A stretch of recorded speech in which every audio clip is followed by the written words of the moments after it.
Wow, hello, how's it going? I'm Akechi and it's been a while.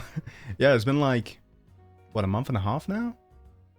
I think, yeah, I spent like 2 weeks in Japan and then a month kind of trying to recover and then getting way too busy with work. But hi, how's it going? G'day.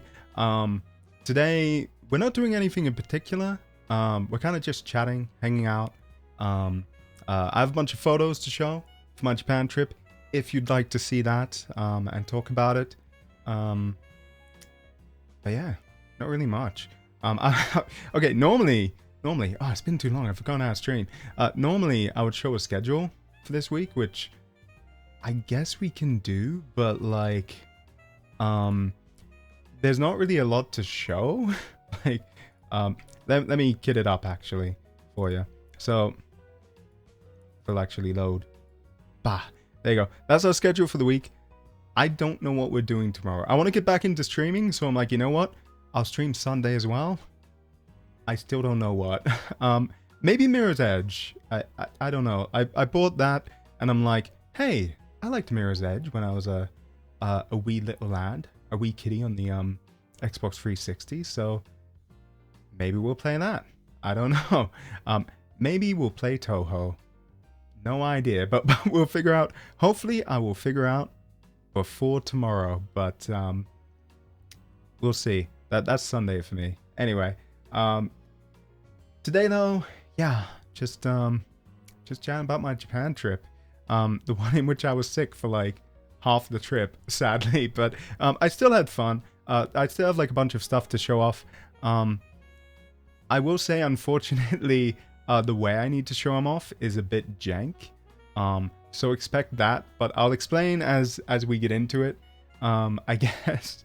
But yeah, first off, I guess I'll say before we go into photos and such, I will say, yeah. So when I went to Japan, so I went on the 20th of what was last month? September, right?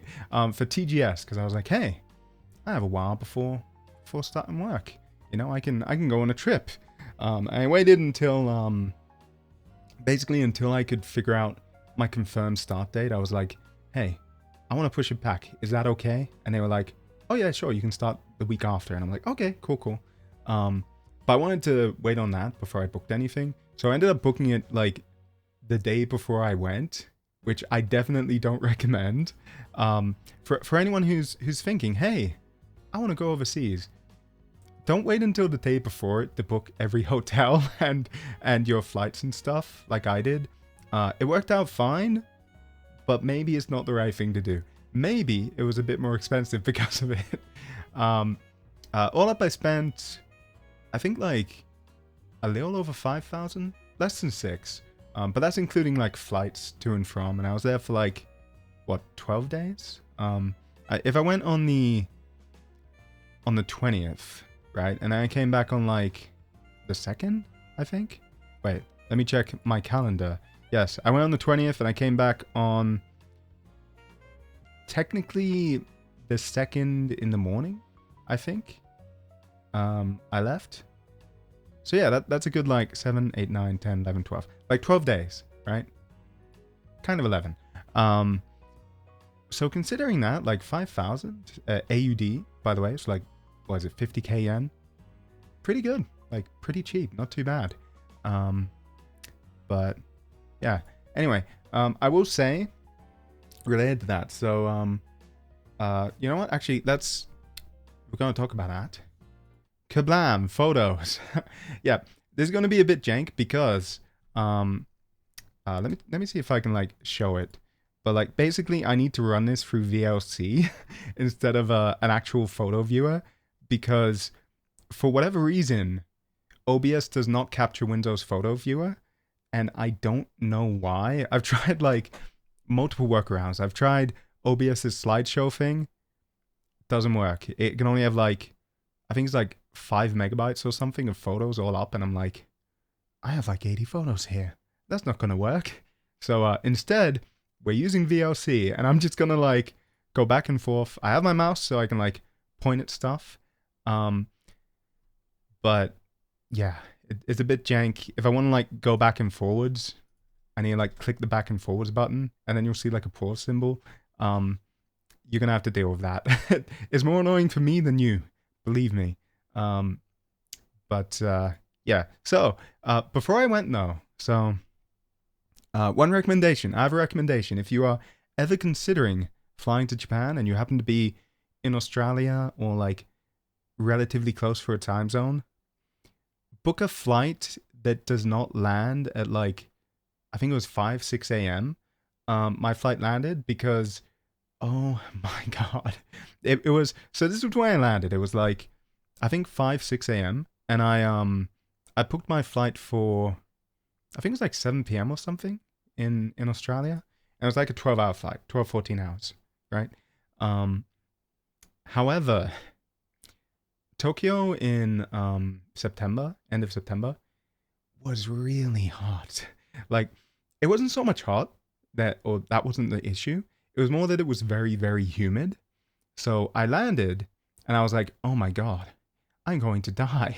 Let me get to my hotel. Okay. Oh, I can't check in until 3 p.m. So I need to like wait for like, what is it, like 8 hours? Basically a whole day. Well, I mean, I'd love to hang around and like look at, Kotobukiya and stuff, but I didn't even sleep on that flight. There were too many people around. They were too loud. And so I suffered massively on that day. In fact, that day may have been what got me sick. I have theories for why I was sick for so long. And one of the reasons is because that first day in Japan, because I didn't have a hotel room, I would basically, whenever I went out, and I have some photos. I posted a lot of these on Twitter for the early stuff, but like I went out and I saw there was like a V Sports collab with Gigo, which is like it's kind of like a crane game type place. It's what you see a lot of VTubers doing, like a crane game that you play like on your computer, and then they'll give you the prize and they'll like mail it out. That's Gigo, right? And you can go there in person and you can just like play crane games and stuff. I think there is an arcade like downstairs and upstairs, but the main reason to go is for like random crane game prizes, right? It's pretty cool. But I walked around and I took photos of this. I think there was like, oh yeah, this the Licorico. For anyone who's seen Licorice Recoil, this is Chisato and their handgun, which is very cool. It has like a little apparently it's for recoil. I looked it up and I'm like, what? Why does she have this? But it's like a little stabby thing at the front here, and I'm like, it looks very cool. I like the design a lot. But this is like an airsoft thing you could have bought, but it's not legal in Australia. Unfortunately, yeah. Like airsoft guns, they're no go here, so I couldn't. I do really want it though, but no, sadly not. But yeah, I walked around, and every time I would walk around and I would head back to the hotel after like an hour or two, because it was just so humid. I was like sweating so much, and I felt really bad because it was like the first 3 days that I went. It was very humid and very hot. Um, but there were a bunch of like maids on the oh, I don't think I have any. Oh, wait, this I'll explain later. Let me actually, let me go back to this photo because we're talking about the first day here, right? But I don't think I have any photos of like the maids on the streets, but there would be maids hanging out on the streets at like Akihabara. I could show you on Google Maps maybe. Should I? Possibly. I can see it having Google Maps as well, but like it's a jank stream. Just deal with it. Hey, look, it's my first stream in a while. So I don't know. Maybe I will later. But basically there would be maids in like very, very stuffy, very hot maid outfits, like in this humid heat, and I'm like, you poor gal, you're gonna die. But yeah, it's why they basically go out to like give out flyers and be like, hey, you should come back to our cafe, and they're not allowed back in until they actually get someone to follow them. So like I had a few being like, oh, Gaijin sama, do you want to follow us to our maid cafe? And I'm like, sorry, I have no money, or like it's too hot, or like, sorry, I just bought a bunch of merchandise from animate. Um, so yeah, I felt bad about that, but yeah, that was basically my first day. I didn't really do much. I just kind of kept going out, exploring, coming back. My phone actually died after I took this photo, so um, that was kind of the roughest part. Was that my phone was dead, and I was like, okay, cool. So I can't take any photos. So and everything is closed still because they open at like 11, I think, in Japan. Like most places in Akihabara are open. Um, so I was just like melting and then going back to my hotel, melting, going back. Eventually, I got to check in and I immediately fell asleep. And so that was day one, right? Unsurprisingly, though, because of that, day two, you can see 5:25 a.m. I woke up really early and I watched early morning Japanese television, which I don't know if you can like. Let me max this volume. It should have volume or it should have like a song. I don't know how well you can hear this, but Japanese TV is weird. um, so they have this little animation, right? I'm just gonna let you watch. Actually, I think it's quieter than I am. So let me turn up a bit here too.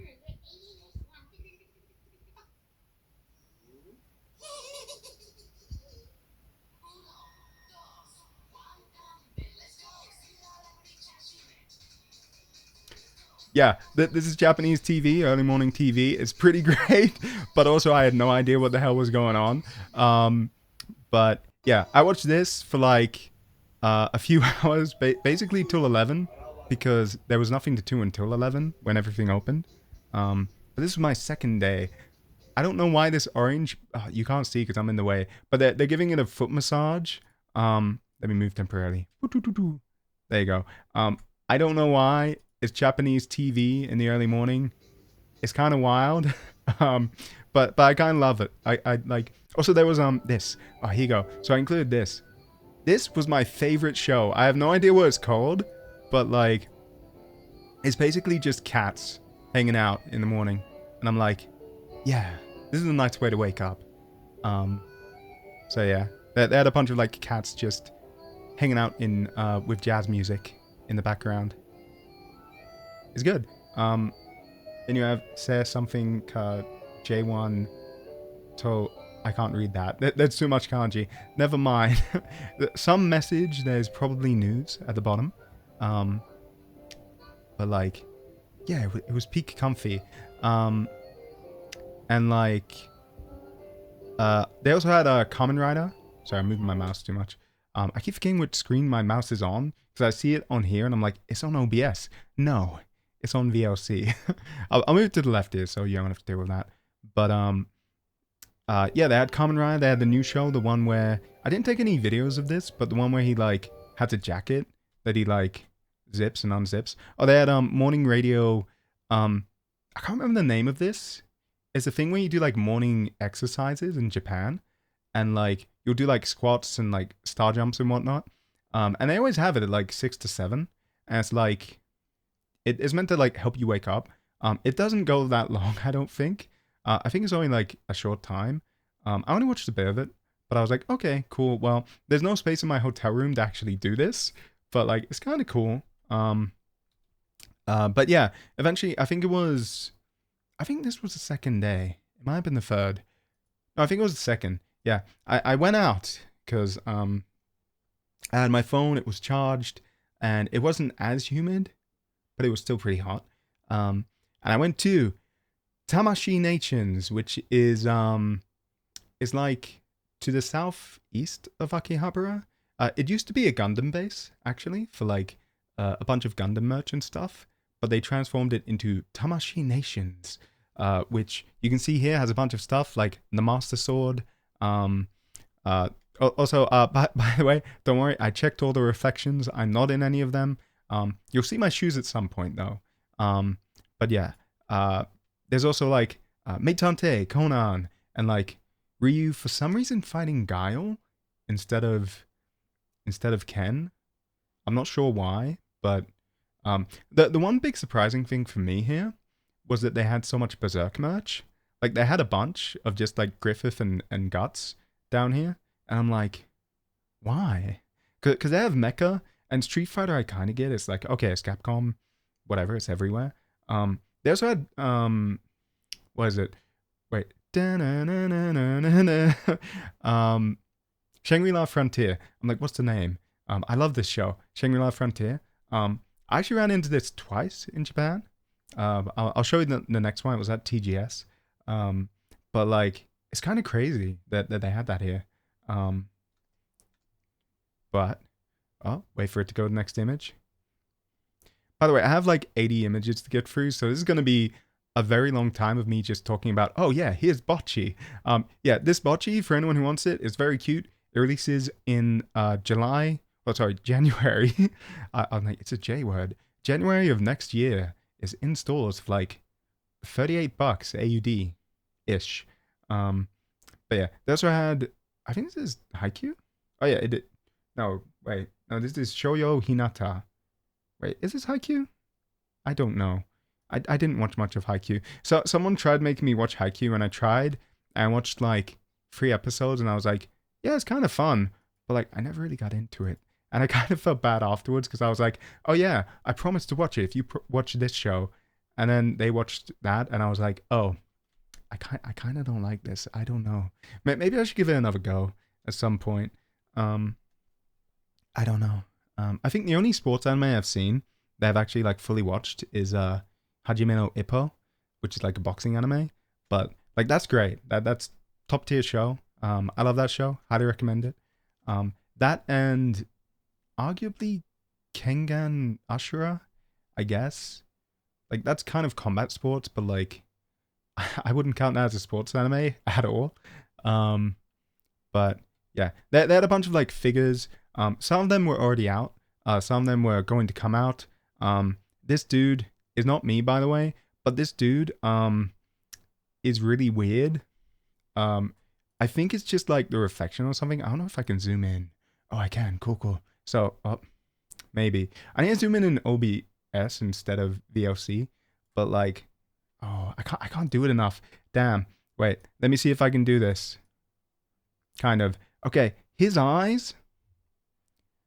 I don't know what happened, but he has no eyes for some reason, and it freaks me the hell out. But yeah, this guy is weird. He's one of the few people like caught in a reflection. Is that it? Wow. Okay, I think that's back to normal, right? Yeah. Okay. But yeah, here's a bunch of Gundam stuff. You can see Char's Red Zaku from the beginning of Gundam 0079. If you happen to be a Gundam fan, I think that's a Zaku 2. It might be a Zaku 1. I'm unsure. You have the Eva units, Evangelion, Asuka, Rei, and Shinji's Evas. You have these big, they're like metal Gundams. I think I have another, well, not metal Gundams because it's also the Eva, but they're like, did I have one earlier or was it later? No, it's later. Okay, I think I have another photo that shows what they are. Oh, hello. How's it going, eh? Hope you've been well. Been a while. Sorry, I'm just going through all this, all my photos for stuff, like I was doing in Japan. Oh, you missed me describing the dude who has like weird no eyes for some reason. If you like look carefully at this dude's eyes, sadly, I don't know how to zoom in VLC. And like, I tried it in OBS, but it doesn't work very well. But if you yourself know how to zoom in and can zoom in, this dude's eyes, he doesn't have any. And I don't know why, but I think maybe it's something to do with the reflection of the photo, but it's really weird. You forgot to set my alarm? Oh, no, man, like, I don't expect you to be on time anyway. Like, if people want to hang out, it's great, but like, you know, if not, it's cool. Like, don't stress about being late. But yeah, I hope you enjoyed your nap though. Yeah. But anyway, sorry. I would go over everything again, but I'm not going to because I've been chatting a while. But basically, we're at day 2. Day 1, I came in. It was really, really hot. I've been talking about how hot it was because I think that's why I got so sick. A combination of that and a meal I had. which I'll get into when we get there. But we're at day 2, which is we're going through Tamashii Nations, and like all the stuff here. I think, what's this? Is this Macross? No, Tiny Session. I can't read that. I think it's Macross, maybe. It's too small. This here is from, that's the Nightingale, right? From Gundam, I'm pretty sure. That's, I think, Getter Robo. I never really watched it. This is the new Gundam, maybe? It looks kind of like the new Gundam from Char's Counterattack. I think it might be actually from there's like the original novel for Char's Counterattack, which had a different version of the Sinanju, I think it's called, that Char uses in that, is instead of the Nightingale. It's like a high spec version that is not in the animated movie, but it is in the novels, and that's what this guy is here. But then this might be from that, maybe. If you don't know anything about Gundam, you may not care about this, but I do, so I do. But anyway, here's another photo of just the stuff. I guess maybe I didn't take a photo of the like metal stuff, but basically those boxes that said "Do not touch," they cost like maybe 400 or 500 AUD, which is like 50,000 yen. And so they were like, "Don't touch it. Go to the counter. Tell us you want to buy it, and we will take it for you." I guess they thought you might like damage or steal it or something. But yeah, this was all just like the big Gundam section. You got like Amuro fighting is it a Gog or a Sagog? I don't know. I don't think it's meant to be Char. I think it's just a generic one. You've got the like Titans colored Mark II. I've forgotten this suit's name, but it's from Zeta. This is like your Zeta Gundam section, I guess, down here. And then you have like 0079 up there. And then you had Kamen Rider, for anyone who knows it. This section kind of disappointed me because there wasn't enough Kamen Rider W or Double. But I did like that they had Drive up here, Type Speed, for anyone who's seen that show. That's pretty cool. This guy, I think this guy's a new one. Like this one is Ghost, I know. And there's Drive, that's Mach, I think. Kamen Rider Mach, right?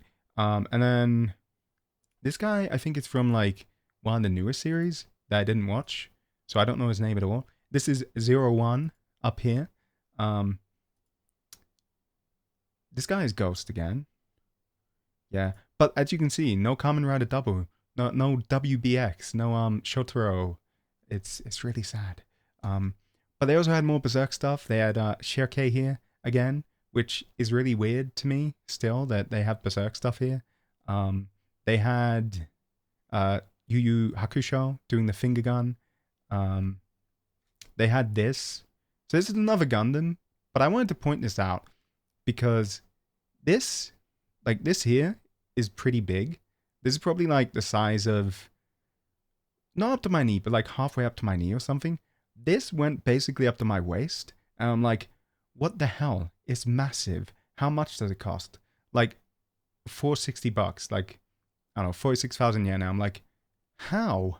It's so big. Like, you could put this in the corner of your room and people would be like, whoa, what the hell is that? It's massive. Like, genuinely, it might be the size of the chair I'm sitting on. Like, sitting height, basically, right? It was big. It was weird. But yeah, then you had this, which I don't know what it is at all, but it transforms from a like paddle pop, like an ice block, into an ice block mecha, I guess, which is kind of cool. But then you went away from the robot section. So I'm just going through Tamashii Nations. There's a fair bit left, but I took a lot of photos here, actually. I will say I didn't go that many places in Japan, but when I did, I didn't always take photos. So you're gonna, for this stream, I'm sorry, but you have a bit more left of Tamashii Nations, and then most of it is probably going to be TGS. For anyone who has made it this far, who's like, wait, what are you talking about? You're still rambling. But yes, This is from a show called Shy. You could buy it as part of like I think it's called Proplica. They make like little anime replica goods that you can like buy. Um, I have not seen Shy, but I want to watch it because they had a little like TV that would show some of the stuff, like some animations, some of the stuff from the episodes, right? And I was like, it looks kind of cool.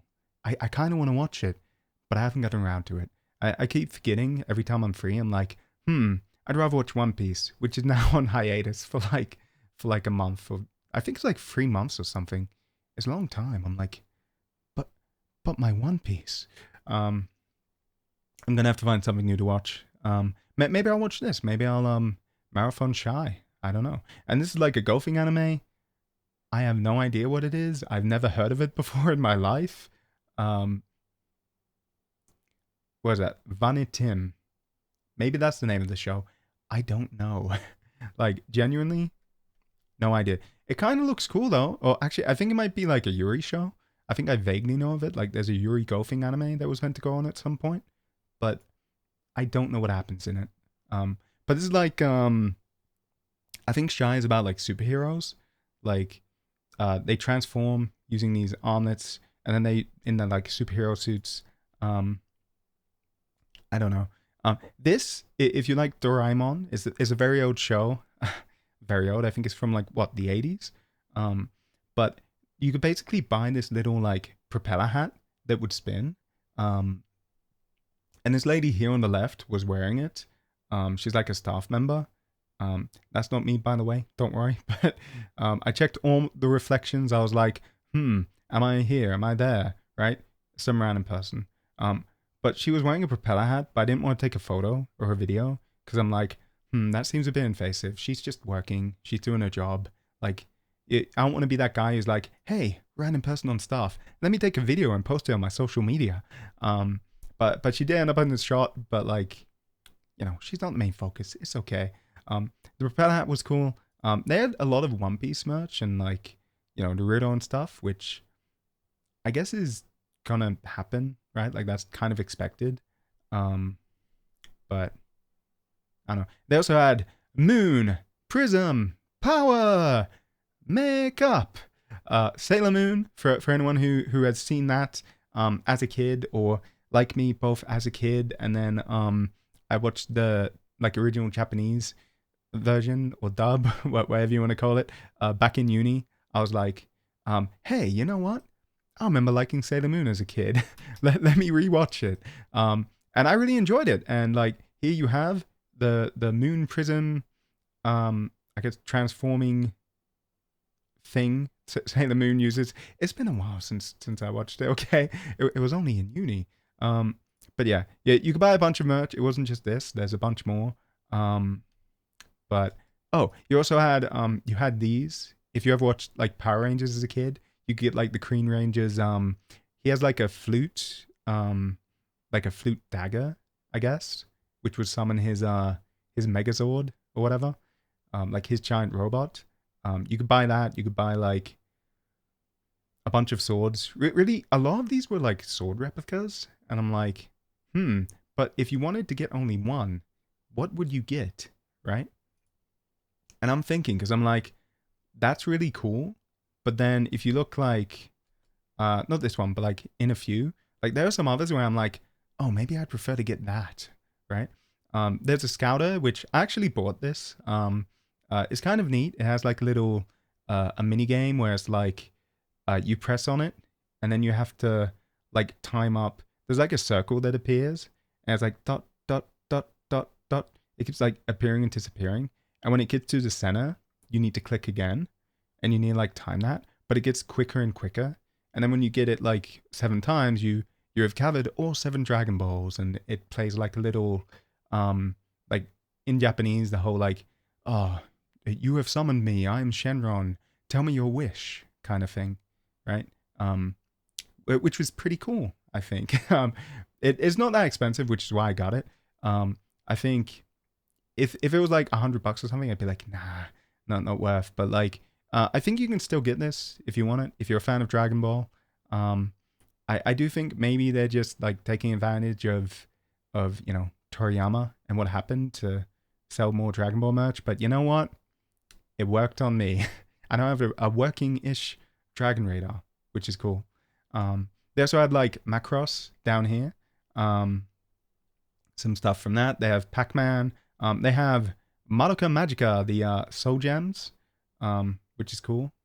I think this one isn't a Soul Gem. I think this might be in the movie Homura when she turns into Akuma Homura, I'll say, has this little thing. Unless I'm remembering wrong, which I might be.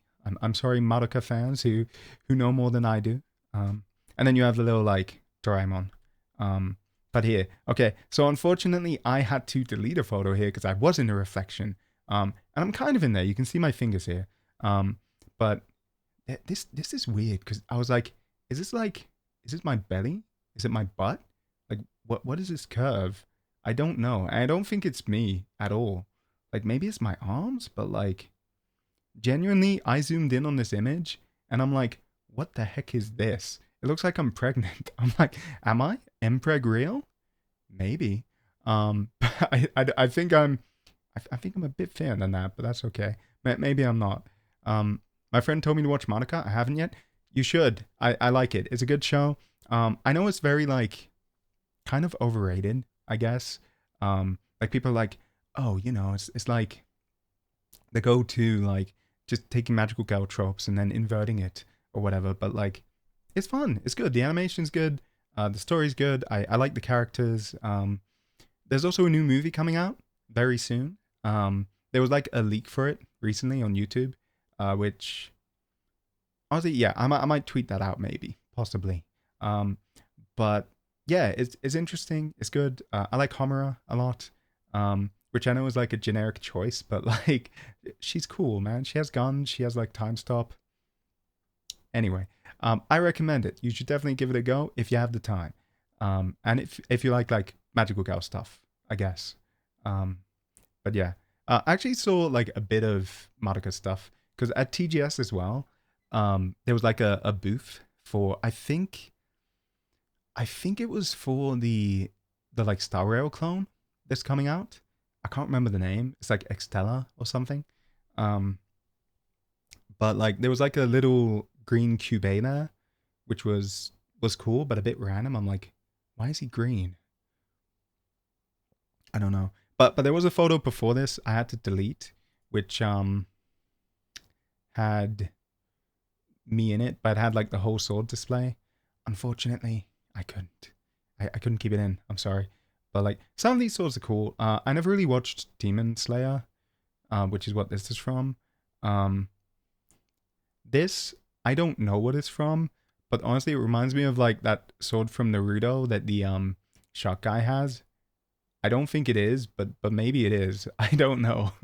But yeah, there were a lot of swords on display. There was even this one, the like Sanbakuto of Ichigo from Bleach. I can't remember the name. I just remember it goes Ketsuka Tensho, and he fires like a projectile. But you could basically pause there, and there's like a button on the hilt that you could click, and it would make like the whole Ketsuka Tensho type like sound effect. Or like it would have Ichigo from Bleach shouting it, you know? You're on break and you have all the time in the world. Oh, lucky you. Until when? Because I think in Australia, where if it's like uni, the break is generally from like mid-December maybe till like mid-February. It depends on your final exam, but like, yeah, I have a mate I know who's like doing finals at the moment. And he's like, yeah, I'm really busy studying. And I'm like, okay, cool. We'll hang out later then. I can wait. It's fine. But yeah, this was cool. I saw a bunch of people would like pose here.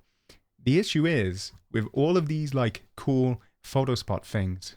I went alone. So I was actually meant to meet up with Remy Mullen, who I've hung out with a few times on stream. Like I think we played Apex and we played Helldivers 2 together on stream. He was there. We were meant to hang out. but I got sick, and I was sick that day, and then he had to leave before I got better. So I was like, oh, okay, never mind. Sorry, mate. But yeah, we were gonna go to like a penguin cafe was the plan, but didn't end up going. Maybe next time, if we can like sync something up, yeah, maybe we'll hang out again. Who knows? I'll have to try and like reach out to him about that. But yeah, but for a lot of these, I didn't get to take a photo. At TGS, luckily, they had people generally like ready. They were like, "Oh, hey, you want to take a photo, a selfie here? Let me hold your camera for you." Right? A penguin cafe? Yeah, there's one in it's like to the west a bit. It's like quite far out, but it's west of Shibuya and Shinjuku. So like, it's just a cafe with a bunch of penguins in it. I was like, oh, awesome! I want to go there. Um, but yeah, like because it was so far out, and because I was meant to go with him, I was like, oh, I won't go. Never mind. Maybe next time. I was actually thinking. So this time I stayed in Akihabara, but I was thinking of maybe staying in either Ikebukuro or Shibuya if I go again.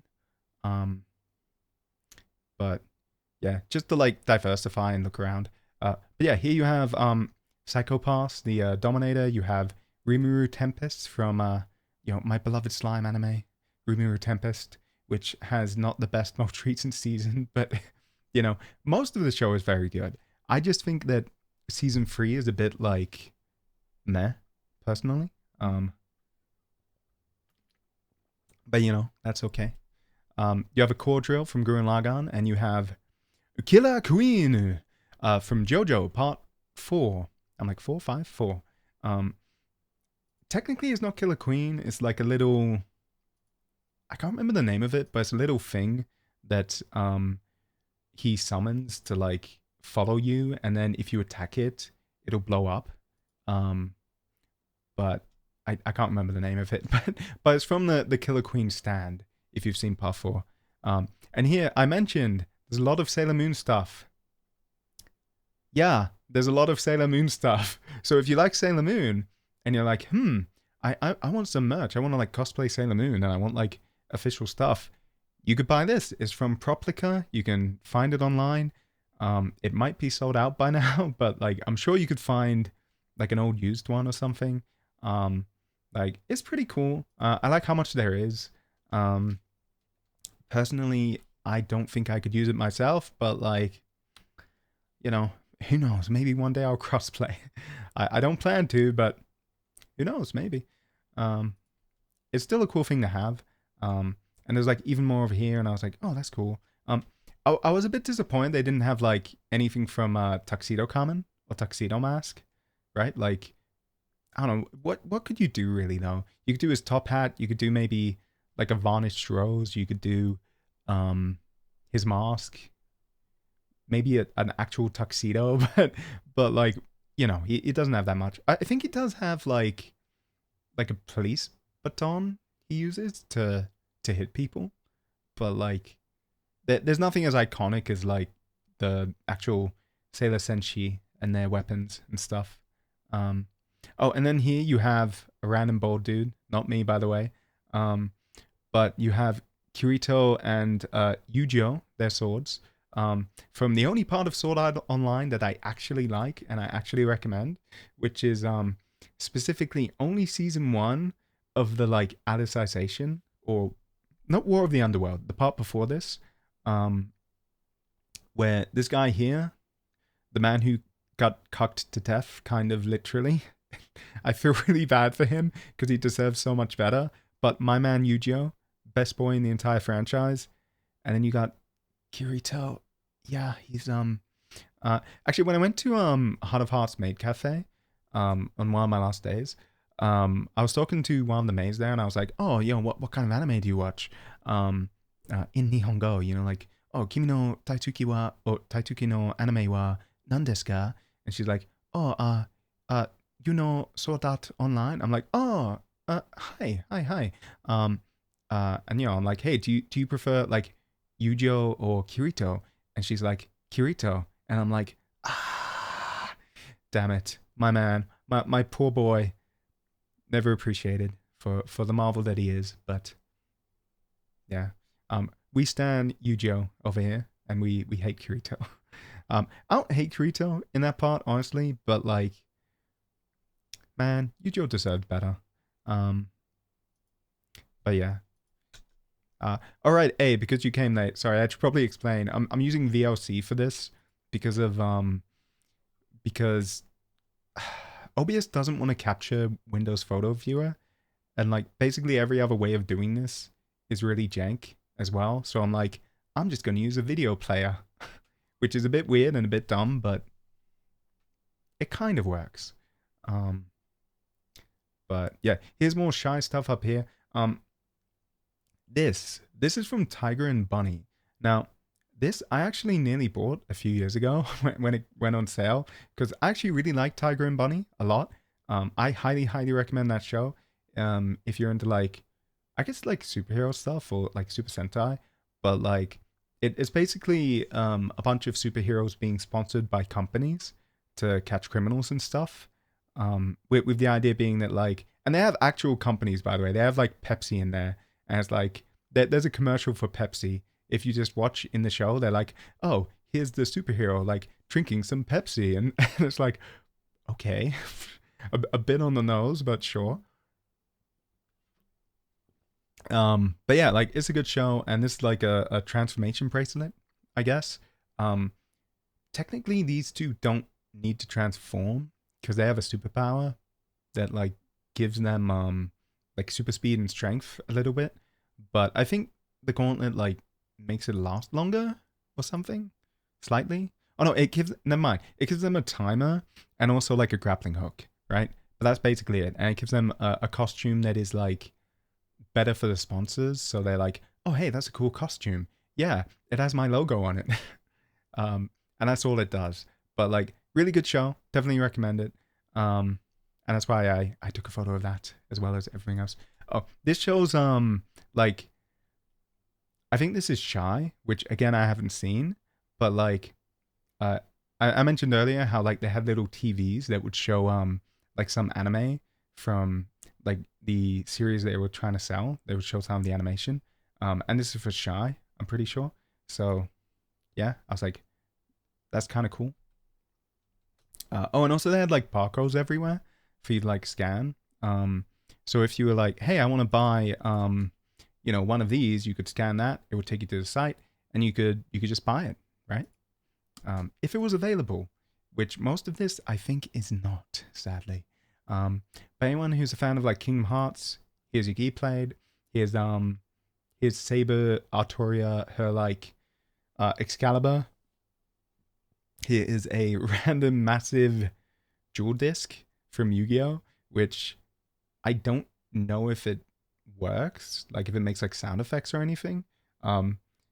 It seems like it might, maybe. Like judging off the other stuff, it all makes like sound effects, right? So like, I'm sure the Excalibur probably has a button you can press to make Saber shout, "Oh, Excalibur!" or whatever. You know, like when she actually uses it.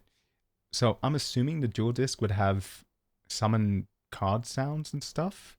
Maybe that you could like click on the base. I'm not sure though. The only time I've seen a dual disc actually being used is TikTok.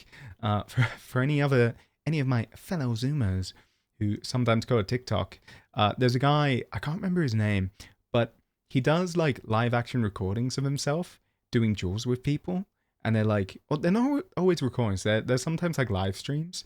And he just like, he overacts. He's like, I summon my blue eyes white dragon in attack mode. Now, blue eyes, white lightning, and stuff like that. Like in the anime. And it's very like over the top. It's really fun actually to watch. But there's one where like, he's fighting a guy. And the guy's like, I summon this in attack mode. Your move. Ha ha ha. You're doomed. And he's like, my wife has summoned a sandwich. And his wife just comes by and gives him a sandwich. And the look on the other guy's face, he's like, oh, like really disappointed he doesn't have a sandwich. It's like, oh, relationship goals. I wish that was me. But yeah, I'll try and maybe if I can find that one TikTok, it's a very random one, but if I can find it, I might post it on Twitter. Like, hey, I'm giving myself stuff to tweet for once. Crazy. Um, but yeah, that's all I. Oh, and at the front, you see like a bunch of other stuff, swords and whatnot. It's just what you saw elsewhere, but they have it like at the front so you could look at it. You're not meant to touch it though. Um, so I didn't. I was tempted though. And then you have a bunch of signed stuff. I don't know who this is. Hide. I honestly I can't even read that signature. I don't know what this is meant to be. Is it meant to be because it would be in like hiragana maybe, right? Is that meant to be an O? Is it like maybe an O? Like it's like bam bam, and then you have like little doot over there. So that would be an O possibly. I don't know, but so some random guy. The weirdest one here actually was probably there was a random skateboard, which may or may not be in this slideshow. But yeah. Oh, luckily, okay. I was whining about the Kamen Rider section earlier. Luckily, there were two of them because if you look right up here, it's our man Shotaro, Kamen Rider Double. And then you have Drive Again. He's very popular for some reason. I don't know why. It is a good show, to be fair. Maybe it's because he's the only one who drives a car rather than a motorbike. But I like Kamen Rider W. For anyone who has not seen it, it's like a detective show. So, you know, of course, being a consulting metante myself, yeah, I like it. It's fun. They have a bunch of cases where they're like, who committed this crime? And then they'll like find it out and they'll be like, oh, okay, cool. And you're a monster of the week. I'll fight you. Right. But like the main focus of the show is on like figuring out those cases and whatnot, which is very fun. They have, it's like a new Ultraman movie. I can't remember the name of. Maybe it's Ultraman Zero. I don't know. But it's the one where he's like being a dad to like this little kaiju baby. I never watched it. I know apparently it was like very popular, so maybe it's good, but no idea. Never seen it. And then they had this guy here. I don't know if this is a Kamen Rider or just a random Super Sentai character. I know I'm such a fake fan, but like I have no idea. But he was the only one who's in an actual like display with rocks and stuff. So I'm like, he must be popular. Who is he? I have no idea. Maybe one day I will figure that out. He does have a belt, so I thought he might be a Kamen Rider, but then I'm like, that doesn't look like a Kamen Rider belt, right? There's nowhere to like plug stuff in. Like, I'm assuming he's maybe from like a random Super Sentai, like Power Rangers, etc. But like, I don't know what. But to the left of him, I think this is my last like Tamashii Nations image, is Vegeta. He just got killed by Frieza. If anyone has seen the Namek arc of Dragon Ball Z, which I hope everyone has, but like, who knows? I actually have a mate who's never seen any Dragon Ball, and I'm like, buddy, you're into anime. Why have you not seen Dragon Ball Z? What's wrong with you? But I don't know. He just never watched it. I feel like, to be fair, it's one of those shows where like, unless you're into fighting anime and stuff, maybe you won't like it or you won't be able to get into it enough that when it gets to the like slice of life and funny stuff, you wouldn't be able to get to that, so you wouldn't really like it. You have a knife. Ow. Okay. That's fine. You're a Zoomer. It's understandable, I guess. I think, but my friend is the same age as me and not younger than me, so ouch. Sorry, I took emotional damage there. It's fine. God. Anyway, for older people who have not seen Dragon Ball, that's a bit weird. Sorry. You're still in uni, right? You're younger than me then. Okay. It's fine. I can cope this. Oh, ouch. But yes, okay, for spoilers for Dragon Ball Z, I guess. This guy here, Frieza, he kills Vegeta, but then Vegeta comes back to life. But he still has the like hole in his armor from when he got killed.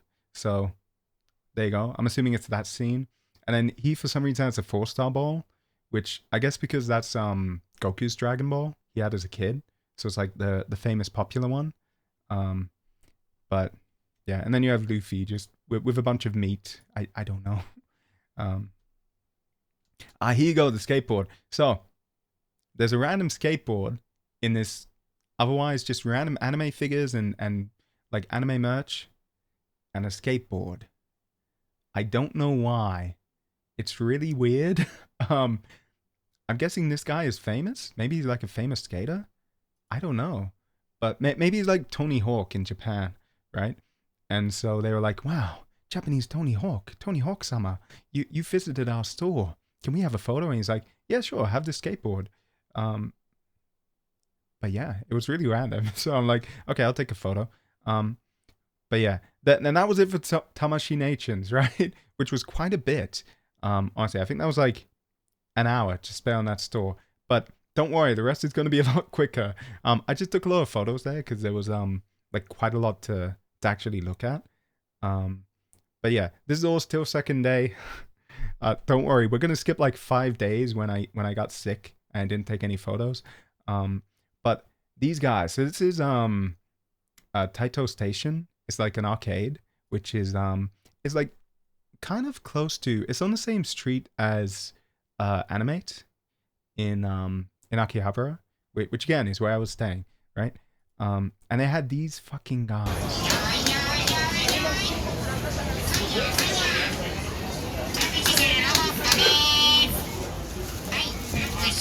They never shut up. Never, ever, ever. They're so fucking annoying. So, like, luckily the first floor was mostly just like, oh, and yeah, that was just me taking a video as I passed by. I don't think I went in that time. But the first floor is mostly just like gachapon and like claw games. So it's fine. But if you're trying to play a claw game, all you can hear is, so yeah, fire, fire, fire, fire. And it's so annoying. Like, it drove me nuts. Like, actually, I don't know why they have them. There was another store that had them at some point. I didn't take a photo and I can't remember where it was. But I remember I was just like looking or walking through back alleys and I saw one and I'm like, why would you buy this? You're an idiot. This is going to actively drive customers away because they're so loud and annoying. Like, I don't understand. But this is Animate. For anyone who wants to know what is in Animate, I took this photo just for myself so that I could like know and be like, oh, yeah, here's a VTuber section. Here's a Bungo Stray Dogs section on the 4th floor, right? Meitante Conan, Urusei Yatsura, right? It's in English as well, which is nice. Clearly a lot of stuff is in English in Akihabara, actually. I think they were just like, hey, we have a lot of foreigners who don't know any Japanese at all, so we're gonna put everything in English. Actually, they had a weird thing, which is like tax-free stuff. I'm not sure what to call it, but basically you don't need to pay sales tax if you're a foreigner or if you've like if you're visiting or if you've been there for, I think it's like only 3 months or something, but you need to show your passport.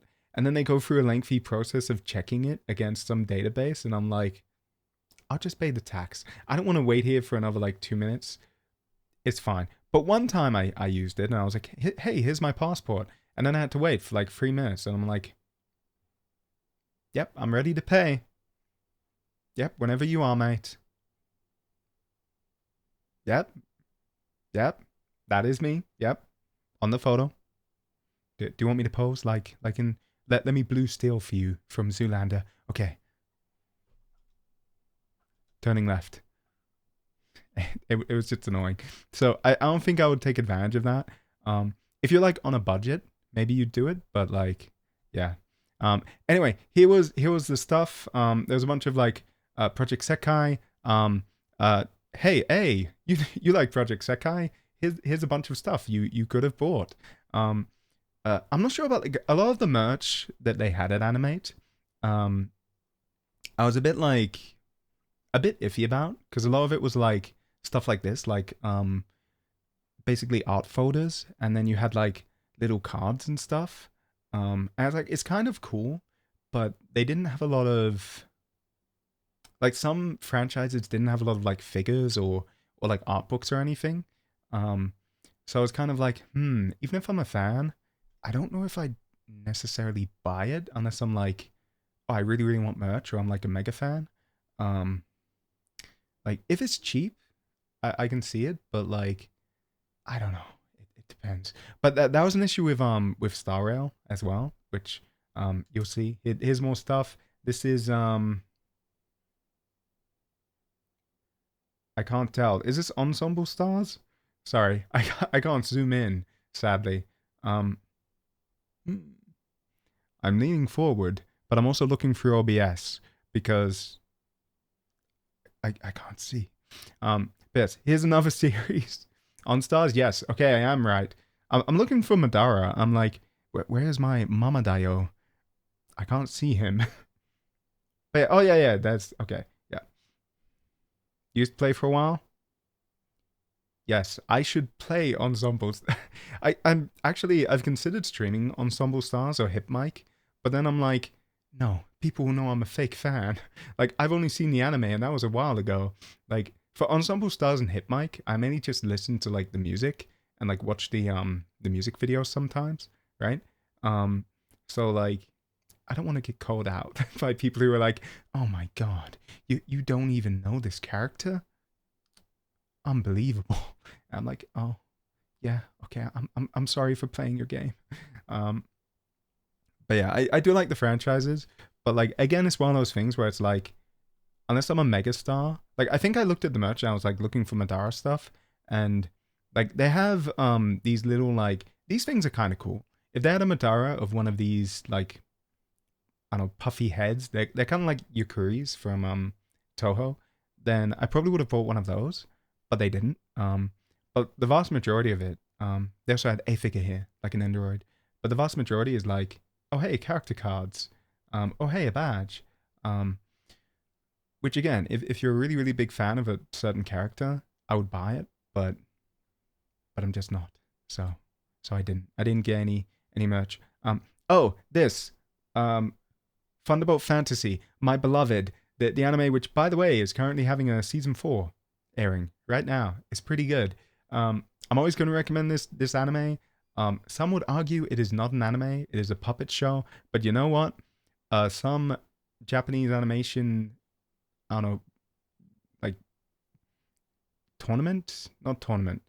Some governing body was like, yeah, this anime won an award, and they're like, it's an anime. So it's an anime. Um, but there was this whole section of like I think it was like Nitro Plus stuff, right? Which is like some of it is like very like Chinese themed, I guess I'll say, right? So you had like Thunderbolt Fantasy as an example. Um and all of anime, by the way, all of Akihabara had so many crowds, it was so packed. But anime, it was like you couldn't stand still to take a photo. I had to like take photos while walking, and like it was a massive pain, right? This area, however, I zoom out. There's nobody around. What? I look at the entire section. There's nobody around. It was so sad. Like that nobody cares about Nitro Plus stuff. I'm like, ouch. But Thunderbolt Fantasy is good. Believe me, trust me. But no, nobody wanted to get it. That being said, I also didn't buy anything, but it's because all they had was they had like a manga and they had like they were like this was like 3 pages maybe. It was like a small art book, not even an art book really, and there's some acrylic stands, right? What I would buy is there's a Nendoroid for the Enigmatic Gale that if you try and find it, it's like $1,000 for an Android now because it was so rare and it's very iconic because it's used in season 3, but like of the anime puppet show, whatever you want to call it. Um, but you just can't find it, and it wasn't here, so I'm like, okay, well, I mean it's cool. I was very tempted to get the manga, but I cannot Nihongo Jozu or Dikiru.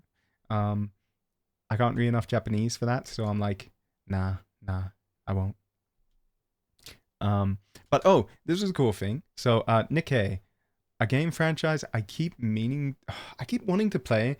Whenever I see stuff for Nikkei, I'm like, wow, it's really cool. The music is great. And like, look at this. So this was a like a rotating acrylic base, right? Which like each of these had a different like a different graphic on each side. Like you can see the front and the back side, right? And it was like rotating. And that's super cool. Like I really love that gimmick. Haven't played Nikkei. Maybe one day. The only issue is with Nikkei, um, I don't want people thinking I'm a pervert, guys, because you know, Nikkei, it's the butt game, right? Like it's the you pose like this. This is what you see while you're playing, and they shoot people. And apparently, it has a really good story. Apparently, like, and the music is genuinely great, but like, yeah, and all this stuff is really cool. There's also a really cool like uh exhibit or booth for it at TGS, which I'll go through when I get there. But like I can't. I can't because I'm a guy, sadly. Maybe I'll play it off stream sometime. I don't know. Um Possibly. But yeah. I will one day maybe give Nikkei a go. Um but yeah, and then you had this is your Niji Sanji section. You can see like Rosemi Lovelock, Sefina, um, Millie, Finana, like just yeah, your Niji Sanji section. Free SKM? Yeah, yeah. Wait, free SKM, is that these free? Who's free SKM again? Sorry, you're gonna have to tell me a member name. Um it is these free, right? Okay. Okay, I'm like, I I don't know the group names. I know some group names. I know like Sunset Barbecue was Hannah's group, which now is only Hannah. I know um I know some most at least English gen names, right? I know all of them. And some Japanese ones, right? But then actual units, stuff like oh god, what is it again? Damn, I feel like a fake fan. The one with Petra and Enna and Millie and Reimu is I made actually a video where I did it. Oh, I posted there like AR live on um that dun, dun, dun, dun. I can't remember. God, I'm blanking on their unit name. But yes, unit names I'm bad with. Really, really bad. Um but the actual gen names, I'm okay. Oh, this photo I took mainly just for Shamiko. I'm a big fan of Shamiko, although there was a Machikado Mazoku rather, but I just called it Shamiko, the Shamiko show, because Shadow Mistress Yuko or Yuko Yoshida here is the main character. It's a really fun show, really funny. I really like it. Um, and it's really rare to see like merchant stuff. But they were actually doing a collab with Animate, at least on my first day there. But then I didn't get a photo because my phone ran out of batteries, unfortunately. And I don't think they were on the second day. Um, but yeah, they had like t-shirts at the front and like I think that's why they had this is because they had that collab. So they were like, hey, we'll put Shamiko merch on the second, third floor, whatever floor this was. I don't know. Um, but yeah. Oh, and here's your Genshin. So Genshin had a lot, right? They have your figures. You have like art books. You have I can't remember what these are. If they're like birthday, I think they're like for each one they had like Inazuma would have Raiden Shogun in it, and it had basically this. It had like a badge. It had like a little plate thing. I was tempted to get one, but like when I looked up the actual like boxes and I looked at what was inside, I was like, nah, it's not worth it. Um, the birthday package things, yeah, those. Um, they're like character specific. I remember. But they did have a bunch of art books over here. They also had these on the first floor, but there were too many people, and I couldn't get any photos on the first floor of Animate because it was too packed. But yes, here's your Kenshin stuff, right? Bunch of cool stuff. I really like the art books. I actually got an art book. Oh, you have one. Oh, you mean the birthday? For which character? If you don't mind me asking. But I got an Inazuma art book, which is great, but I can't look at it because we haven't done Inazuma yet. So I'm like, maybe I should play Genshin soon, so I can actually look at my art book that I bought. Um, but I kind of vaguely browsed, I guess, for Iola. I don't know how to pronounce that name. Iola, I'll just say. About this close to my. I know who you're talking about. I know what she looks like. I don't know how to pronounce the name.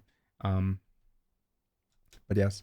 Then you had. Oh yeah, you also had like a TV monitor, which would show like current like MVs and trailers and whatnot, like EPs, whatever you want to call them. And like that was the new expansion. There you go. But then you have the Star Rail section, and oh, actually I only have one photo because it was so nothing. It was just stuff like this again. It's like, oh yeah, here's your acrylics and like, and that's it. Which to be fair, I'm guessing is because Star Rail doesn't have a lot of like figures and other merch yet. I know there is a why am I blanking on the name? It's been too long. Mahjong Girl, who I really like. There's a figure of her that I was gonna buy. That comes out, I think like January, February next year, something like that. So like, hopefully, ouch, overpriced. I know it's like $17, which is why I'm like, I don't think I'd buy this, right? Oh, $17 like AUD, right? Yeah, Chintre, thank you. Chintre, I saw there was a figure of her that I kind of really wanted to get.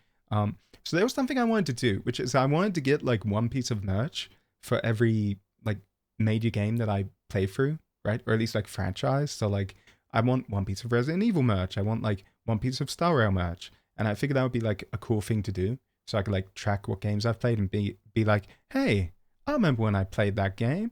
Yeah, that's cool. One Piece mentioned. Ra.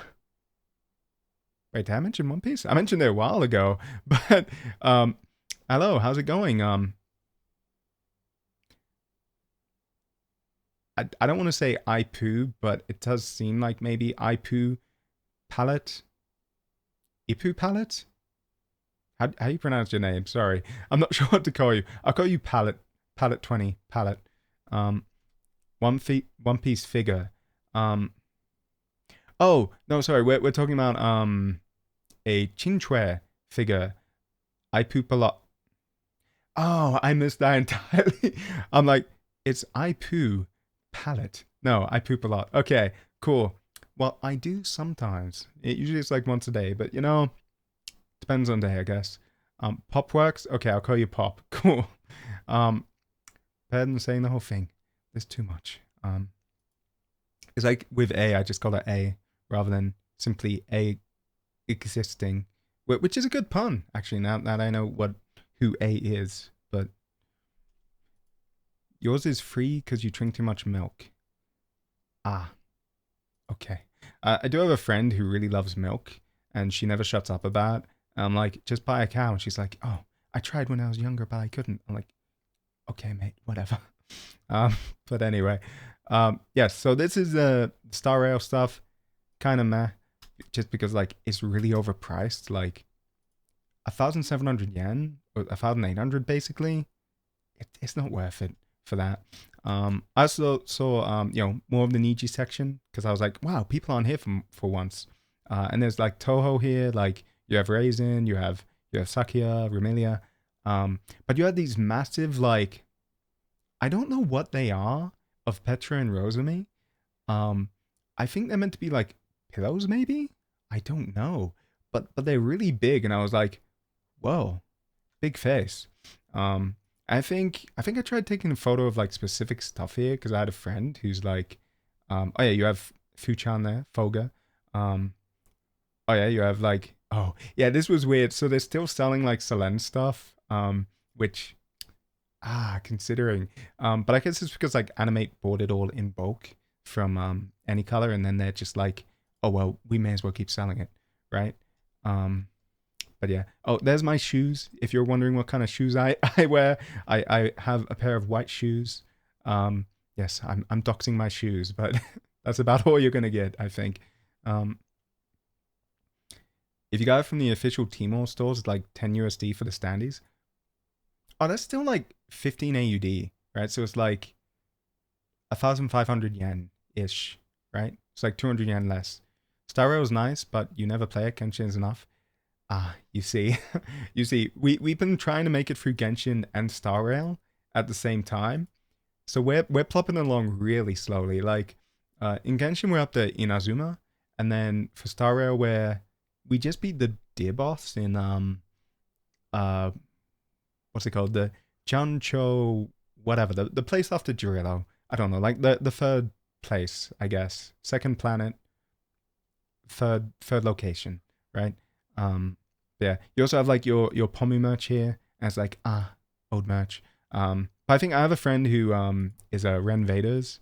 They like Ren, so I was like, hey, here's a Ren shirt. Here's a massive. I keep wanting to say John, but it's a Gene. It's weird to me that you pronounce the name as Gene. And here's Blue Archive. I actually own this art book now, although I did not buy it from here. I bought it from Mandarake, but it's cool. I actually like Blue Archive. I don't know if I'll ever stream it. I kind of wanted to at one point, but I don't think it's a good stream game is the thing. Because like all I really do is I do my dailies and I'll do like maybe 1 or 2 chapters of the story. But like I'm not at the beginning anymore. So I'm like, do I want to do like recap of the entirety of the story of Blue Archive so that people understand what's going on? No, I don't. And I could do like an event, but I'm like, I don't know, man. But yeah, there was a Blue Archive section. You know, there was some. Oh, actually, yeah, there was like Arknights in the top right there, but like not a lot. There's like what, 4 characters? Like barely anything, really. Sadly, there are a lot of T-shirts actually in Animate. Like in the various sections, you can find T-shirts and stuff. Yeah, I didn't buy one. I think I bought a shirt from Kotobukiya later when I went, but um yeah. Anyway, here's Ganyu, right? And here is the Knight. Again, only on day 2. But don't worry, I think days like 4 to 8, 4 to 9, I did nothing but stay in my hotel because I was so sick. So yeah, probably won't be here till midnight, hopefully. But yeah, we're just going through all my Japan stuff, by the way, for anyone who like pop, new people who might pop in, pop out, get it.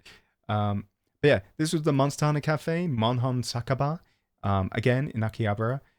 So this was really cool. You could like sit here, you could turn that thing. There's also like a bunch of massive giant replicas of stuff like great swords and whatnot, as well as like stuff playing in the background. Monster Hunter is fun. Yes, there's a new one coming out. I'm pretty sure the closed beta is like already out.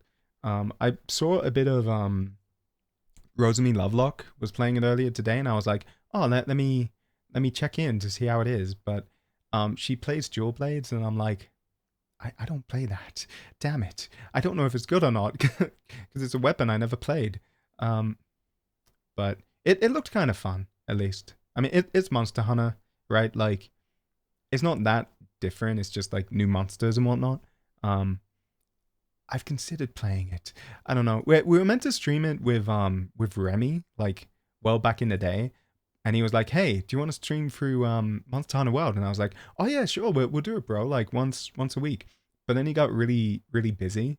And I was like, okay, well, look, mate, if you can only do it like once a month or something, not even worth it. The game's too long. Let's just not. So we're not doing that. Remy Mullen. He's a bloke I've hung out with a bit. We were meant to hang out in Japan, but I ended up sick then and couldn't. But yeah, he's just a VTuber, a streamer like myself, who we've hung out a bit on stream a few times, and off stream, just chilling, just hanging. But yeah, this is like the thing that like shoots up a healing thing, I think, where you like pop it and you heal yourself. Pull up the rat who plays games for you on your head. No, no. In my head, there's not a rat controlling me. There's actually a little slug. It's called a yerk from hit book series Animorphs that probably most people are too young to remember. It's a boomer book. Okay, just it's an old series. There was basically it was like a bunch of aliens invade the Earth, and they're like little slugs, but they crawl in your ear and take over your body. Um, I don't know. It was pretty popular back in the day, when I was a kid. But I feel like most people nowadays wouldn't have heard of it. Um, but yeah, it was pretty good. It was called Animorphs. It's cool. It's good. Um, but yeah, here's more replica weapons. If you've played the games, you might recognize some of them. I personally am a great sword main, so I don't know the katana, but like they had the names and stuff. For anyone who wanted to know, there's some armor. I was like, hey, I know that armor. I can't remember what monster it's from, but like I recognize it. I know it. And yeah, there are like different sections here. You could like sit in this lounge, or you could sit somewhere that's more like a traditional cafe, which I did instead. Um, Here's my food. I posted it all on Twitter, right? I'll say this here, the pizza in the background, it tasted awful. If you're going to the Monster Hunter Cafe, don't order this. It's like the Palico pizza. I can't remember the name of it, but like it's terrible. It's dreadful. It may have been something that contributed to me getting so sick. This was great, right? This was fine. This terrible. Highly recommend against it, right? But I did like actually I think it was over here. This over here was like a potion thing. So you'll find this at a lot of like maid cafes and stuff as well. But like it's a thing where it's like the drink by default has no color. Like this it's just a clear liquid. But then you pour in a bit of like a bit of red, a bit of yellow, a bit of blue, and you can like make different colors, but the taste changes when you do that. So if you're like, I like this red taste. I don't like the yellow. Then you only pour in like a bunch of red, and you'll end up with like a red potion, I guess, or drink, whatever. Um, but yeah, the drink is good. I recommend that. The pizza, no, no, no, no. But yeah, the Monon Cafe, but a bunch of other stuff. It was really cool though because when you were like waiting for your food, there was like I didn't take a photo, but there were a bunch of games of Monster Hunter World Iceborne, and you could just play it with other people in the cafe. Sparkling water, but the small vials are syrups. I don't think it was sparkling water. Um, I don't know what it was. It was kind of like a soda, kind of. It tasted like. I don't know. They also had it at the Final Fantasy Cafe, but they were like, "Hey, it's a potion over there." Um, but yeah, here's more Monster Hunter stuff. I can't remember this dragon's name. It's from Iceborne, I think. It's an elder dragon. Again, I think. I don't know. I only played Base World. I did play through Free U, or Monster Hunter Free Ultimate on the 3DS, but I never played Iceborne. I meant to.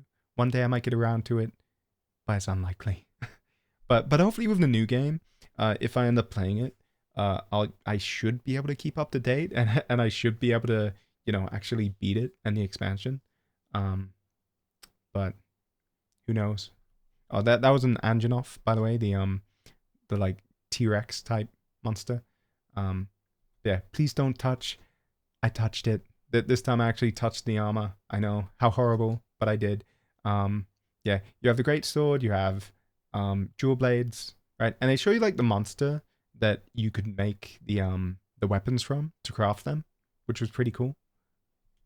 The armor looks trippy. Nah, mate, this is the good armor right here, the Rathlos armor.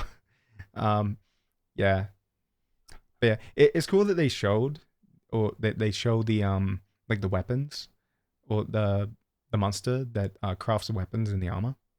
I really like that because like otherwise you'll feel like a fake fan. You'll be like, wait, I recognize this armor.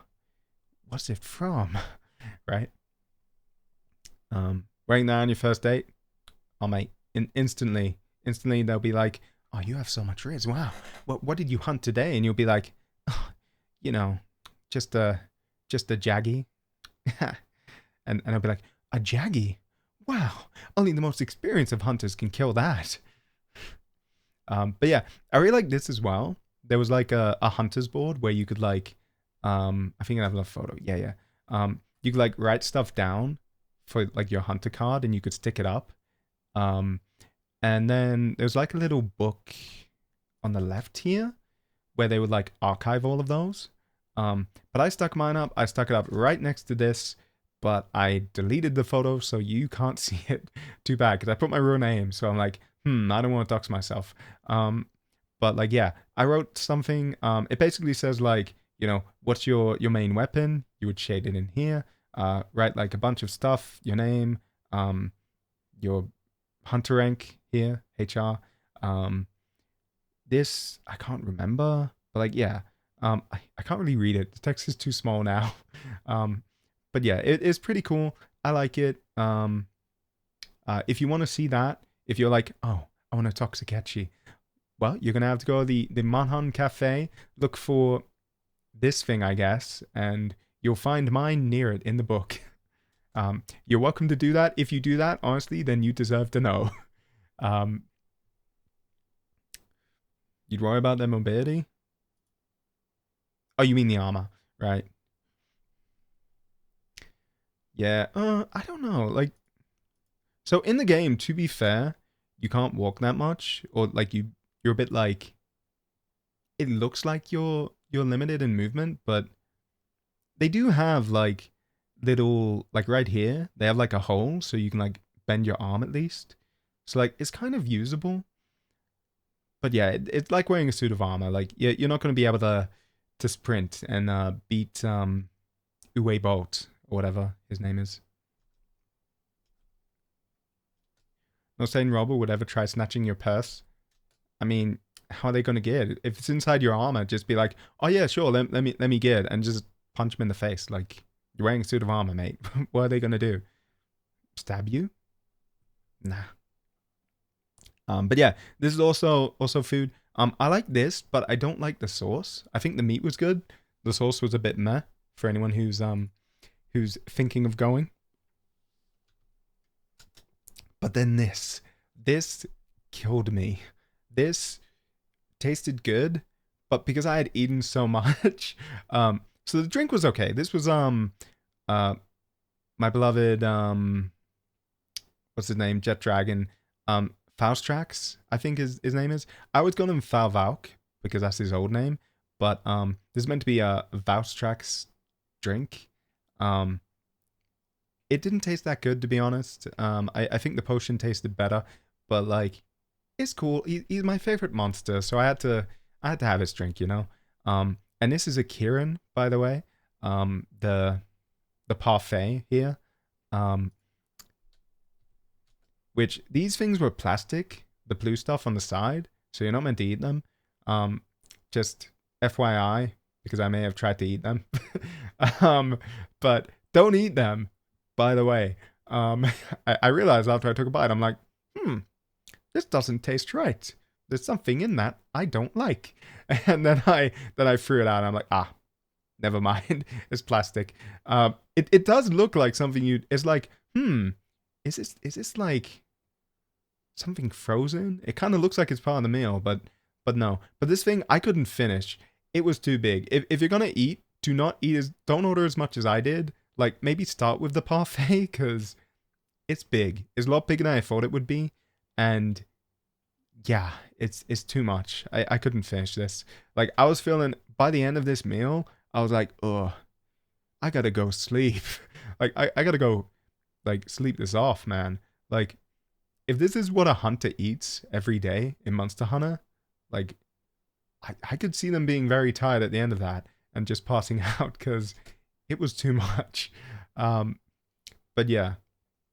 Other than that, though, it tasted nice. It was very sugary, but like, that's fine. Overall, good cafe, very fun.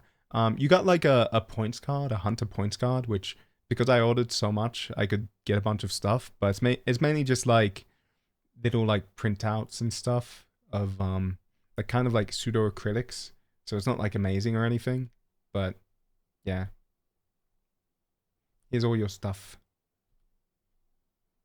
Oh, Wait, that was Shadowbringers. Why is... Oh, right, sorry. This is on the first floor, right? So this is, Oh, wow, my butt pinked. It's really rare for that to happen, but... Monster Hunters exert a lot of energy. Yeah, I guess, but, like... Yeah. I guess it's like The Flash or, like, Superman, where it's like, you use so much energy, you need to eat a lot. But for a normal human, for me, no, I died. Oh, thank you for the follow, by the way. Wait, why didn't I hear that follow alert? Did you hear a ba-da-da, ba-da, ba-da, ba-da, ba-da, by any chance? Just checking, because I didn't hear it, and I'm like, wait, did the alert work? Yeah? Okay, cool, I fixed it. Okay, because that wasn't working for a while, and so I tried fixing it, and I'm like, it should work, but I don't know. But that's Shamiko doing the Doom theme. Yeah, I mentioned earlier, I like Shamiko. There you go, there's your Shamiko. But yeah, this is actually, this whole place is the Monhon Cafe and the FF14 Cafe are at the same location. It's called a Pazella Resort in Akihabara, crazily enough. But it's like the Final Fantasy 14 Cafe is the first floor, and then Monster Hunter is the second floor, and I think Dragon Quest is the third floor. I didn't go to the Dragon Quest one, but here's my first hotel. This was me dying, basically. This is when I was sick. I didn't take any photos for a few days. You can see my shoes again if you want to see them. They're Jordans. They're not Air Jordans. I think they're like Air Max or something. If you care about shoes, but they're just white shoes, but they have some green on them. So I was like, hey, I like green. Let me buy those. This is the amazing view outside of the... I stayed in the Washington Hotel, I believe it was called, in Akihabara. That was my first hotel. I stayed there for like 5-6 days, something like that. It was pretty good. I think I have like a video. If I... here you go. Yeah. Pretty dirty window, but like, it's an okay view. There's like a restaurant on the opposite side. So, like, anytime I open that window, I'm like, they're staring at me. But you can see like the train. It's kind of nice. That being said, like half of the rooms are facing toward the street instead. Did you eat sushi? I did last week in Australia, but no, I did not in Japan. I was sick too long. I had a list of like places to do and stuff to do. But I got like not even half of it. And I had like a pretty short list. I was like, okay, I'm gonna like casually, I'm gonna just like wander around. I'm not gonna like there's a quote in the first episode of Thunderbolt Fantasy that I really like, but I can't remember the quote entirely. But it basically is like, hey, so the best kind of journey is one where instead of like rushing around, you kind of like, you have moments to casually relax and enjoy yourself, right? Like take your time. And like, that's my opinion of holidays, is like, you want to have a bunch of areas where you're like, oh, I want to go to that shrine, or I want to go to like TGS, which is, you know, one of the big things I went for. But you also want to have time to like relax and do nothing. So my list wasn't that big, but I still got like half of it. It hurt. It hurt. Looking out the window made you want to eat sushi. That is random. You're right. Why? Is it because the restaurant on that side? Is it because... I don't know. But anyway, well, one issue with this river is you'd get a bunch of like trash just like going down the river, right? So like it didn't always look that great, and like it's not super clean as you can see, but it's a kind of nice view. Oh, this is Takashi Gashi. Okay. So bit of a jump there. No idea why sushi came to mind. Yes. Well, maybe now you want to have some dagashi, or like sweets. So this is a place near my second hotel, but not my second hotel. I booked in and then I was like, yeah, Takashi Kashi. Yeah, it's I can't remember her name. She's like the main girl. But like she wants the main guy to like join her Takashi empire, right? By like hooking up with her or something. I don't know. I can't remember that show. But this is the place called Super Potato, which is like near Kotobukiya. Hotaru. Yeah, that's the name. Hotaru. Yeah. Um, and it had that, and I was like, hey, I remember that show. But it also had a Salome-sama, Salome desu whose last name I could not tell you. It's Hyaku something. It's like 1 million, right? And then she got a million subscribers in her first 24 hours. Like that was the whole joke, right? But it's Salome. And I was like, oh wow, Salome-sama. But there's a bunch of stuff here. There was also they had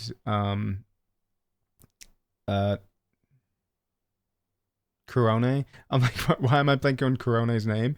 But yeah, they had Kurone as well. If you like Hololive, because they had a bunch of like arcade machines. I'm guessing maybe she's gone here, and she was like, "Oh, this is a cool place," or maybe it's just like she's played that game, and that's why. Because she is a retro gamer. She plays a lot of retro games, so it would make sense if it was like, "Oh, this is my review of the game." But they also had my man Naked Snake from Metal Gear Solid 3, except he's like falling apart. Like this poor guy, he has been through so much stuff. Like his gun is broken, his leg got broken off, clearly here as well, and it's been like stitched together. I think I have another photo. Yeah, here you go. This shows you like a better view. This guy has been through some shit. Like, it's really cool that they have him, but ouch. Like, I don't know how this happened. If it was like they're trying to get him through the front door and up the lift, and they're like, oh, we can't fit him. Cut off his leg. But like, I felt so bad. He doesn't even have his gun. Like, but if you look at like, and here you go, is another image. Um, yeah, it's pretty bad. Oh, let me make sure of one thing before I show the next one. Wait. I need to be 100% sure of something. It is here. Okay, cool. I wasn't sure if I included my selfie with this guy. I'm like, do I have a selfie? Do I need to delete that? No. Okay, here you go. Here's this guy. He looks from the head up like he looks okay. It's mainly just So what's this video? Oh, that video is okay. Okay, never mind. Sorry, I was just before stream. I was like, oh damn, I didn't delete my selfies and stuff. Let me make sure I'm not in this. But yeah, so I'm a bit iffy at certain parts where I'm like, I'm pretty sure I deleted it. But yeah, from the top here, he looks fine. It's just from the bottom, it's like, oh Snake, what happened to you, man? But yeah, it's okay. And then you had Mario as well, like at the front here. And that's like the entrance. This is like the 5th floor. It's called Super Potato. It's near Kotobukiya in Akihabara. It's nice. Yeah, he Metal Gear Solid went hard on him. Is all you can say. Metal Gear Solid 3, Operation Snake Eater. But they also had this may be too loud, maybe, probably, but just Pong. I was like, hey, that's kind of cool. But that's really it for Super Potato.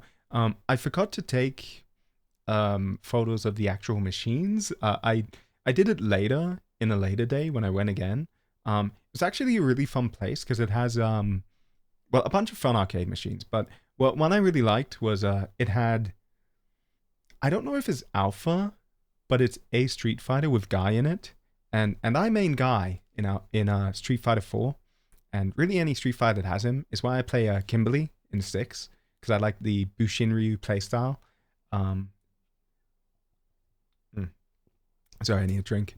But yeah, he was in there, and like it was fun. It's just fun playing Street Fighter. This is another floor in Super Potato. So like level 5 is where you find the arcade, but you can also find like old PS1 games and stuff on the other floors. Like it's very much a retro building if you want to like see retro games and stuff. They also had Shibuya How for some reason, so I was like, okay. This I took a photo of because I like Beat Mario, Cool and Create. For anyone who doesn't know, they're like a Toho song creator or artist, I guess. There was basically a floor that had a bunch of like Toho music CDs and stuff, which is cool, but unfortunately, my PC does not have a CD player. um, Despite the fact that I even like my last PC I custom made. This one I was like, oh, let me buy a pre-built because there was a short period during I think it was like during the pandemic where for whatever reason it was actually cheaper to buy a pre-built than it was to buy individual parts. So I was like, okay, I'll buy this pre-built. Honestly, like it's not bad. Um, and I think it cost me like 4.8k or something. And I had like a 3080 and an i9 10850. If you know anything about computers, you'll be like, oh, it's okay. Even now, and this was like years ago. So like it's a pretty good rig for what it is. But wasn't it cheap because the 3060 3080 release? Um, this was like right after the 3090 released or something. Like the 4000 series wasn't out yet. Is all I know. I don't remember when it was. I just know it was like years and years ago. Um, but yeah, that's an AUD though. But by the way, for anyone who's like, oh, USD, that kind of price, so expensive. No, it's okay. It was reasonable. Um, but yeah, I do remember when I was looking, there was a specific like collab 3080 for Mobile Suit Gundam that I think it was AMD were doing or something. AMD, Intel, I don't know. So some producer was doing a collab, and I was like, oh, it's overpriced, but it is very slightly better, and it's Gundam themed. And I really like Gundam. Like my monitor is a it's a Gundam monitor. I don't know the exact. It's an Asus. It's like a red Zaku type monitor. I'm not sure how to describe it because I can't remember the model exactly. But like it's cool. I like Gundam, so I was like, hey, I want that merch. I want that like GPU, right? And I looked around at the time and it was completely sold out, and I'm like, huh, weird. But then I saw a bunch of images of I'm so upset. I'm so upset. But like at the time, Bitcoin and cryptocurrency had just made it big. So people were buying GPUs specifically to mine crypto. And I saw a bunch of photos of just boxes of this collab GPU. And I'm like, you bastards, how dare you? I just wanted one. Couldn't even get one. Because they all got grifted by the crypto miners, sadly. So yeah, that made GPU prices go up quite a lot. It was like during that time that I bought this PC. Um, I'm still so mad. Um, like mad and very disappointed. But oh well, it's whatever. My PC still works. It's been a few years, so like it's okay, I guess. Um, One GPU was more EX than or more expensive than a pre-built, if I remember. Yeah, yeah, and that's why. It's because of crypto miners. So that's why I bought a pre-built at that time. Um, if I buy a new one, which I don't think I need yet, to be honest, like it's still chugging along pretty well. But if I ever do, I'll probably like put it together again, but like buy individual parts. But at the time, yeah, but pre-builts were the way. But anyway, Beat Mario. Sorry. um, he's a guy from Cool and Create. He's actually a VTuber, and something I find really cool about him is that he modeled his like VTuber model. He had it designed after his wife. So like, yeah, it's very romantic, very cool. He's a Babaniku, so he's like a female model, which like I don't personally do, but it's like, hey, it's cool if you wanna. But I appreciate that he modeled after his wife, and like I find that really cool of him. But he's done a bunch of really cool music, like Night of Nights. That that's kind of pretty famous for. I think actually it's probably pretty famous for. There's a guy who was using like a ruler, um, a measuring ruler, and like just fingering it to like make a sound like right, which is like a pretty famous video, or it was back in the day. I don't know about nowadays with the kids, the youth of the internet, but I was like, hey, it's pretty cool. And it was just on the roof. So I was like, okay, sure. Um, this, I think, is Kotobukiya. I'm pretty sure. Skibbity. Damn you. I still haven't seen it. I have seen parkour, the Minecraft parkour world, or whatever, parkour master. I can't remember the series name. I watched it. He becomes, wait, I don't want to spoil the ending, but yes, I've seen that. Um, it's like 3 hours of parkour sieve. That's it. Do I jump for the meat, or do I take the chicken or whatever? Jump for the chicken, go for the meat, the bread. I can't remember what they were. It's the very beginning of the show. Okay. Honestly, I only watched it because I was watching it with a few other people. Um, I don't like it. I like parts of it. I like the idea and I like the story. I can't stand the way they speak when doing like narration. It's a very specific type of like YouTube commentary that you would see a lot back in like 2010 to 2020, and it drives me nuts, man. But when he's actually talking to other people, it's okay. It's just the narration stuff. I'm like, oh my fucking god, stop. um, but yeah, it's okay as a show. I can see why it got popular. And it's very impressive that he made like the entire. I don't know if he made it himself, but like that they made that whole parkour map and stuff. And the story's pretty good. Just the narration drives me insane. You've only seen the version the guy just took out a gun. Huh? There's a gun? I don't remember there being a gun. I'm assuming that's like a joke thing. Um, but yeah, the parkour sprinting battles, like time trials, like it's cool. But anyway, this is Gotobukiya. There's a wall with like a bunch of stuff Niji fans wrote on and like true pictures, and I was like, oh hey, that's cool. Also there were these coat hangers. I'm like, what the hell? Shu? Ike Evening? You can have him in your closet if you want, I guess. Just wearing your clothes. So if you're like a big fan of Ike, well, there you go. You can have him in your closet. I didn't know there were coat hangers for him, but apparently there are. And you can see a bunch of like the t-shirts. I mentioned there are a lot of t-shirts in Kotobukiya. By the way, I think this is like day 7 or 8 or something. We skipped a bunch because I was stuck in my hotel for like for like 4 days. Actually, maybe I should talk about my hotel a bit. The first one I stayed at, the Washington Hotel. Wait, how far back was that? Bump bump bump bump bump bump bump bump bump bump bump bump bump. Okay, okay, never mind. I was gonna say it's a bit far back, but no. So this hotel, the Akihabara Washington Hotel, I'm gonna rate it for you in case you want to go. I rate it okay, okay out of 10, not amazing. I think my next hotel was better, and I'm gonna explain why. So, just in case anyone's thinking of going and staying at Akihabara, I don't know if anyone would, but hey, it's good to have feedback. So this hotel, it was okay. It was kind of spacious-ish, I guess. Like it's not too bad for a business hotel. I didn't take a photo of the actual hotel because hotel room because I'm dumb and I forgot. I did for my next hotel, not this one. I'll say what it has over the second one. So one, it had an actual bathtub. So if you're like you want to like lie down in a bathtub, you can do that here. My second hotel, the bathtub was puny. I wouldn't have been able to do that. But you could use it as a shower still, just like not as a bath, I think.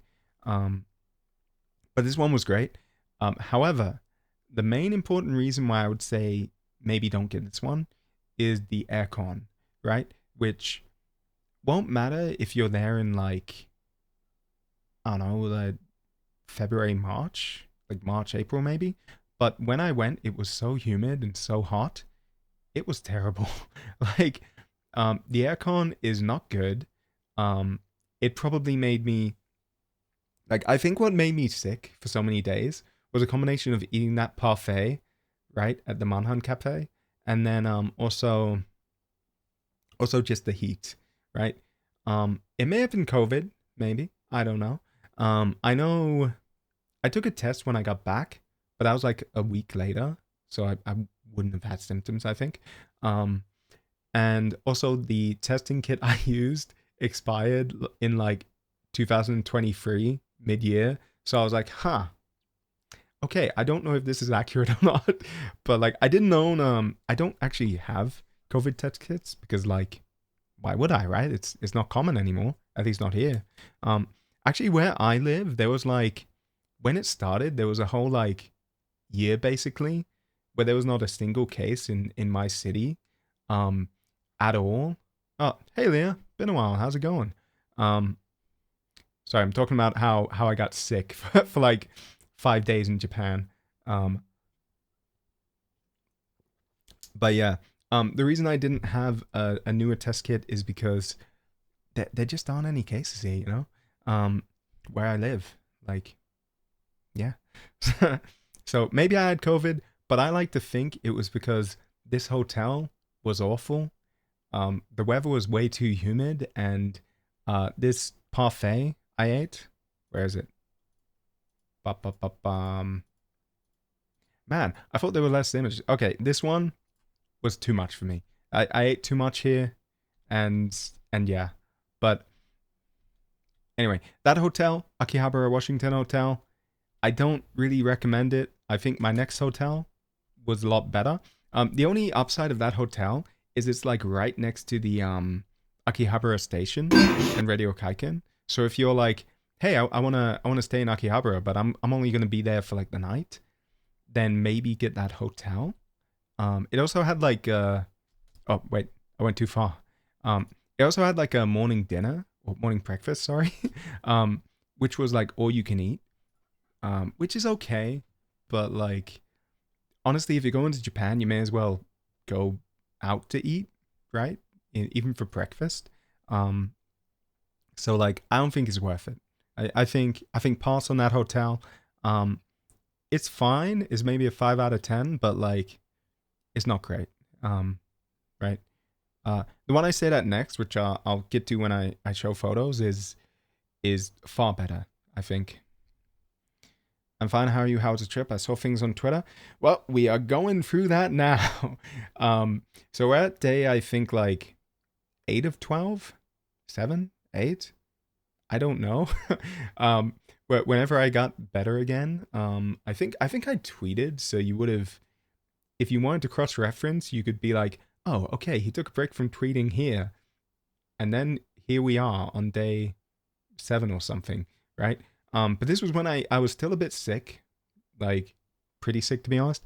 But I was good enough to like walk around, and I had to change hotels anyway. So I went to Kotobukiya, and maybe I was super spreader, maybe I made people sick, but you know what? I spent like 5K on that trip. I had to leave. Um, like it was a lot of money, man. Like of course I'm gonna go out. Um, like I'm not rich, so for me it's like I tried my best to not make people sick in case I was like, contagious, but I really don't think I was that kind of sick. Um, but yeah, one thing that was cool here in Kotobuki, I think this is like the second floor, maybe.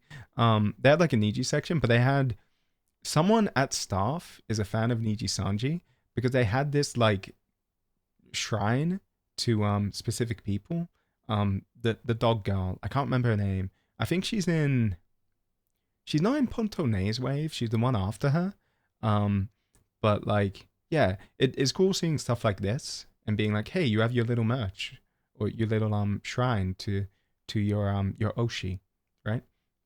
But they also had this, which I found really funny because they have I don't remember the wave name. It's the newer wave in JP. Um, but they have like Lun Lun here, just on a chair because she's too short. She's too small, so they had to like put her up on a chair, and she's the only one there. So I found that really funny.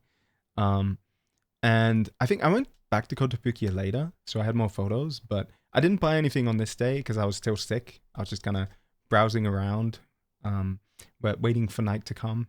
I think I was waiting for check-in actually because I had to check out at like 11, but then check-in is always at like 3. So yeah, I had to wait for that sadly.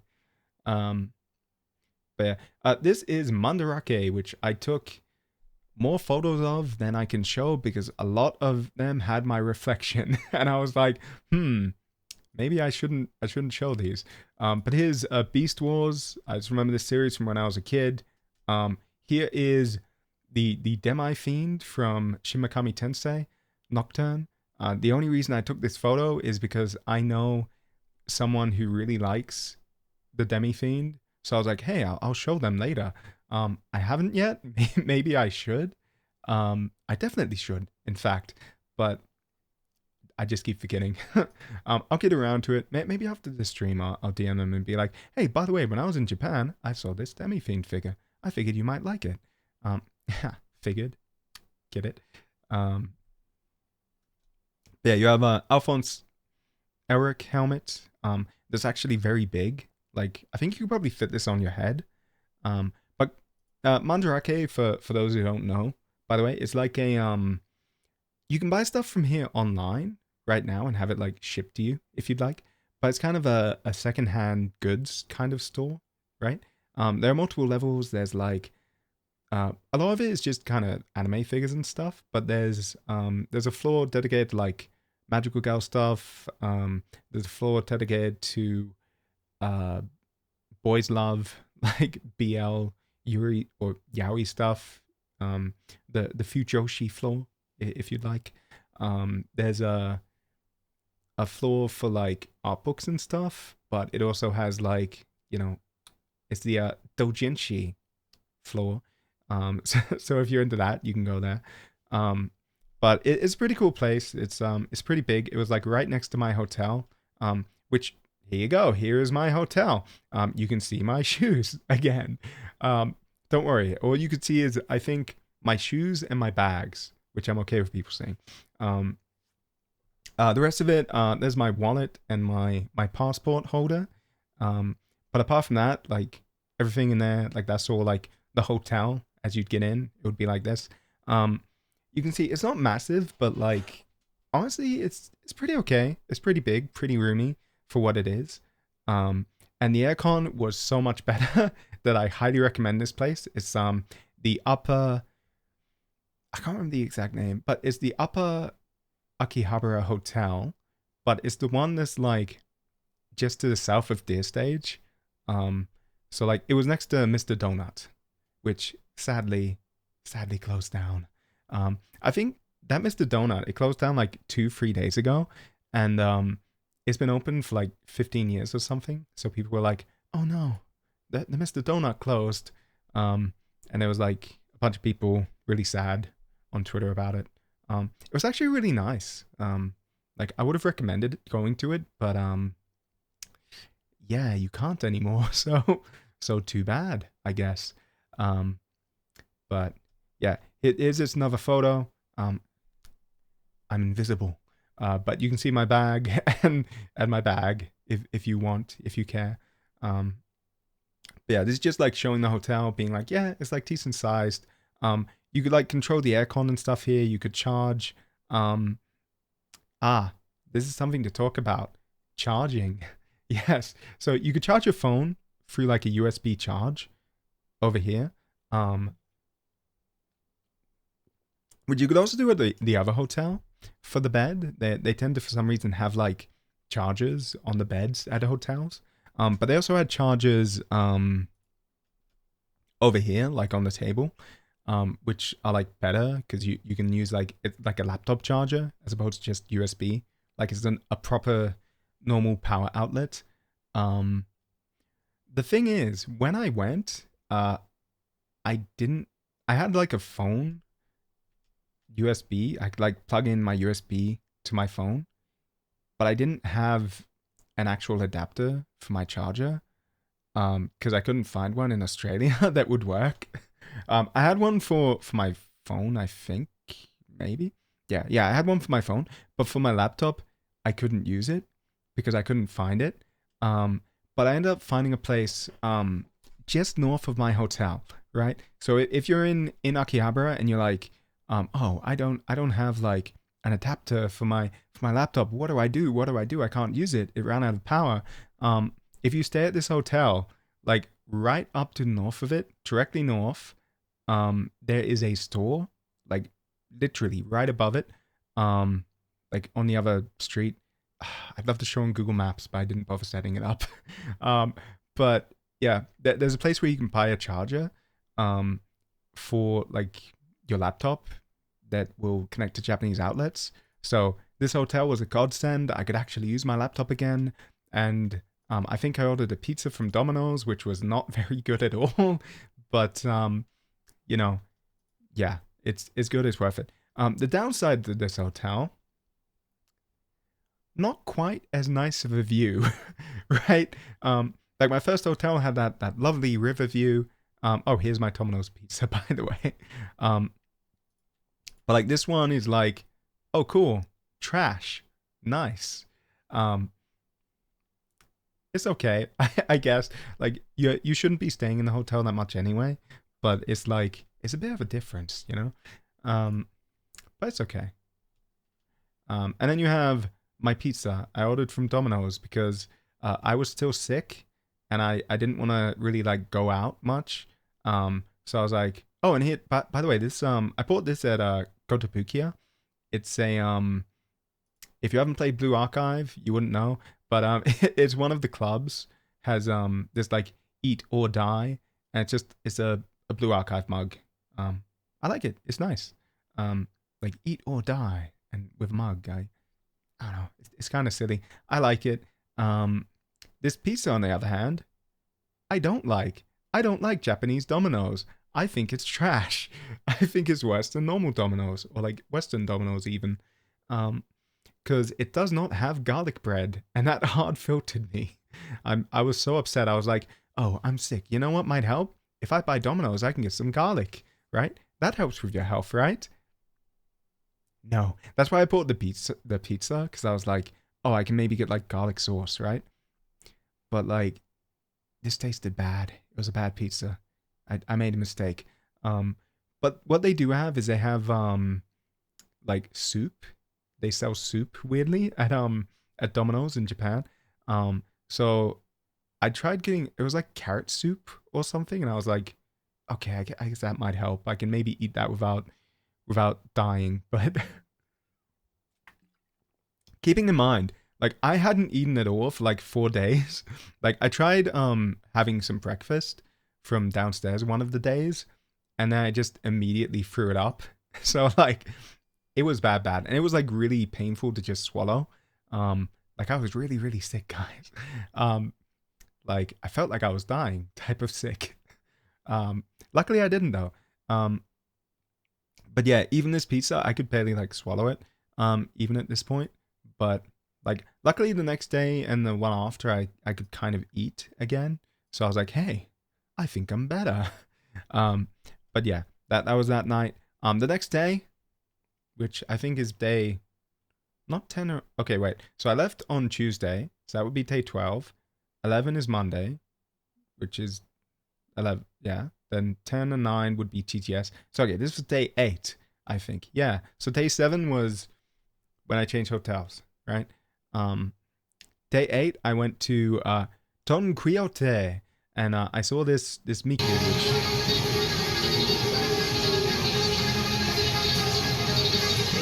yeah, it's a famous Miku song. They just have this like Miku exhibit on I think the first floor. It's a jam. I love this song. I can't remember the name, but it's good. It's pretty famous. Yeah, but they just they had like a bunch of Miku songs from some concert, just like on rotate. Um, in Ton Quixote, Quixote, I think. But they also had this like this was weird, so I took a photo. They had a lot of Hololive stuff. It's like Hololive beer, and I'm like, huh? What? Why? And it wasn't selling well, so I think, maybe it's like a bad brand or something. Um, but yeah. Also, this I took a photo of just because I was like, hey, that's kind of cute. Um, yeah, this is just like Ton Quixote. If you're like, hey, I want to like buy stuff like generically, like some Pringles or whatever, you can go here. I think it's like near or next to Animate, um, as well. Like on the same street, generally. I think you had flashbacks of because of Miku. Um, wow, Miku as a teenager. How young are you? um, it's okay. Honestly, Vocaloid is pretty old at this point. Like, was it around in the like early 2000s? Or is it 2010 plus? No, it would be because it was around the same time as Toho. So like, yeah, no, okay, yeah, that would be teenage. That makes sense for me anyway. Um, but yeah, like more Hololive beer. There was a lot of it, and I was like, okay, whatever. But they also had this like an Apex section on a higher floor, which had this VTuber stream playing. I'm assuming it was maybe a recording, because like why would you make it a live stream? But it was one specific VTuber, and I'm like, wow, weird, some random indie. So maybe they were a fan of, like, someone in the store was a fan of them. Um, but I thought it was kind of cool seeing like random Apex gameplay while you're like in your Apex merch section. Um, and I had the Loch Ness monster here, Nessie, as well as like a little Valkyrie doll if you want that, um, which is kind of cool. Oh, and I had protein powder. Again, more Hololive stuff. There's a lot of it. Um, Protein powder. I was like, weird. Okay. Um, but there was this section which was like the Hoyoverse section, I guess, because it had Star Rail. Again, no good merch here. It's the same as at Animate, where it's literally the same stuff. Um, and it costs the same amount, so like pretty overpriced, I think. But it was kind of cool. It had like music playing.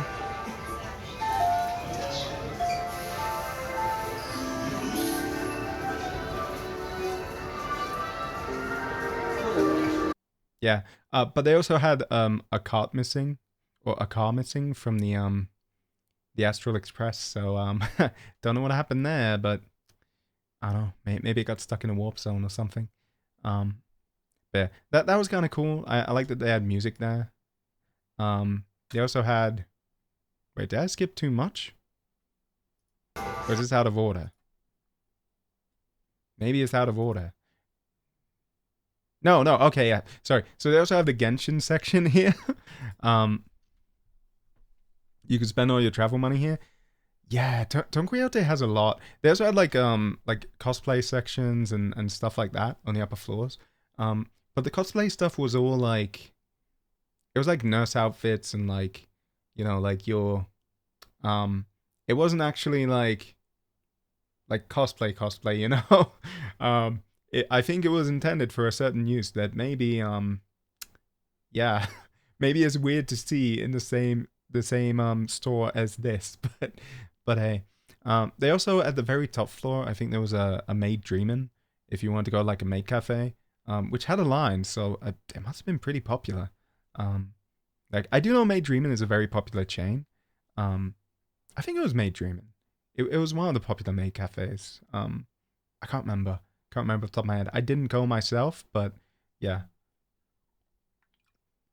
But yeah, then you have the Genshin section of merch, which is significantly better already just from this than the the Star Rail one. Again, very sad to see, but hopefully next year with like a bunch of figures are coming out for Star Rail. So hey, maybe mid next year if you go, you'll be like, wow, the Star Rail section is amazing. I don't know what you were talking about, Akechi. But yeah, this is all Genshin merch.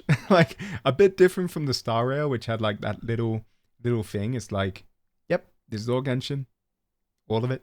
Um, so so yeah, but I did like this, the little like arch. I don't think I took many photos of that. Yeah. Okay. Yeah. No, that was it. And then this is Taito Game Center. I actually went up to and I played mainly Guitar Tora. Wait, Guitar Dora is called. Bah, I can't speak. It's basically Guitar Hero, right?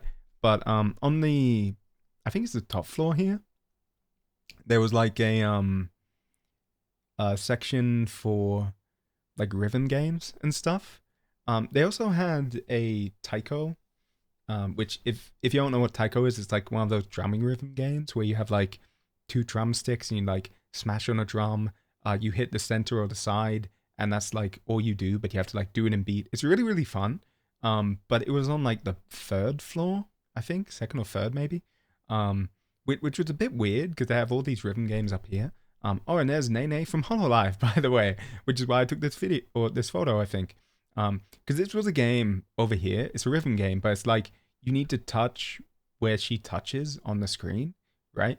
So like there was a video trending like way back in the day when this first came out, where people were like, "Wow, you're touching your Oshi," and people were like, kind of making fun of it a bit. But it's like you basically just have to like follow her arms and try and like do the tracking and stuff on beat, which is pretty cool, I think. Oh, here's this fucking guy again.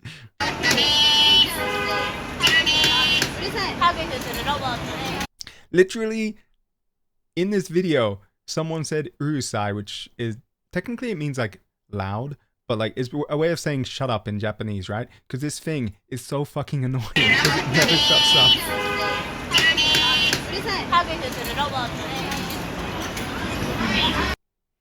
And then you hear in the background, hi as well. Another one.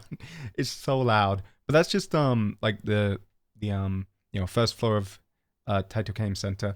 I did go to a lot, but here's the thing. I found out after taking that first, like the photo of Nene, whatever, that you're not meant to take photos in the game center. So I ended up not taking photos of the rest. But I didn't know when I took that one. So like, it's whatever. But yes, I tried to like follow the rules about what you were and weren't meant to take photos of. So yeah. But Taito Game Center is very, very cool. I went there a later day as well, and I played I think on Monday. Oh no, Tuesday. And I played Street Fighter 6, which they had like an arcade, you could like play against other people. They also had Tekken, they had Gundam EX Versus, I think. Like definitely worth going if you're ever in Akiba or Akihabara and you're like, looking to play something or hang out with people. The only issue is, actually, after I took this photo, this one, I'm pretty sure it was this day, I lost my umbrella, which was very annoying because I took my umbrella with me, but I left it in one of these like bins or something for a minute, and I forgot it was there. No, actually, it was Tuesday, I think. Yeah, I forgot it was there, and then I went down to play Street Fighter, and then I went back up because I was like, oh yeah, I forgot my umbrella, and it wasn't there. And I asked the lost and found on the first floor, and I was like, oh, hi, sumimasen, demo, ore no aka umbrella, kind of like trying to speak in broken Japanese, and they're like, oh, okay, I'll ask. And they had none because it someone just took it, I guess. But yeah, Tuesday was like raining quite a bit, so it was a bit inconvenient, but like, oh well. But yeah, there was also this like Key Visual Summerfest going on. There was just like a random store on the side. They were showing off Key Visuals, which I don't really hang out much here. Like the only thing I really know from Key is like Clanid. But if you're a fan of Key, here's your photos of the exhibit. It's kind of cool, I guess. But yeah, I don't really know Clanid from when I was younger. Clanid and like what was the other one? Air, was it? Yeah, just old visual novels that used to be very popular at a time. Nowadays I feel like maybe people don't know Clanid so much, but like, hey, it was pretty popular in my day, in the early mid 2000s, like 2005. If you asked an anime fan, you're like, hey, have you heard of Clanid? They'd be like, yeah, I love that show. It was hilarious, but also so sad. Where? But yeah, virus and protection. Thank you, Windows Security. That's okay. But yeah, I also on this day I went to a few places, right? I could eat again, so I was like, well, sort of. So I was like, oh, you know what? I'm gonna go to Mr. Donuts. And I think you can see my fingers reflected here if you want to like look at my arm, I guess. But But Mr. Donut was actually really nice. Again, it closed down like a few days ago, so yeah, sorry, you can't go anymore. Um, but yeah, I tried to. This is what I actually ordered. I was like, hey, I'll get a donut and like one of these pon rings, I think they're called, which are actually really nice. They're really tasty. But then I tried to take a photo like Fuamoko from Hololive. That they famously visited this specific Mr. Donut and took a photo like this. So it's like kind of like one of those pilgrimage things of like going, oh, okay, yeah, let me take a photo like of the same pose, right? Um, so yeah, like it's semi accurate. I think I got the right seat. I'm not 100% sure. But that was Friday. And then we went to TGS, and I'm going to have some water because I've been talking for like 2 hours straight, and my throat is dying. Um, so give me a moment. But yeah, that was good. I was mostly better, and TGS I could actually drink again or drink and eat, which was great. Out the front here, you had like a Wuthering Waves. I want to complain about TGS though, about one thing in a moment.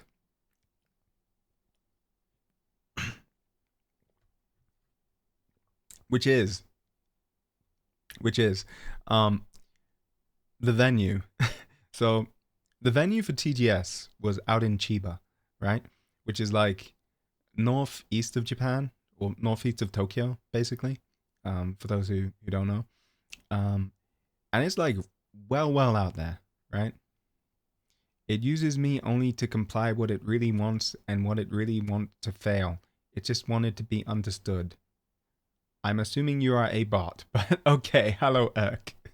Um, Urk is actually isn't that the name of Fire Emblem 7? There's like a mage dude who hangs out with Sarah. I'm pretty sure his name was Urk. Um, I think he was pretty cool. He was very overpowered. I liked using him a lot. Yeah, the Game Boy Advance game. I think it's also called like Radiant Blade or something. I saw it as Fire Emblem 7. It's a really good game. But yes, I think it was like Mekihara Messi Hall or something. But it takes so long to get to TGS. It is a massive pain in the ass. Like one of the reasons I stayed in Akihabara is because I was like, okay, cool. So I'll stay here, and then like it's kind of close, as opposed to staying like down here in Shibuya or like over here in Ikebukuro. So like I'll save some time. It still takes like an hour to get there, and your options were either take a train, which takes like an hour, and you're in a really packed train because it's TGS, like a lot of people. Or you can take an Uber, which costs like $150, and takes an hour, but like is far better because it's not packed.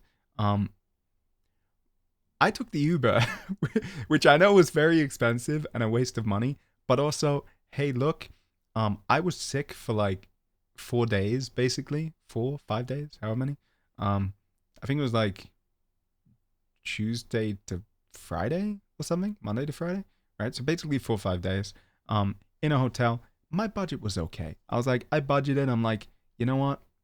I can afford taking an Uber, while still semi sick. But yes, it was a massive waste of money. That this is probably like the biggest regret of mine. Was spending like way too much money on Ubers just to get to TGS because it was in the middle of nowhere. If you're ever going to a venue like HoloFest or TGS, I recommend just stay up in up like near where it is instead of training out because like it's such a pain. It is not worth doing. It's it's painful. But yes, at the very entrance here you had Wuthering Waves, which is kind of cool. But I'm like, is it really that popular that they could have it outside here? Um, and then they had the just Tokyo Game Show. They had okay, so this was when I went in. Luckily, so I didn't take a photo of the crowd, but there was like a massive crowd trying to get into TGS, right? And this was like very early morning, right? I had to get there like immediately to try and play Snake Eater, basically. But or not Snake Eater, Delta. But like that is Snake Eater, kind of. It's a remake of Snake Eater, but Metal Gear Solid. But you can see Nichi-Sanji. Hey, it's Hoshikawa, and Kaida. Kaida? Yeah. Um, so yeah, they had like a Hoshikawa live stream. I was like, huh, weird. Like immediately when you walk in, you have an Nichi-Sanji live stream. Kind of cool. Um, but then I got my so you have to get like tickets to go to certain like play games and stuff, like demos and whatnot. For pretty much every booth. Not quite every booth. Level 5 you didn't, but every other booth you need to get like play tickets, and you need to get them right away because they would be for like the entire day. And it's like, oh, you want to play at like 2 p.m? Okay, be here at 9 a.m. and pick up a ticket. Like, really? But that's TGS. That's how it worked. But yeah, I'm just gonna go through the booths and stuff. I might try and go a bit quicker maybe because there's a lot. But yeah, so you have Mecha Break, which is a game that honestly, actually, if I pop here, we're gonna gacha. Okay, what? No, it wasn't Mecha Break. Okay, we'll try one more time.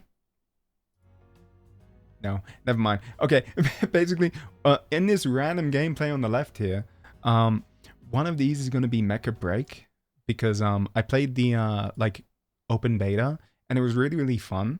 So I was like, maybe I'll play it again. I didn't play it at TGS, but I could have. The only reason I didn't is because I had already played it so much. I was like, you know what? No, I'll do other stuff.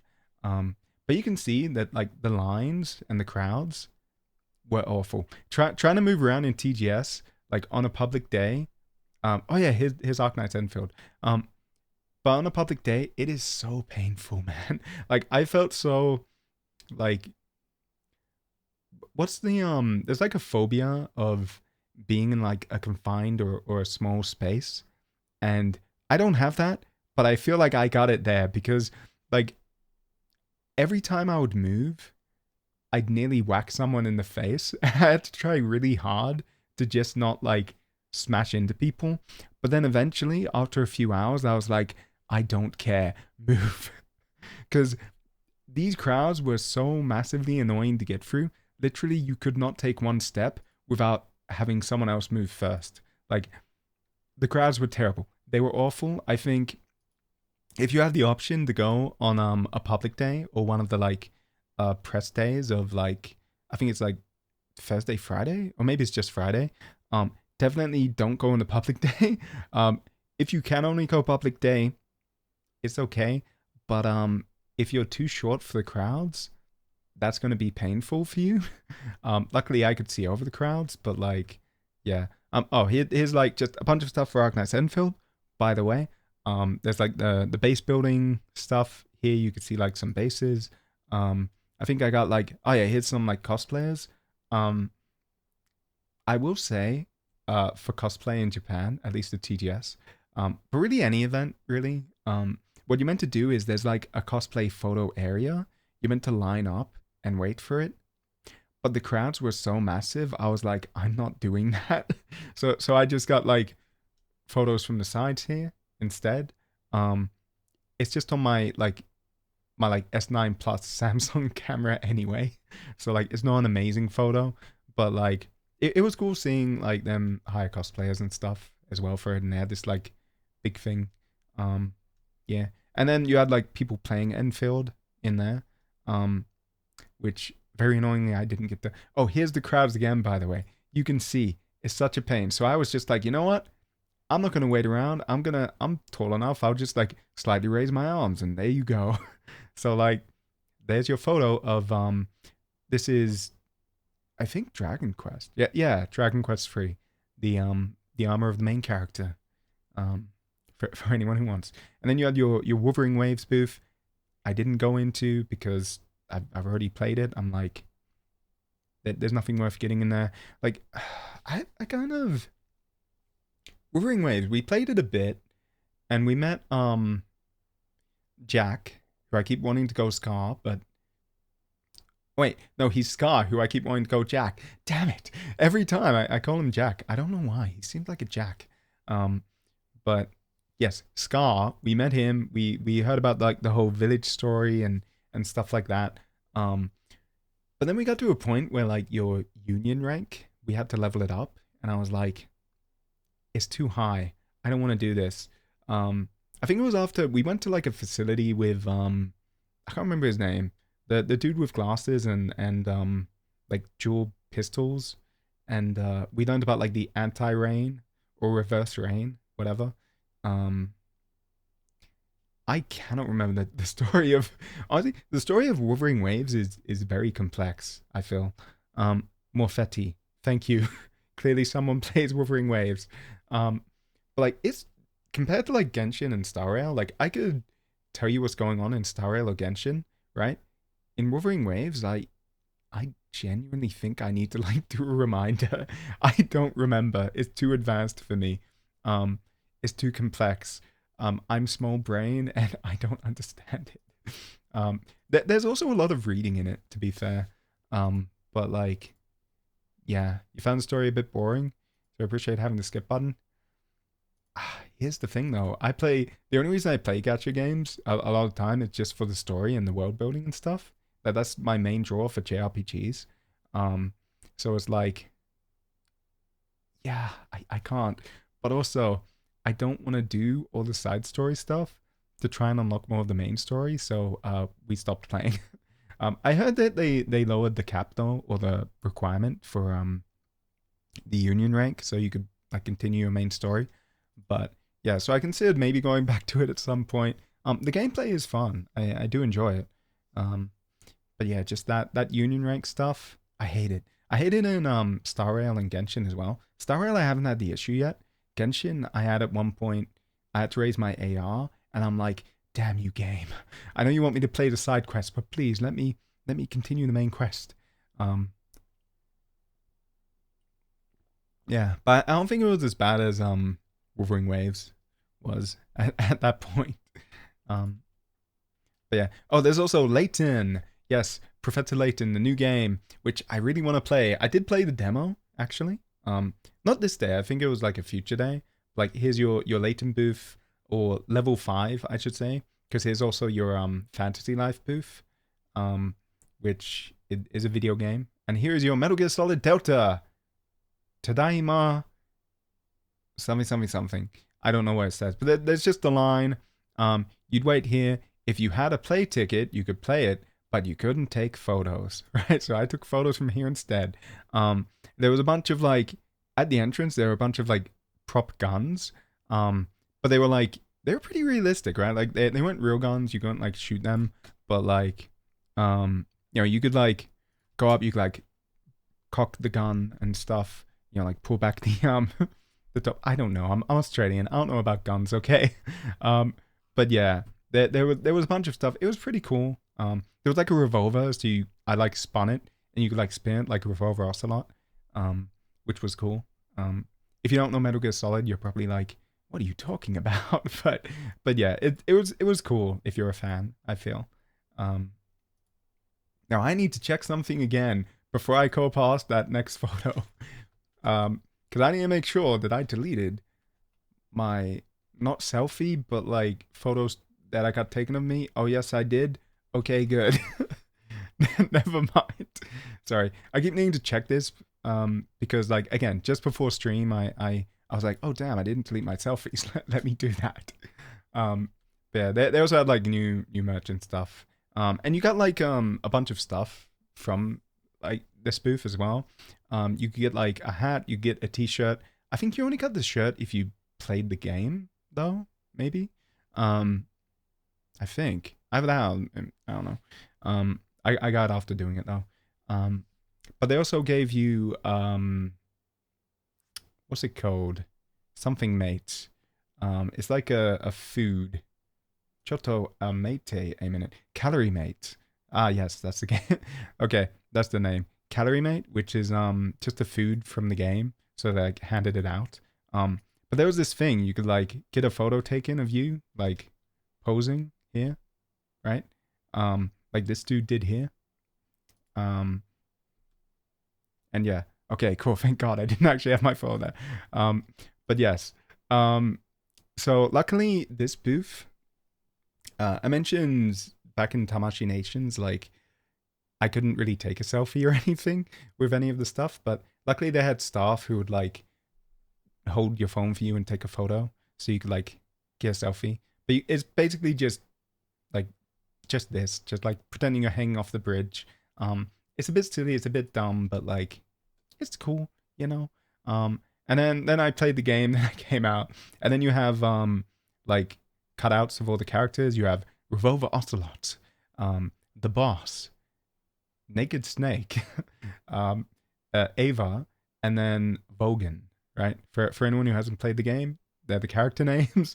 I really want to play Delta. When it comes out, I'll probably stream it. As will literally everyone else, I feel. but like it's okay. I don't mind. I want to play it, so I'll play it. It's not that long. It's like I don't know, 12 hours, 16 maybe. But yeah, it's a really fun game. At least the original Metal Gear Solid 3 was. Um, this game is a bit different. It's kind of like because they changed the gameplay, so I feel like it's kind of like a combination between Metal Gear Solid 4 and 5 in a way, in that like the walking around and like the CQC or like close quarters combat, like punching, is very similar to 4, but then the gunplay is very similar to 5, I feel. For anyone who has played the games, you'll have an idea what I'm talking about. Anyone who has not, sorry. Maybe eventually. I've been wanting to play Metal Gear Solid 4. I always wanted to after finishing Resident Evil. But we're still at like, we played RE1 to 3 and we've played 7. We need to play 8 and then 4. And then I need to find someone to collab with for 5 and 6. And 6 in particular is like 20 hours. So yeah, I don't know if I'll find someone for that. Maybe I'll just do that solo. I don't know. I've actually really been wanting to play 5 again, but maybe I should play 4 and 7 first.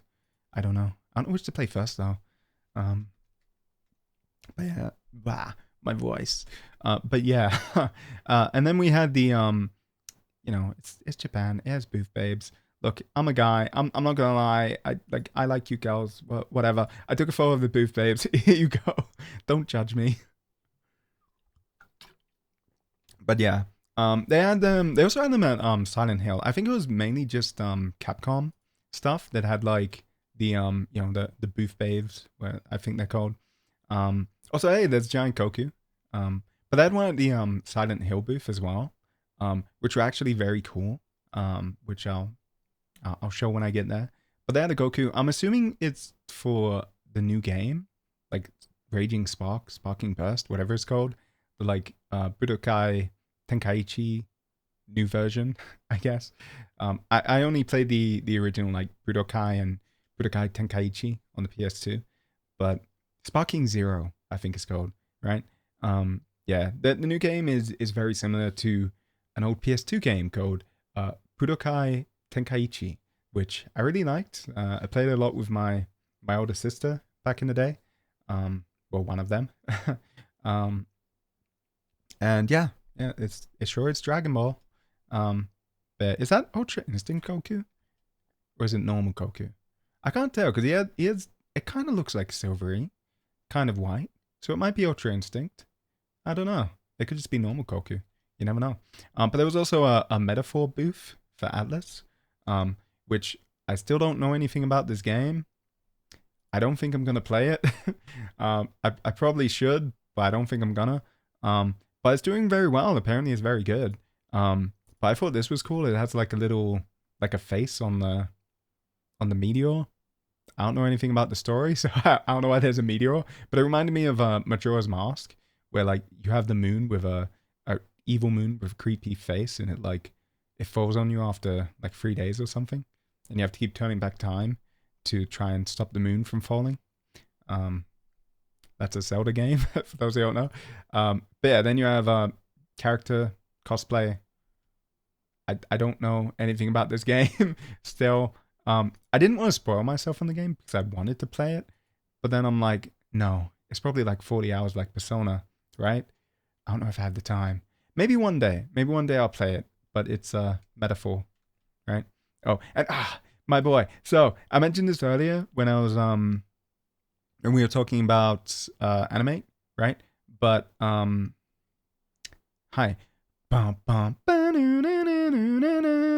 Shangri-La Frontier. I'm assuming, okay, there's a season 2 coming out right now. I do not know why they had this booth. It was really weird to me that they had this booth for a random anime, and I'm like, why? But I think it's because there's also a mobile game, apparently, that's come out. That doesn't look very good, to be honest. I don't think I'll ever play it. But there's also season 2 that's coming out right now. I need to start watching it because I really liked season 1. I'll say even if you're never gonna watch this show, which like fair, it's not for everyone. I highly recommend listening to the opening theme of this show, Shangri-La Frontier, because it's great. Like really, really, really good opening song. It's by a band, I can't remember their name, but like they're a bunch of people from like different bands and stuff. Like they got together just to form it. It's like 4 letters. It's like FMCM or FCMC or something.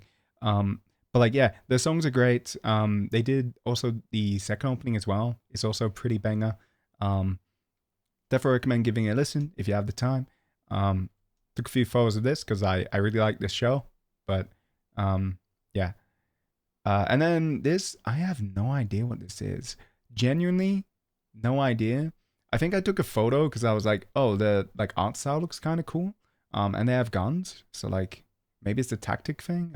I don't know. Is it like Ghost Frontline 2? I don't think so. But like it's something for sure.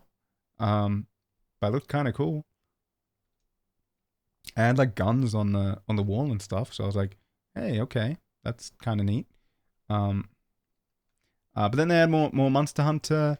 And now I'm going to again check one thing in my photos to make sure I didn't accidentally dox myself. Because I'm pretty sure soon after this. Okay, cool. I did delete that. Good. Okay. There was also a Okay, cool. It didn't. Nice.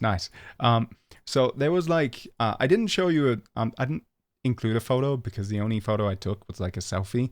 But because there's Ace Attorney Investigations, like I want to say it's not a new Ace Attorney game, new for the West, right?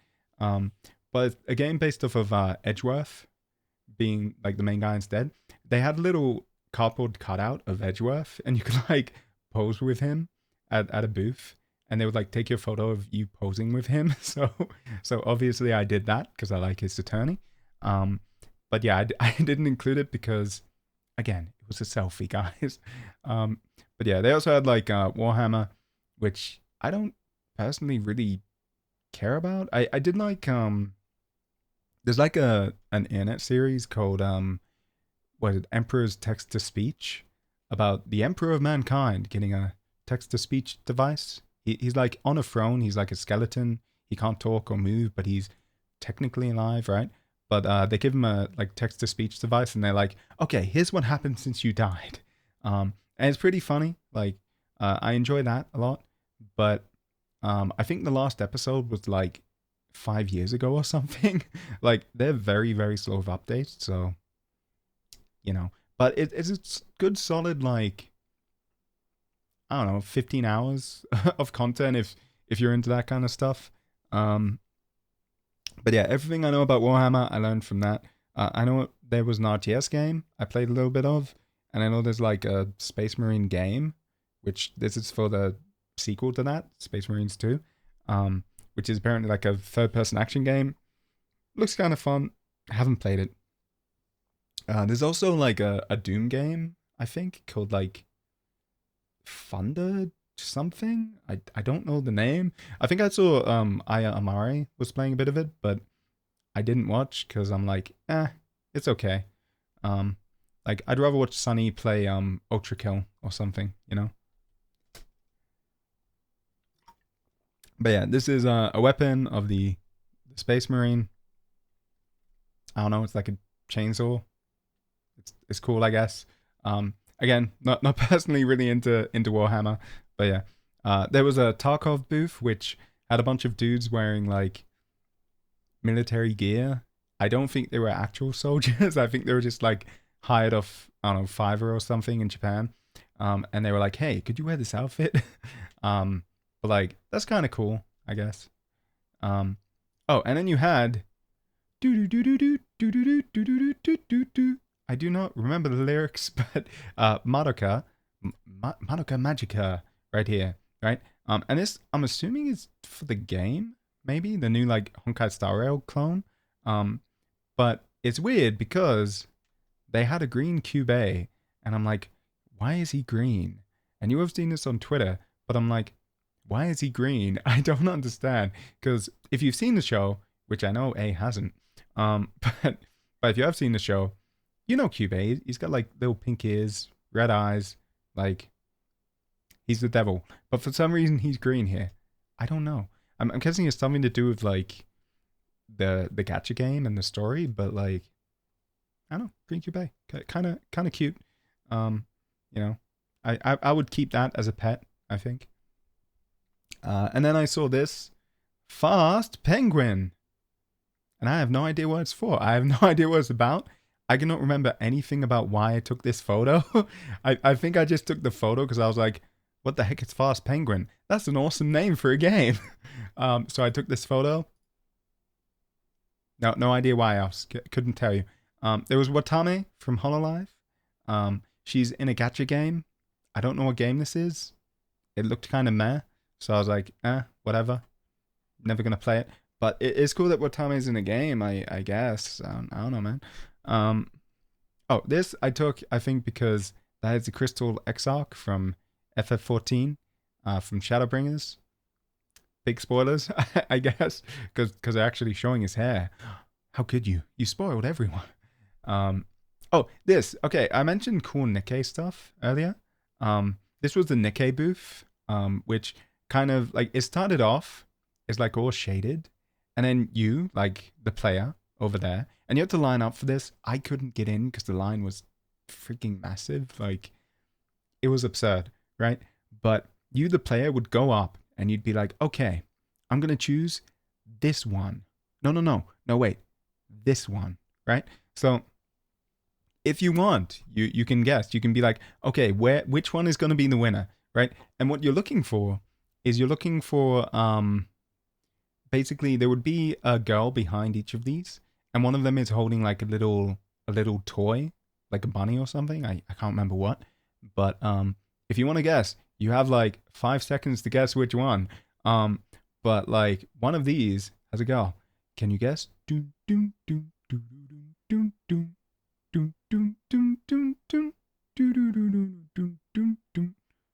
Okay, well, no one guessed, but the answer is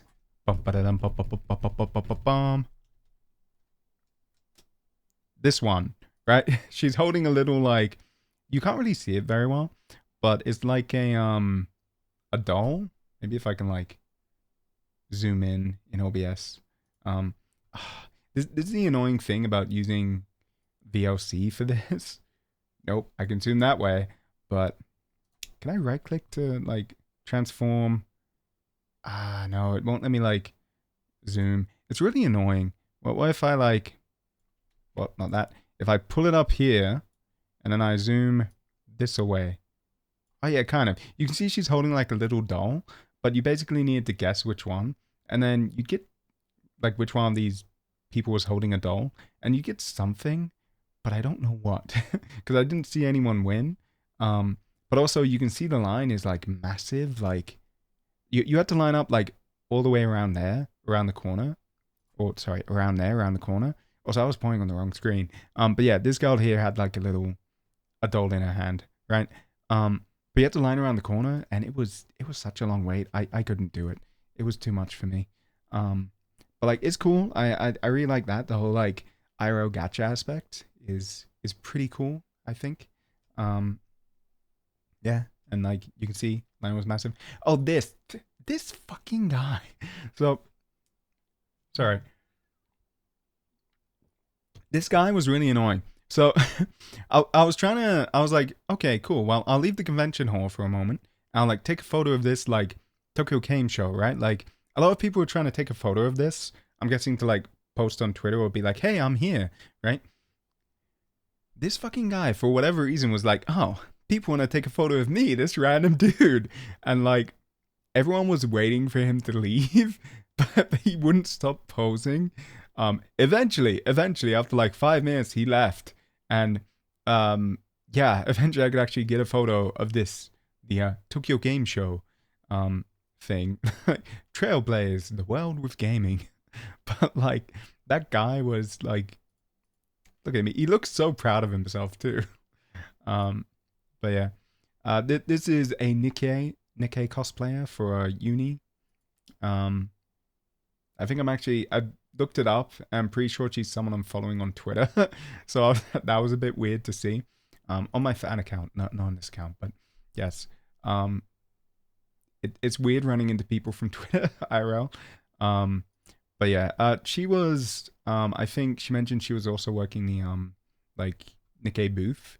But yeah, they were like taking turns. They were also like, I think they were like two dudes who like came in as well and would be in the booth, in like behind the glass at random times. Because yeah, obviously like it's like TGS is what, like 10 to 5, so it's like 7 hours at least.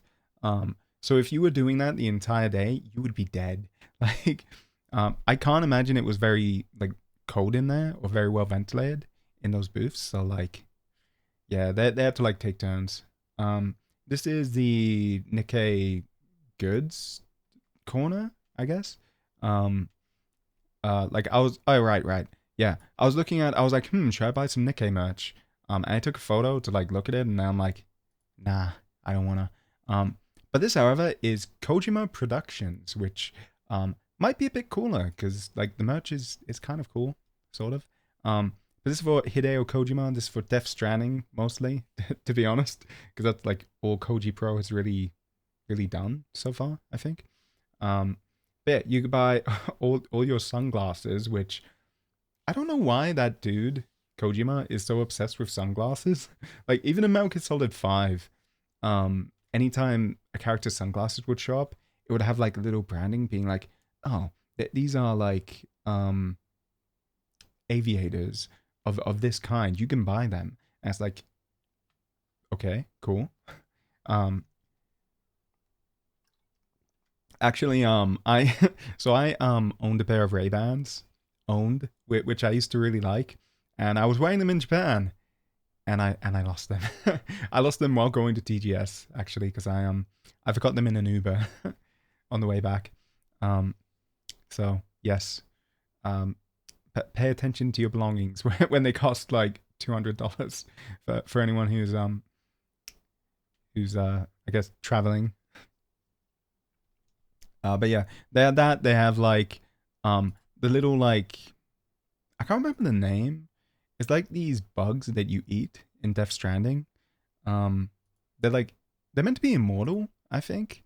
But yeah, and they have like bridges, right? This is all just like Death Stranding stuff.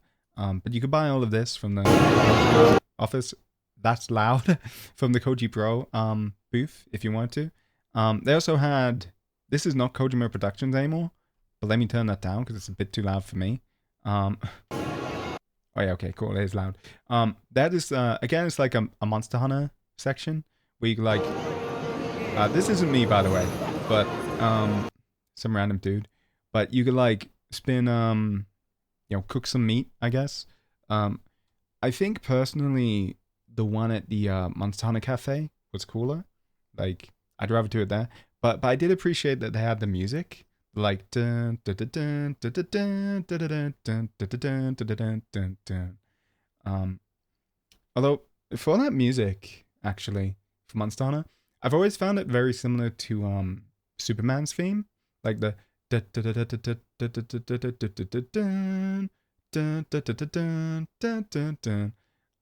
if you listen to the first like, I don't know, 20 seconds of the Superman theme, the like classic Henry Williams one, and the first 20 seconds of the main Monster Hunter theme, they're very, very similar. Like I would argue almost plagiarism worthy. um, but yeah, it's still a good song though. It's still a good theme.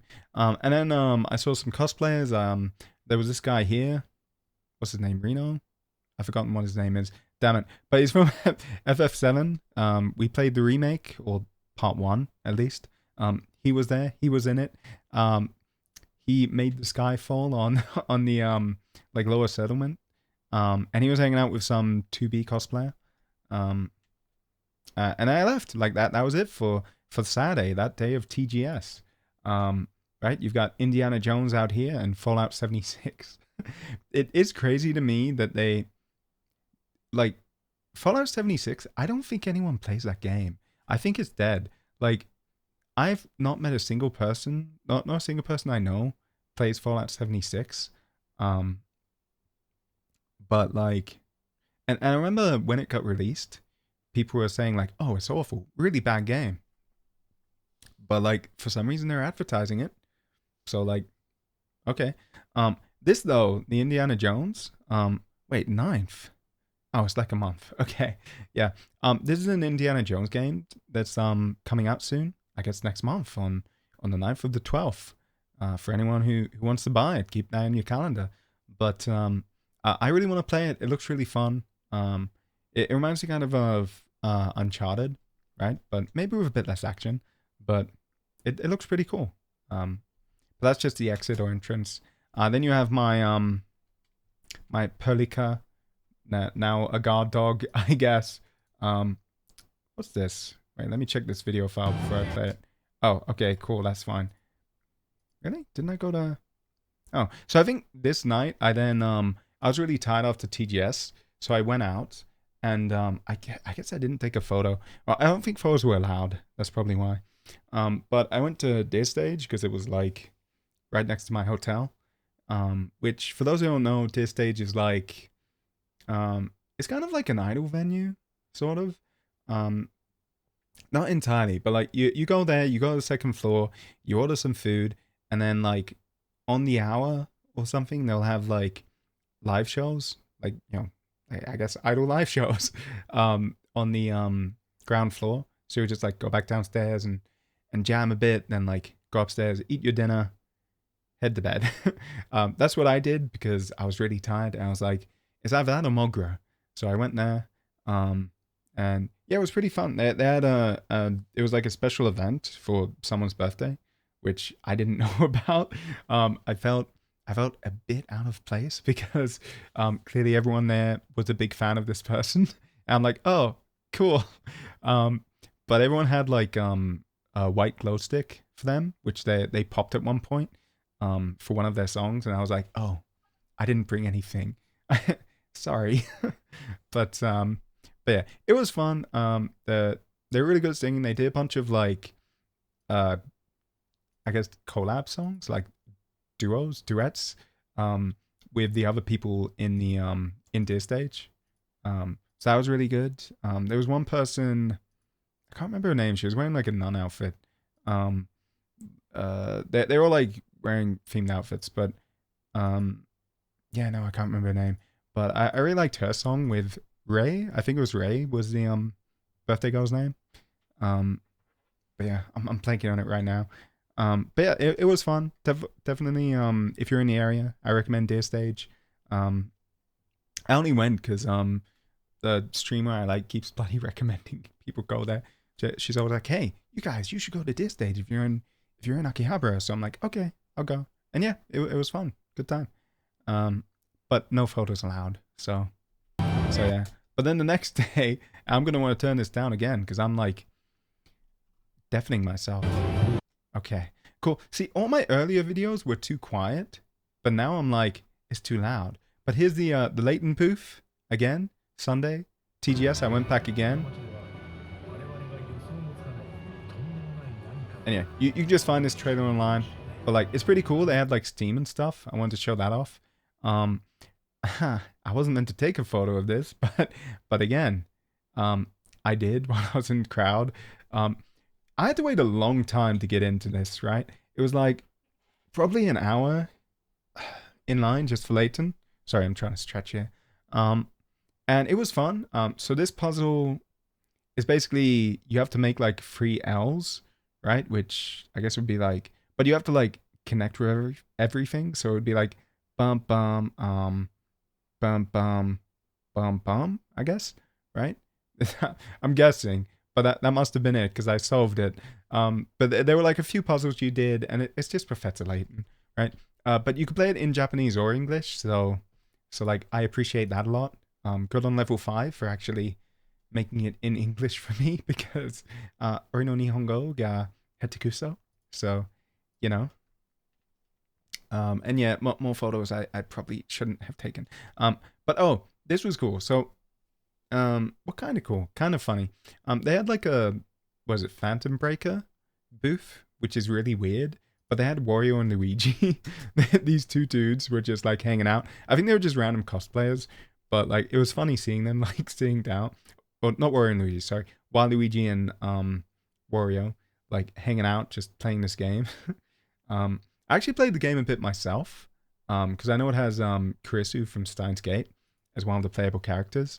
It's just like a beat 'em up, but it's fun. Like, you know, apparently they're doing like a new version or something, which is why they had a booth, but like it wasn't very popular because, well, for one, it's in front of the Professor Layton booth. Like, you know, people are there for Layton, but also like it's an old game, so I kind of get it. But like I played for a bit. It was fun. Oh, this was I took it. I think I just got out of the toilet actually, but I just took this photo because I was like, wow, Tales of the Abyss. For anyone who doesn't know, it's like an old Tales of game. There's Luke. You know, like it's just like it's a group cosplay of Tales of, like the main party. But I didn't actually get any photos of them. But I was like, okay, wait, let me take that photo as they're running away. But I went to Layton, and then when you played Layton, you got like a ticket to skip the line, kind of, for Fantasy Life, right? So I think, honestly, I probably should have gone to Fantasy Life first because they had a shorter line. But it basically gives you like a priority line, right? Like you don't quite skip, but you basically skip. And I went there and I played this. It had a really cool area, actually. Like it had this whole arch. It had like, yeah, I took photos of the screen again. I didn't really care this day too much. But like it had this archway you could go under and all this stuff. It was pretty fun. I feel like though you couldn't really, like, it was mainly just the combat stuff and like outer world stuff that you did, and you didn't really do any of the like town building and whatnot, which is what Fantasy Life is known for, right? Like that's why you would buy the game. So I feel like that was kind of a missed opportunity on their part to not actually have that. And you had a 15-minute time limit, which seems like a lot. It's really not. Especially after like waiting so long.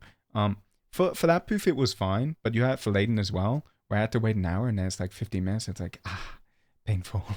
But yeah, I also went to the Silent Hill 2 booth over here. Ooh, spooky scary. Right, which oh yeah, so I was talking about like the cool booth bays for Capcom. Here you go. These two. So I think I have a video. So like they did this thing that like they do in the game and also the movie, I guess. They just kind of like flail around. I think they didn't do an amazing job, but they did good enough. And honestly, like they were probably out there all day, so like yeah, and they like synced it up to the audio of the right. Yeah, like this sound effect, like it must have been synced to the music or something, but like it's cool that they had that. I really appreciate that. They're just nurses from Silent Hill. That's cool.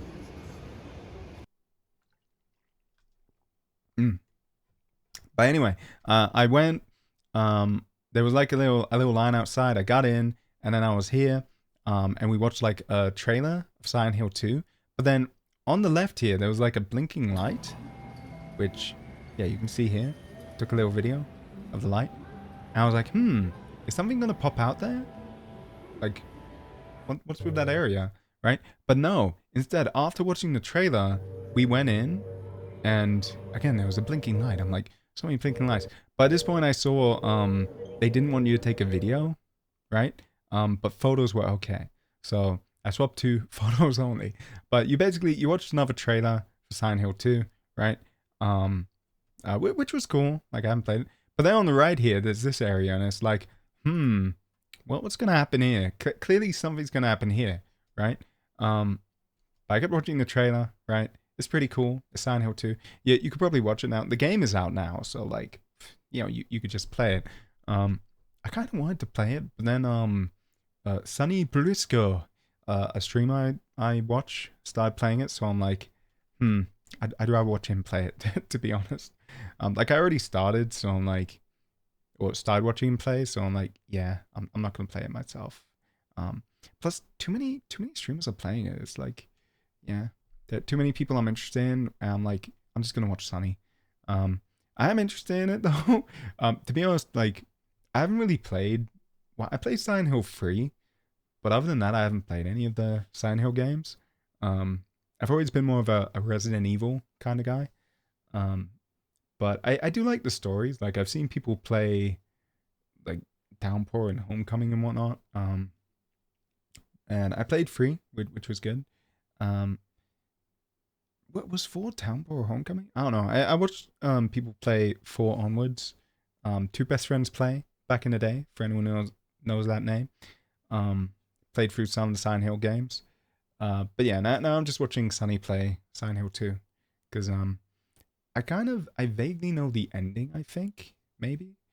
But I don't really know the story. So it's pretty cool. Like, if you're not watching anyone, I definitely recommend it. Like giving it a play. Because it's probably pretty good, I'm assuming. Like the other games are, at least 3 was really good. But yeah, and then when you finish the trailer, on the right here in this area, there's a pyramid head. You can see he just popped up. There was like, it's a lot more atmospheric if you were there, because obviously there was audio, and he was actually moving, but like it was pretty cool, I think. Like their sound effects, they were really good as well, and like the guy looks pretty good for being Pyramid Head, right? Like I think they did a decent job in getting someone with like the right physique and stuff to be kind of like creepy. Yeah, he just kind of walked there. He stopped and he walked away.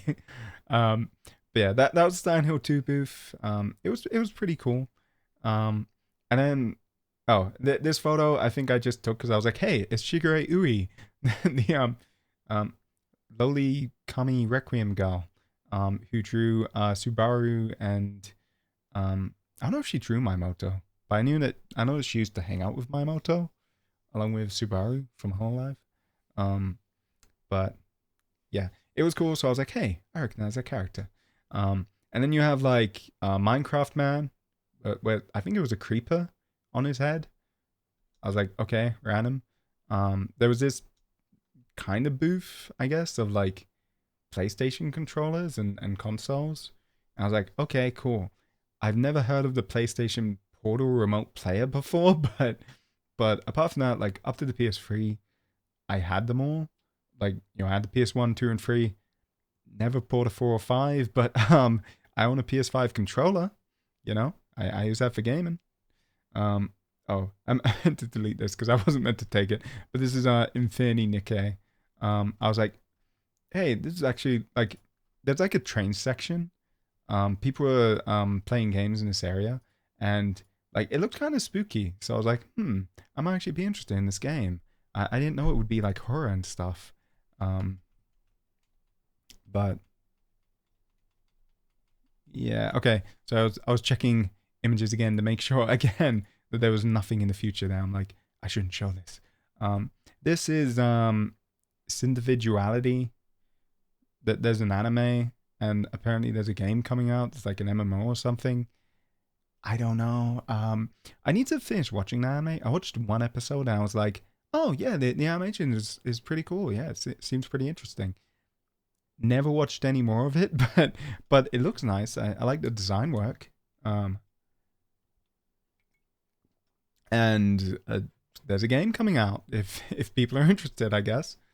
Um, this I have no idea what it is, and I can't read that writing because of the neon glow. um, go go something. Um, but I don't know. It was a booth. They had a cosplay and like a little this thing, so I thought that was kind of cool. I was like, I'll take a photo. This booth as well. I have no idea what this game is, but apparently it is Hydra Bank. I'd never heard of it before. Hydra Bank Etheria. I don't know, but yeah. Anytime I was like, I have no idea what this game is, um, but it looks kind of interesting. I took a photo just so I could like search it up later. I haven't, but eventually I will. I probably will after this actually. Um, like a lot of stuff I just end up getting busy and didn't think to do. But yeah. Oh, this game I'm not interested in at all. But this kind of remind me the designs of if you've played Splatoon, they're like two sisters who you have to like vote for like a team. Basically, you go on a team. So it might be like, oh, team scissors versus paper, or like team dogs versus cats, right? And you have to vote, and there's like an ongoing thing that they keep changing what you're voting for. But like it kind of reminded me of Splatoon. I don't know, something about the art style. Just made me think of that. So I was like, oh, that's kind of cool. So I took a photo. This I am so amazed. Even now I am surprised about this. Tree of Savior in 2024.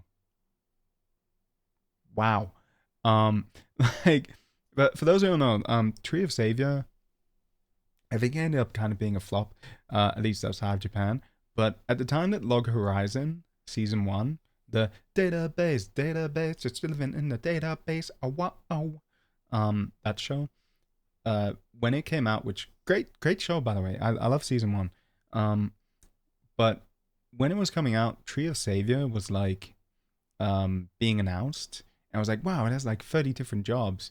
And everyone who watched Log Horizon was like, oh, wow, it's going to be really similar to Log Horizon, right? And then no, not at all. It ended up kind of being really boring on release and having a lot of issues. But maybe they fixed it now. I don't know. But it was really weird seeing this at TGS. So I was like, whoa, that's crazy. Tree of Savior? It's like if you see like a RuneScape booth or something. It's like just an old MMO that like seems kind of defunct now. It's like, yeah, it's around, but you don't expect to see it, you know? X-Real. Oh, right. This was like virtual reality sunglasses. Well, not virtual, but like augmented reality. Kind of like if anyone's played Heavy Rain, um Norman Jaden. Norman Jaden. He has a pair of sunglasses he puts on and he can like I don't know, play catch or whatever with like a fake ball that isn't really there. And everyone else looks at him and they're like, dude, what are you doing? While he's like just throwing nothing in midair.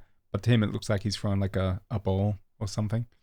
But yeah, that's what X-Real is. It was fine. It's kind of meh, to be honest, still.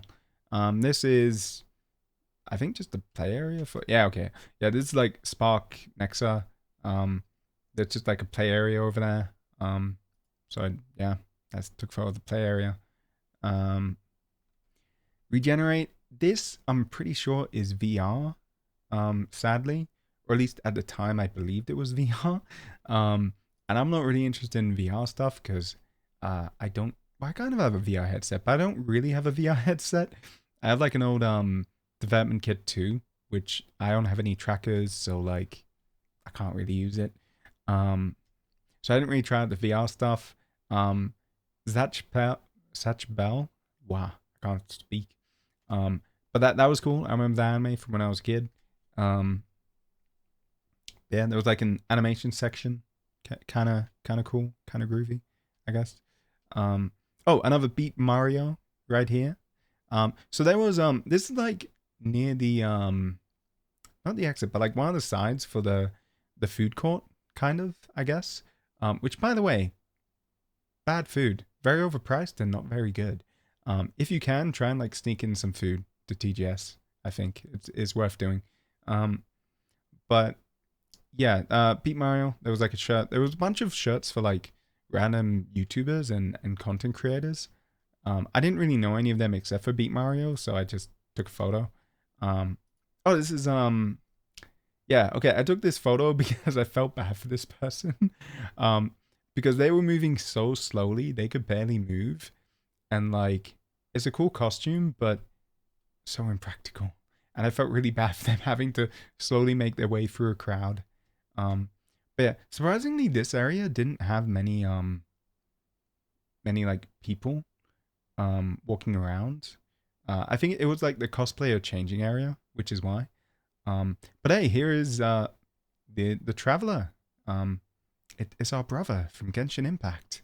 Um, with his baggage.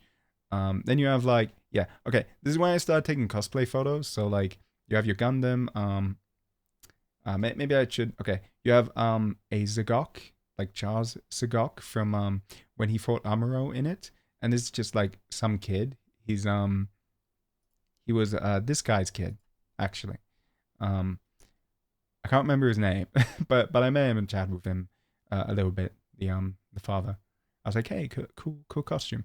Um, and this is cosplayers. So this area, I tried to take photos, but also I didn't want to have to deal with actually having to wait in a line. I did for some, but not for all of them. So this is like Tekken. You've got Devil May Cry back here, Final Fantasy, etc. But like here's your Final Fantasy 16 protagonist. I don't know his name. I still need to play FF16. I really want to, but I haven't played it yet. You have like Hosho Marine. I think the only cosplayers here for VTubers were Marine and Toa from Hololive. Yeah, these two, right? Um, and actually, these probably would have been the easiest to like. Oh no, wait, actually, never mind. Marine. Oh, never mind. I was like, wait, looking at this, there's no like crowd, but no, there is. Like you had to like line up, as you can see, to like take a photo, which I know, filthy gaijin I am. I didn't bother. I was just like, you know what? I'm using my mobile phone camera. I'm not posting this on Twitter. Like, it's fine. That like I can just take a random photo. It's okay. Um, but yeah, they were the only VTubers, which was a bit weird. I thought there'd be more, but I guess this was the second day, so maybe they were like, maybe they were all there on the first day, or like, yeah, you never know, right? Um, but yeah, just here's a bunch of cosplay photos. Here's Leon and Ada, which is cool. That is Blue Archive. Okay, these two actually, Blue Archive, Hoshino and I can't remember her name. Hoshino Pescado. But they had so many people constantly lining up. The line was so massive. It was such a massive pain in the ass. Like I didn't even bother. I was like, I'm not even gonna try, right? Which is weird because then right next to them were Nikkei girl. I think her name's Toki or something, and Shimakaze, right? And it's like they had no line, none at all. It was fine, but Blue Archive, no. Yeah, how dare you go near my Hoshino cosplayer? Like, you have to go through a line of 20 people before you can take a photo. Like, no. But yeah, here's just a bunch of cosplay photos of random cosplayers.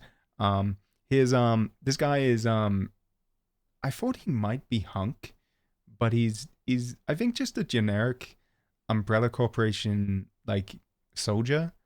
So we played RE2 and the soldiers would have looked like this when they like tried to steal Birkin's G virus and whatnot. It's pretty cool. I liked how he like posed and stuff. Miku, I ran into one Miku. Strangely only one. Maybe she's not very popular anymore. I don't know. But I took a bunch of photos of her because I have a mate who really likes Miku. So I was like, you know what? I'll send these Miku photos to him. But also, as you can see, I did not line up because I was meant to be there. But it's like, I didn't want to line up, man. Like, I don't care about. I did line up for this guy, Link. He went here, which is cool. Also, you have Organization 13. is that Axel? I think. On the right there. But yeah, it was cool seeing like a classic Link, as opposed to like Breath of the Wild one. So that was pretty neat. Then you have like, uh, okay, so I'm gonna defend myself here before I show this. Any cosplayer who did like a bunch of different dynamic poses, I took a lot of photos of, because I basically took one photo for every pose, right? So don't blame me for having so many here, okay? But this is female Terry Bogard from King of Fighters, but from like a spin-off game. And yeah, she just did a lot of different poses. So like, don't blame me for that, okay? Like, I'm just gonna skip them, okay? um, but yes, that was cool. Anyway, here's Bowser. This guy was great. Like, genuinely, may have been the best cosplay at the show, because he's like, oh, you want to see me breathe fire? It's so dumb. It's so stupid. Like, I love this guy, man. He's the silliest. But yeah, I love this Bowser. He's fantastic. I don't know his name. I don't think he had like this is one thing I was a bit disappointed, or a bit like annoyed about, maybe disappointed. I don't know. But like, all these cosplayers, like the majority of them didn't have any details for like their Twitter or anything, right? So like, if I wanted to follow this guy on Twitter, I can't. It's so sad. But he was great. Then you had Tifa. Some of them did like this, right? Then you had the boys, the team from Yakuza. I can't remember the Japanese name. It's like Ryuga something, but Yakuza, right? And they're great. It's like Yakuza 5, I think they're doing, because they have bold I can't remember his name. God, it's been too long. But I really love Yakuza 4, which this guy right here, my man, is one of the playable characters in. And also you have like Hawaiian Kiryu. You have like normal Kiryu in a suit, and then Hawaiian Kiryu. But I love this fucking guy here because he decided to do this shit during it. And so in character is great.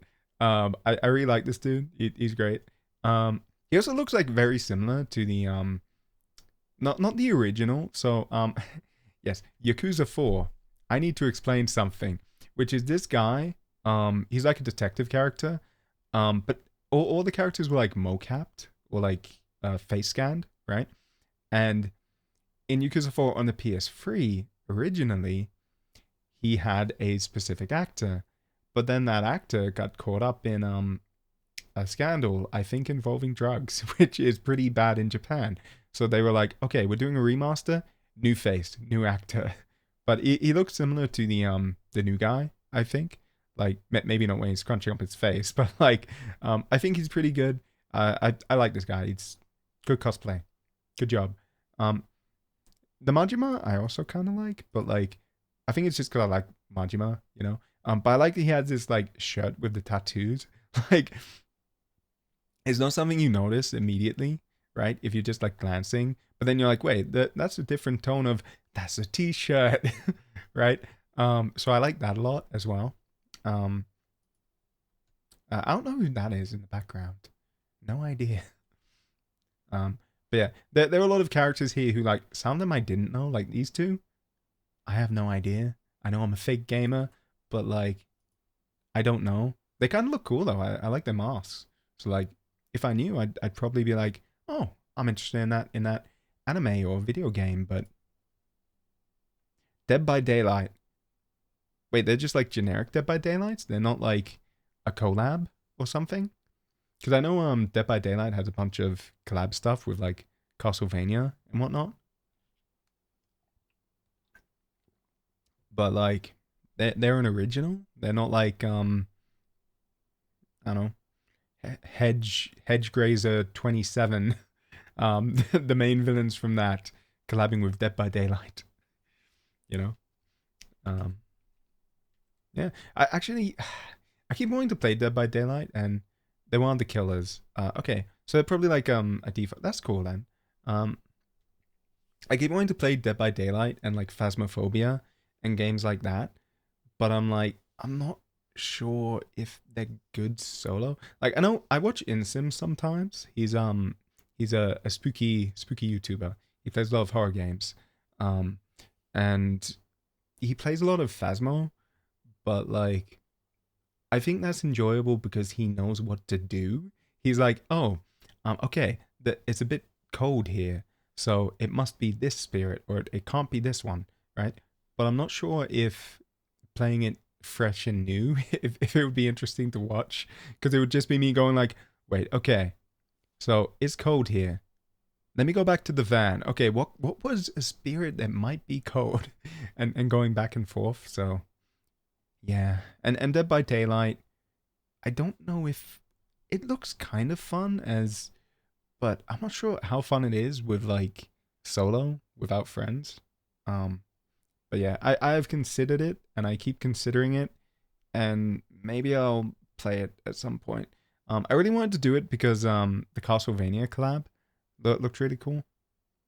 It's fun solo, but it has a chance of falling out with toxic people. Ah, okay, right. So like, you mean like the killer might just like kill you, and then instead of hanging you up, they'll just wait for you to get up and then attack you again, stuff like that.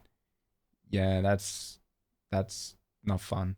Um, like that's an issue. Is like some games like Rainbow Six Siege. I really like that game, but there's a reason I play it on Tokyo servers instead of Australian ones, which is that when I used to play in Sydney, what I'd get is a lot of children who would be like playing with their friends, and they'd be like, "Oh, we've just started the game. Who's this random guy? Let's kill him." And immediately team kill me. And I'm like, bro, I just want to play the game. What the hell? Like, it's annoying. Um, Mainly in post match where the chat is. Oh, okay. So it's just like League of Legends. It's just being like, oh, low, scrub, what a noob. That's fine. Like, I don't mind that. I can like ignore that. It's mainly just like if it prevents you from playing the game or something or having fun. It's like, come on, man. Like, I bought the game too. I have work, I want to have fun in my off time. Um, but yeah, that's mainly the kind of toxic stuff I don't like. Um, oh, you have Leon and not Sherry. Wait, what's the name? Ashley. Damn it. From RE4, Leon and Ashley. It looks like this is when they've um spoilers for RE4. Well, I'll just say when a certain thing has happened, because if you look at his face here, it's like looks like he's had something happen to him. Anyway, um, but yeah, like that's cool. Again, I didn't line up because like that line was too long. You have a random, I think that's a Nikkei character. I don't know who. Again, I don't know much about Nikkei. Yeah, two Nikkei characters. The line was too long for me. You had these Mario guys who were like, I like Luigi just like fucking staring at me, being like, "Bro, you're not gonna wait. You're not gonna wait for your turn. You're not gonna wait in line." Like, he's got like, I don't know, those like very serious eyes. I don't know what to say. It's kind of funny. But yes, I did not wait. FF14, which actually I got a good photo of them later, where I was like, "Hey, could you please group up so I can take a photo?" But I didn't want to bug them at the time because they were like having lunch and like just hanging out. Oh, here's Celty from Durarara. I think you can see my pants and shoes if you care in a reflection, but like nothing else. But for those who don't know, Durarara is a really fun anime. It takes place in Ikebukuro, and Celty here it's kind of messed up because like it's obvious it's not, sadly.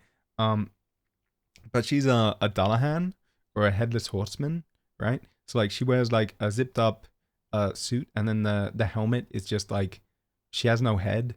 It's just to hide that she has no head. You can see the neck kind of, I think, sadly, but it's okay. It's still cool. And like that, I guess it's the point of like being white is it's like, oh no, I don't actually have a head. Ignore that. So like I appreciate it. I appreciate seeing a Durarara cosplay. Not something I ever expected in the current year because that's from like 2008 or something. So like a pretty old show at this point. More FF14, I believe I'm on. Oh no, I'm on. Shit, what's the name? I need to go back to FF14. You know who I'm thinking? Our boy. Fuck. I never finished Endwalker. But yeah, if it is him, you know. If it's not him, and I'm completely wrong about that, you'll know as well.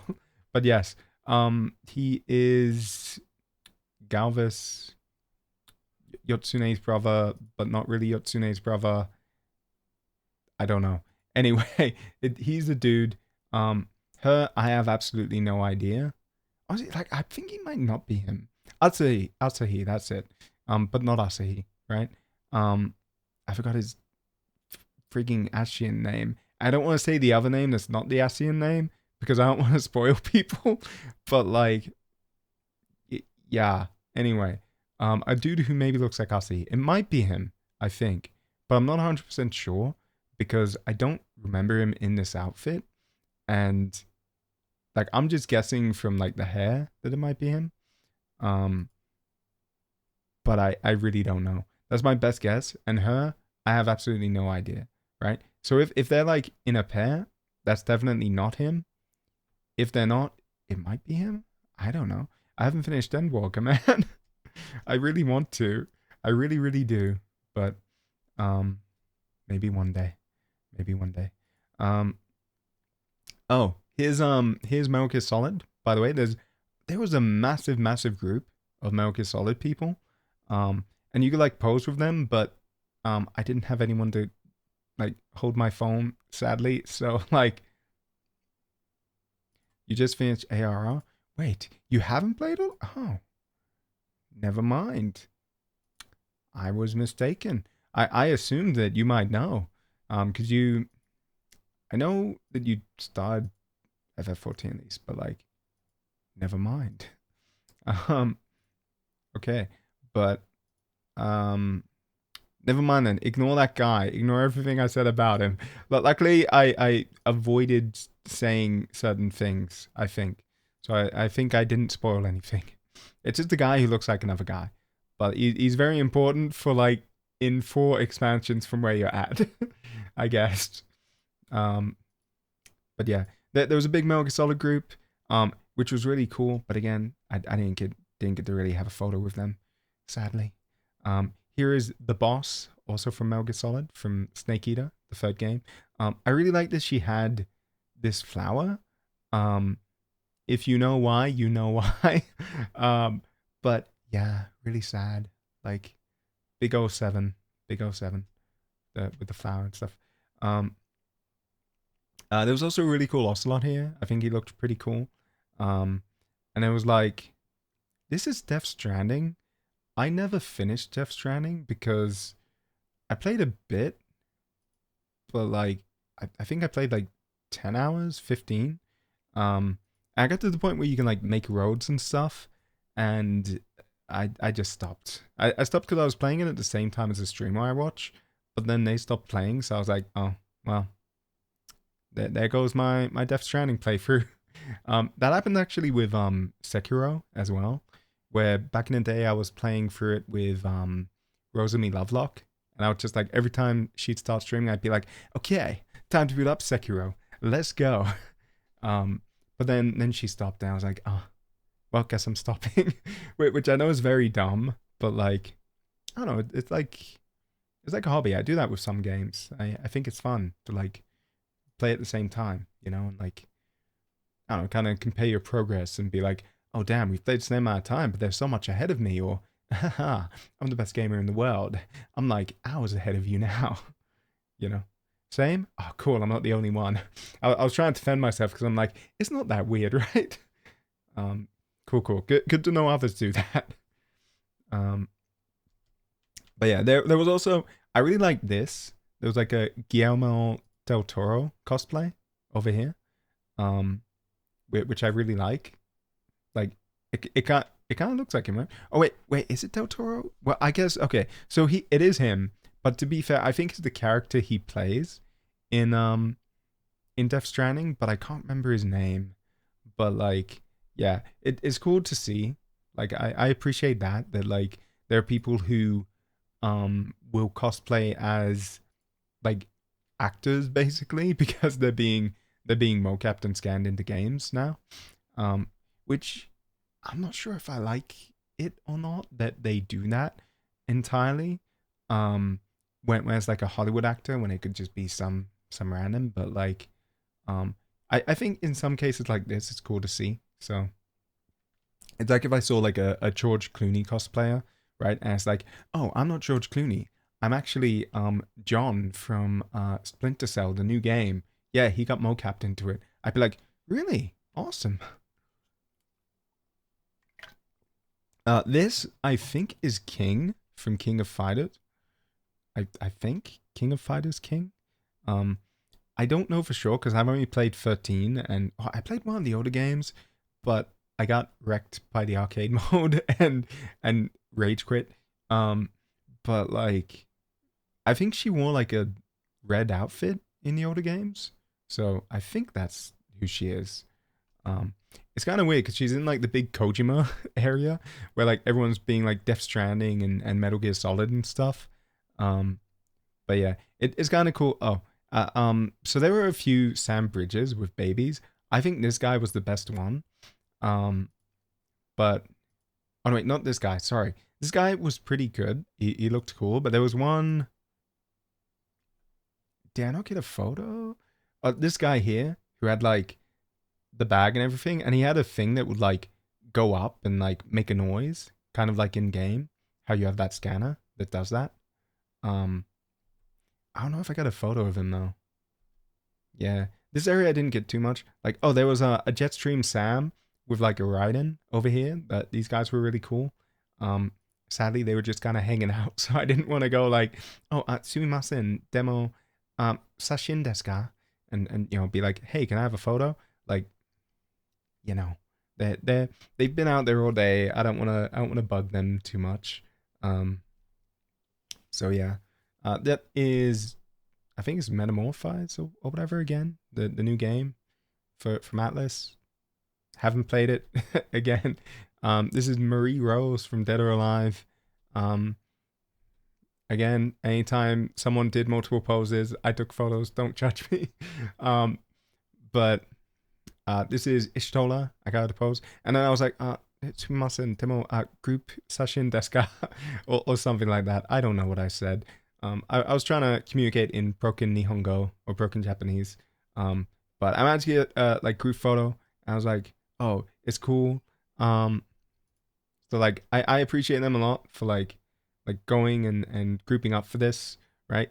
Because I really like FF14, even if I'm somehow blanking on like Endwalker character names. But like yeah, it's the thing that specific character, to be fair, has 3 names, and 2 of them are big spoilers. So it's hard to know. Um, but yeah, I really like this. You have Emmett Selk. You have not gonna say. You have not sure if I should say who he is either. You have Nanamo, the world's tallest Nanamo. Like yeah, amidst the card man himself. Verily, forsooth, we should return to the waking sands. Um, yeah, and I'm not sure who that's meant to be. Is a thing, but like, oh, and then you had Sid as well on the left here. Did he like pop in? I didn't see him in the other photo. Oh, he was behind the guy whose name I won't say. But yeah, you have Sid. The Sid cosplay is really good. I also really liked oh, here's Fankrid Waters for anyone. Then you have like some Monster Hunter girls, but I really liked this girl. I'll say that this gal, who like was cosplaying the Crystal Exarch. I really liked it because I liked that they even had the detailing on like the neck being like crystallized and stuff. And yeah, it's cool. And they kept their face hidden, which is good because big spoilers. But like yeah, I appreciate this cosplay a lot because of that. Um, and then more Nikkei. Again, I didn't want to bother waiting in line because I just had for a bunch. And then you have Hanabi Sparkle. Sparkle from Honkai Star Rail, otherwise known as Hanabi, which means fireworks in Japanese. And hey, did you know that her Chinese name as well means fireworks? I can't remember the name, but it means fireworks. But in English, for some reason, they're like, hey, we're going to call her Sparkle. What the heck?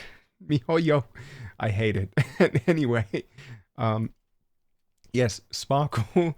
There was a big line, as you can see. I could not bother waiting because every person would take like 30 seconds. And I'm like, I don't want to wait for you to like take 30 seconds taking photos.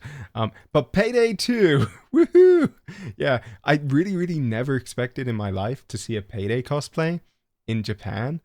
But here he is. Payday's great, really fun game. But like, what the heck, man? There was also Enoshima Junko, and Monokuma. Wonder why those two would be next to each other. That's crazy. I wonder why. I wonder why. Then also, my man, Frank West from Dead Rising. Which, to be fair, there is the like remake of the first game now, which I've been tempted to play, but then I've heard that like a lot of the changes make it easier and just like worse in some ways as well. Like I get mixed reviews on that game where some people are like, oh yeah, no, it's really, really good. But then I think a lot of people who did play the original, like me, tend to not like a lot of things about it. So I don't know.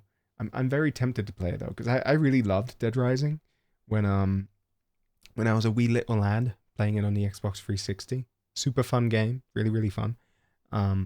Oh, one thing I don't like though, I already know I don't like about the remake, is that they changed his voice actor for Frank for some reason. And really in general, I saw like the new voice actors, they don't sound good. I really, really don't like it. I don't know why. I guess like maybe they wanted to go a different route. They were like, oh no, we don't want it to sound realistic. We want it to sound like a campy horror movie now. But like, it just does. It's not good. I don't know what to tell you. Their acting is generally like pretty trash. I know I'm slogging on someone here who like, you know, does better voice acting than me for sure. But like, mate, it's not good. Bring back the original cast. I think there's a mod for like Frank specifically, but like, yeah, maybe I could play it if I play it with that mod. Otherwise, I think I'm gonna get like really annoyed every time he talks because his voice is like iconic. It's like trying to replace. It's like trying to replace the voice actor for Solid Snake, right? Like they did in Metal Gear Solid 5. Except that one arguably makes sense, right? In context. Oh, here's A, the Raiden Shogun herself. For A, I was going to wait in line, but then I realized that all she does is she just stands like this, which is neat, but she doesn't really do any other or didn't really do any other poses. So I was like, oh, I'm not gonna wait. I was gonna wait in line for you specifically, A. I was gonna be like, oh, here's the Raiden Shogun, but like, I wasn't going to just for standing still. But here you go. Here's your Raiden Shogun cosplay. It's pretty cool still. It would have been neat if she had her spear or her sword, but like I get why that would be a pain to carry around as well. So like, yeah, I get it. Plus you'd have to like have certain materials and get it checked probably. Well, I think actually, I don't know if TGS has this. I know at Comiket, like Winter or Summer Comiket, you need to buy specific cosplay tickets and do a bunch of stuff. But you can't, like, you need to be able to fit your cosplay in a bag, basically. And you can't go to the venue actually wearing cosplay. You need to get changed when you get there. Which I'm assuming this is similar because, you know, there's a cosplay changing room and like, yeah. So like, why would there be that if you're just allowed to wear it into the front door, right? So like maybe that's why. It's because she was like, oh, I and you're not allowed to like, I think for big things like weapons, you're not allowed to like have them in public. So like maybe that's why, or maybe you're not allowed to have them go through the venue. So that's why she didn't have the sword, maybe. I don't know. But it's still cool. Oh, this is Ava, by the way, from Metal Gear Solid 3, another Metal Gear character. There were so many Metal Gear cosplayers, which makes sense because like Delta and the Delta booth. You have a Raiden cosplay and it's a pain. Oh, cool. Do you have wait, why is it a pain? Can I ask? I'm gonna go back to the cosplay to see. Is it because of the like the sword and stuff, or oh, you know what? It's probably. I'm assuming it is the thigh highs, right? They look kind of like a pain to move around in. And also, oh, do you have to like tie the obi or whatever this is called? So many layers. It's okay. So this is disconnected from this upper layer, I'm guessing. So it's like 3 layers, like the bottom, and then this one, and then this one up here. And I'm assuming I'm making an educated guess here, but I'm not very well educated. But yeah, that would be my guess on what you mean by so many layers. That, and then you have like thigh boots, but then you have also, I'm guessing they have like thigh highs, but they're like, I don't know, latex-ish or something. Because like you're wearing sandals as well, right? The one you bought has 4 to 5 layers. Okay, I can see why you mean it's annoying. Yeah, yeah. So you know what then? Hey, good on her. Like I don't think I would bother that much. I think the only oh well, I guess some of these cosplays had layers. Like I was gonna say the only thing I could think of was let me see, where was he? He was it here? Yeah, that this Sam one, like I'm assuming would be a massive pain because probably like every part of it is like separate, and you need to like attach them all individually. Like, but that's anything that's like 3D printed, you're gonna have to do that, or like you know like an armor or something, as opposed to say Ocelot here wearing just the jacket. He has a scarf, he has this stuff on, but like yeah, maybe that's a bit easier. Um, I mean, this is just literally like a swimsuit with some thigh highs and boots, right? Like, it's a bit less. Also, wigs are heavy. They are? I've never worn a wig. Fair enough. I don't know. I would have thought they'd be like the same weight as just hair, right? Like normal hair. I would have imagined because they are just hair, like just sewn to like a cap or something. Yeah. So yeah, I wouldn't have thought they'd be heavy, but I don't know. Maybe the cap is heavy because it needs to like keep it connected, right? Um, This is Ava from MGS3. She rides a motorcycle. Then you could see even now, even after going through the entire, like I went from one side to another, right? I came back again, and then I came back here. The Blue Archive cosplayers still had too many people. It was a massive line. So I was like, okay, you know what? I give up on Hoshino. I like Hoshino. She's my favorite Blue Archive girl. But no, I will not take a photo. But there you have Juri Han over there as well. Depends on the wig. There are some that are unbearably heavy. Oh, okay. Maybe it is then the material of like the cap, possibly. I don't know. Yeah, this is a Nikkei girl. She did a few poses, so I was like, okay, you can see my finger here. If you want to see my finger, there's my finger. Yep. Oh, this was disappointing. I'm still so sad. There was an Edgeworth cosplayer, and I saw him taking a photo with like two random girls who were like, oh, could we take a photo? But I couldn't catch up to him, and I lost him in the crowd. He was really tall, actually. But yeah, I couldn't get a photo with Edgeworth, but it was a really good cosplay. But yeah.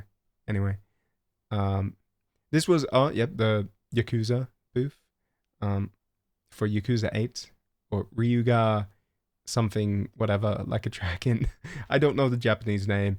Here's your cosplay area. It's just like you could buy stuff. You could buy. Oh, Okay, I know why I took this photo. A weird thing to see at TGS, they had aim trainer, which for those who don't know, it's basically like it's an aim trainer, right? You point at something and you click, and that's it. You have to point at these balls and click, right? Like you're playing an FPS game, and you need to like do it quicker and quicker and quicker to practice, right? And that's how you practice your aim, right? Is aim trainer, but like it's so minimal and it's so random to see that I was like, what the heck? Why do they have aim training? um, oh, this guy. This guy was awesome, but I'm not sure who he is because he's either Emil from Nier or, I guess, well, he's got to be the Nier version, right? Or he is Yoko Taro. Well, one or the other. Yoko Taro, the director of Nier, or he is actually the character of Emil. I don't know. Because I have a theory here, right? So I think he's Emil, but if he's Yoko Taro, originally, Yoko Taro, for those who don't know, he's a director of Nier. He doesn't like showing his face in stuff. He's also done like Dragon Guard and a bunch of other stuff, but he doesn't like showing his face. So for interviews, he started wearing a mask of one of the characters of his game, Emil. Um, and initially, it was like this, a perfectly fine mask. But then it ended up getting dropped and damaged, and they had to like sticky tape it back together. So like nowadays, if you see him, it'll be like damaged, but it could be an early on Yoko Taro. It could be back when it wasn't damaged. I don't know. I'm like 80% sure it's a male though, maybe 90. But it's cool. This guy I really appreciate because he just had it like the helmet was like down here and it looked like he was gonna leave. I was like, I'm sorry, please let me take a photo. And he was like, oh, okay, hi. And he just stood there for me. So like, I appreciate him like going out of his way for some random guy to be like, okay, cool, I'll put it on. Like he clearly, it was hot and like it was starting to rain. So good on him. And that was it for TGS. Sorry, quite a lot. Yeah, that's like the majority of my photos. I think we only have like, you know what? Let me count. We have more than I thought left. Maybe we'll skim through this. Okay, we have 118 left. But to be fair, that was like 351 photos, right? and videos. So like, we have a third left. It is 11:20. Yes, sorry, I've been going slower than I thought I would because I've been maybe talking a bit too much. But earlier, Super Potato, I wanted to take a photo of the arcade machines that are in here. I did. Here you go. This one right here is really, really fun. It's like this game about the president's daughter gets kidnapped by terrorists, and you go and it's like a punch 'em up. Super, super fun. I recommend this game. It's great. It's at like the far left. There are also games here. Splatterhouse seemed cool. I didn't really play it. I mainly played this game, and then this giant Game Boy that doesn't work, sadly. Oh no, I didn't take a photo of the other side, did I? But there are fighting games across here, and there's like Marvel vs. Capcom 2, I think, over here. And then on the far left, there's a Street Fighter game that I really, really enjoyed, where I played as Guy. Because he's in that game. He's my main. So like, I'm gonna play him if I can. But yes, we'll try and skim through a bit quicker because yeah. Ideally I want to end stream before midnight. I don't know, man. Like, yeah, I didn't notice how long I was talking for. I'm like, wow, it's been like 4 hours nearly. But yeah. So sorry if I've been a bit too slow. Like, I like to talk, crazily enough. But yeah, anyway, this is I think Gotobukia. Yeah, I went back to Gotobukia. So this is Monday now. That was Sunday. And I don't think I went anywhere Sunday nights. I don't think. Sorry, like TGS was TGS Sunday. And yeah, I think Sunday night, honestly, I just like went to bed. I'm pretty sure. Monday I went back to Super Potato, which was fun. I went there, I'd say like 2 or 3 times. Like it was pretty fun. It's a nice little arcade. That versus Taito. The reason I went to Super Potato is because it was like right next to where I was staying. So I was like, it's either that or Taito. I need to walk a bit more. You know what? I'll go Super Potato. it's nice. It's comfy. Um, yeah, you had a bunch of anime figures. You have Free Ren down here. I can't really tell who the others are, but that's partly because of the zoom out looking through OBS for me. Um, but yeah, here's just some stuff. I think this is the second or third floor. You can see photos allowed, videos no. This is like a bunch of mecha. I don't know what mecha franchise this is. Genuinely, I have no idea. It is not Gundam. But this is Armored Core. Okay, so there's a cool Armored Core section in Kotobukiya. There was a white glint from Armored Core 4, but I bought it, so haha, too bad. You can't have it. Noblesse Oblige, I really like. This is from like 4 and 4 Answer. These are basically like kits you can build, right? So you like snip, snip, you stick it together. I need to build mine still. I will try to in the future. But I bought White Glint, which is I think I got the Armored Core 4 Answer version, which is technically the main character for Armored Core 4. And you fight and you kill yourself, I guess. You in Armored Core 4 Answer, you fight the protagonist of Armored Core 4, or like the player character. So like it's a cool scene. It's really fun. But yeah, I like those games. I own them both. So yeah. They're on the Xbox 360. I think they're also PS3 maybe, but I don't know. This is Niji Sanji. You got Kunai who yeah, but by Kunai graduated. I think this was like shortly after she announced her graduation. Yeah. Was it? It was like last month, right? It was TGS. It was technically the month before last month because now it's November. So yeah. But yeah, you got a bunch of JP Livers and stuff. I think that's Millie right there with the badge. Mashiro here, right? Honhima, like it's pretty cool. Kuza Scarlet Invitation in the top. Oh, this one, right?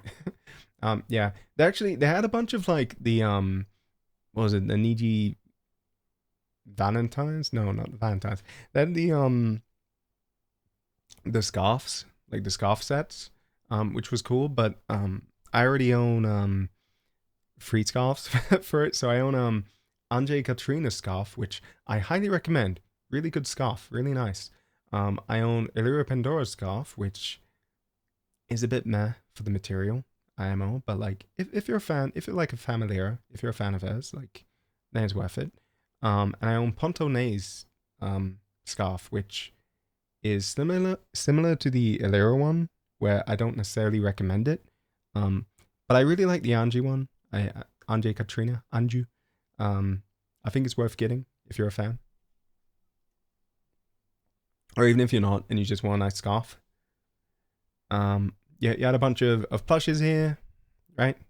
Like, yeah. You got my boy Hayato Kagami up there. Yeah. If you know the members, you know the members. I'm trying not to say too much because I'm trying to like, I know I have a lot of images to go through before 12. You have Scala, you have Asta. Yeah, these big things. I think it was only iLuna who got them, but like they're kind of neat. If there was one of my Oshi, I would have gotten one, but there wasn't. So you have fans. You like Kotobukiya has a lot of merch for Niji. There's also a spot for, I'm not sure if it was V Sport. I think it was V Sport. Yeah, and like a little Hololive spot. Like the Niji stuff, there was like a lot. Oh, Ike Eveland, right? So they start selling the Nendoroids, and I know I'm mates with like a Quildren, and they got hard filtered because they were like, oh, where did you get this? I'm still waiting for my shipping, and I'm like, haha, I bought an Ike Eveland Nendo directly from the source in Japan. So I bought one of these Ike Eveland. I didn't buy both because like I don't know, individually they're like okay-ish priced, but like together it's like no, it's too expensive. Plus like I'm more of an Ike fan. I do like Luca, but like anyway, there's Honhima as well again. Actually I own the figure for like the 1 out of 7 for Honhima doing this pose, but yeah. Um, other than that, oh, here it is. Right. I'm like, this is the V-Spo, right? V Sports, right? They had a little section here. Um, it wasn't as big as the Niji one. Oh, actually, um, wait, did I take a photo or did I not? Oh, I don't think I did. Right. So there was also like a section for Niji Sanji clothing, right? Which was like quite big actually because they've released a lot of different shirts and stuff. I think I bought the it's kind of a really lame shirt. I don't think I'd ever actually wear it, but like a Matsukai Mao shirt. It has like a little green dinosaur on it. I think it's kind of really dumb and really funny. So I bought it even though I don't think I'll ever wear it, but like it was neat. So I own it. But it would be embarrassing to wear, I think. But it's nice. I like Mal, so you know. And yeah, here's another board for like feed sport fans to like draw and write stuff as well. I really like that they have these because then if there's a liver in Japan or like in this case, I guess just a streamer in Japan who works at V Sports, they can like come by and look, right? So I like that they have them for the various agencies. It's pretty neat, pretty nice. Um, yeah, I like it. And then you had your Hololive section. I'd say honestly, like it was pretty comparable to Niji. I think it was smaller because they didn't have like the t-shirts and stuff. But it was pretty cool. There wasn't really any Ina stuff, so like um yeah. For Hollow English, I only really watch. I watch Shiori a bit every now and then, but like I'm only really a fan of Ina. To be honest, I do like Kiara in insofar as like how. Oh wait, this was like. Oh, I think this was like just after Ame's graduation got announced too. Oh, sorry, not graduation. Her affiliateization. But really graduation. Um, but yeah, so I'm surprised there were so many. Like I thought this would have sold out by then, but yeah.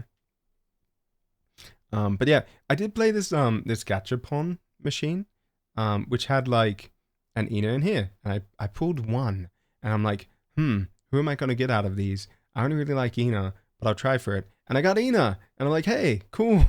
And I don't have a photo of that, but I can take a photo if you'd like to see it. Like it's pretty cool. I didn't take a photo of any of my merch. I really should. I should do like a merch photo and be like, hey, you know when I went to Japan like a month and a half ago? Yeah, here's the merch I bought because I got like a decent amount. Um, but yeah. Oh, okay, cool. And that's it for foes in Kopukia, I think. I did see that there's like a Pekora. Like they had these like videos playing above Kotobukiya all the time, um, which was kind of cool. Oh, this is something you probably won't care about unless you watch a very specific person. Um, but basically, there was a music video for Pomu Puff, who did a video Electric Fairy of Akiverse, right? It was like her original song, and in it she showed off a bunch of places in Akiba, right? Um, and it was kind of a mix of like actually showing the location, and then she had like an animation in there, right? Like she's really there for real, the anime character. Um, but yeah, so because of that, someone who I actually met in Japan, weirdly, it was really weird randomly running into him, but his name is Kusagaki. He made a map of like all the different spots from Akiverse. For anyone who wanted to like recreate it with like a little Pomu puppet or paper or whatever. There's my hand again. So yeah, I took a bunch of these. I'm not showing all of them. Oh, also this is like this is not part of the I guess Pomudachi pilgrimage, but it's like a random clock. But it's like a very famous clock in front of Akihabara Station. So I took a photo of that. But like yeah, this is just like all the spots in the MV. I think it's really cool, but I'm also a fan. So So I would. Um, but yeah, yeah. I'm not showing all of them because there were like 20 plus different places, but I figured I'd show a few just to be like, yeah, I did that. um, this I took a photo of. It's that super potato again, but I took a photo because I noticed this BSAA, which is from Resident Evil. It's like the anti bioweapon organization, I guess. Oh, and here's my Pomu puppet next to my Icon Android, being like, "Oh, what are you doing in there, buddy?" But yeah, then that was Monday, and on Monday I went to the Eosia Cafe at night. Right, this was like the night before I went home. Right, um, and this is Final Fantasy 14. Right, so it was really cool. It had the drink thing again, like the Monster Hunter Cafe had, where you like mix three colors. Um, but instead they were like, hey, we're gonna put it in like little, I don't know what those are called. Um, they were like dispensers, I guess, that you squeeze to put them out. Which was kind of neat. I think it was cooler than having the like glasses you pour in instead. Um, but here's a bunch of photos and stuff. Um, yeah, of the cafe. I think I have a video as well, which I think I posted to Twitter. But the main appeal of this cafe, I think, is the music is really, really good because it's just Final Fantasy 14 music. Um, and they have like a full playlist of like special versions of each of the songs,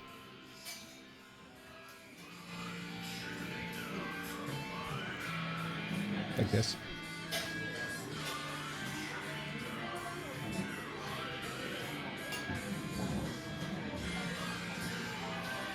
Yeah, my phone microphone is not very good at picking up the music though, so it kind of sounds shit.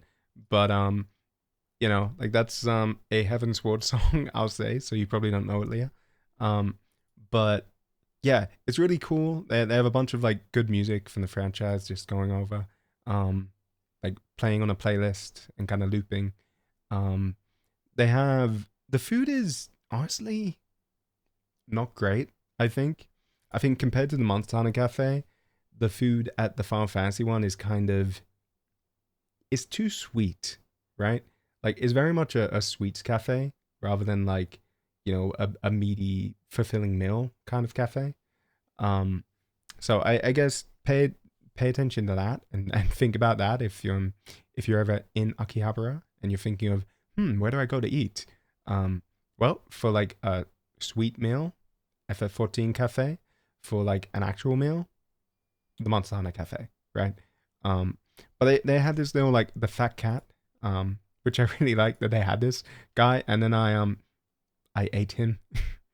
Yeah, sorry, I had to the food gore here. I had to like show a before and after of like what happens when you do this, because it's kind of funny. But they also had like Moogle, I think this was like a steak, right?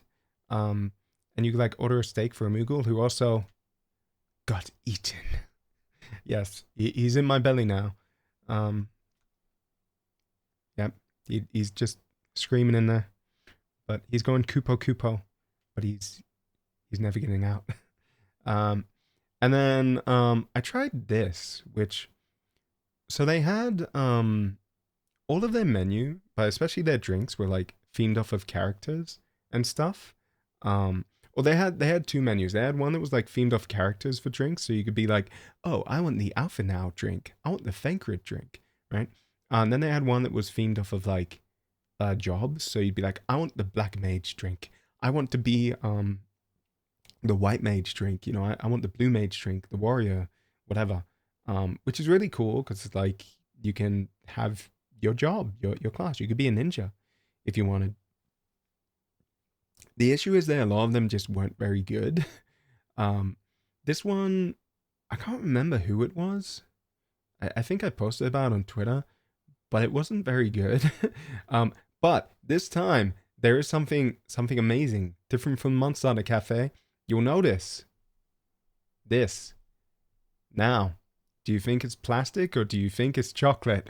Because this time, luckily, when I actually initially I like took it out. I'm like, oh, it's plastic again, and I'm like, wait, this feeling, it's chocolate, and it's actually edible this time, which I liked a lot. Like actually being able to eat the food instead of having it as like a decoration. Um, but I ordered a few things. I ordered not as much this time. Like I just had the fat cat dumpling, the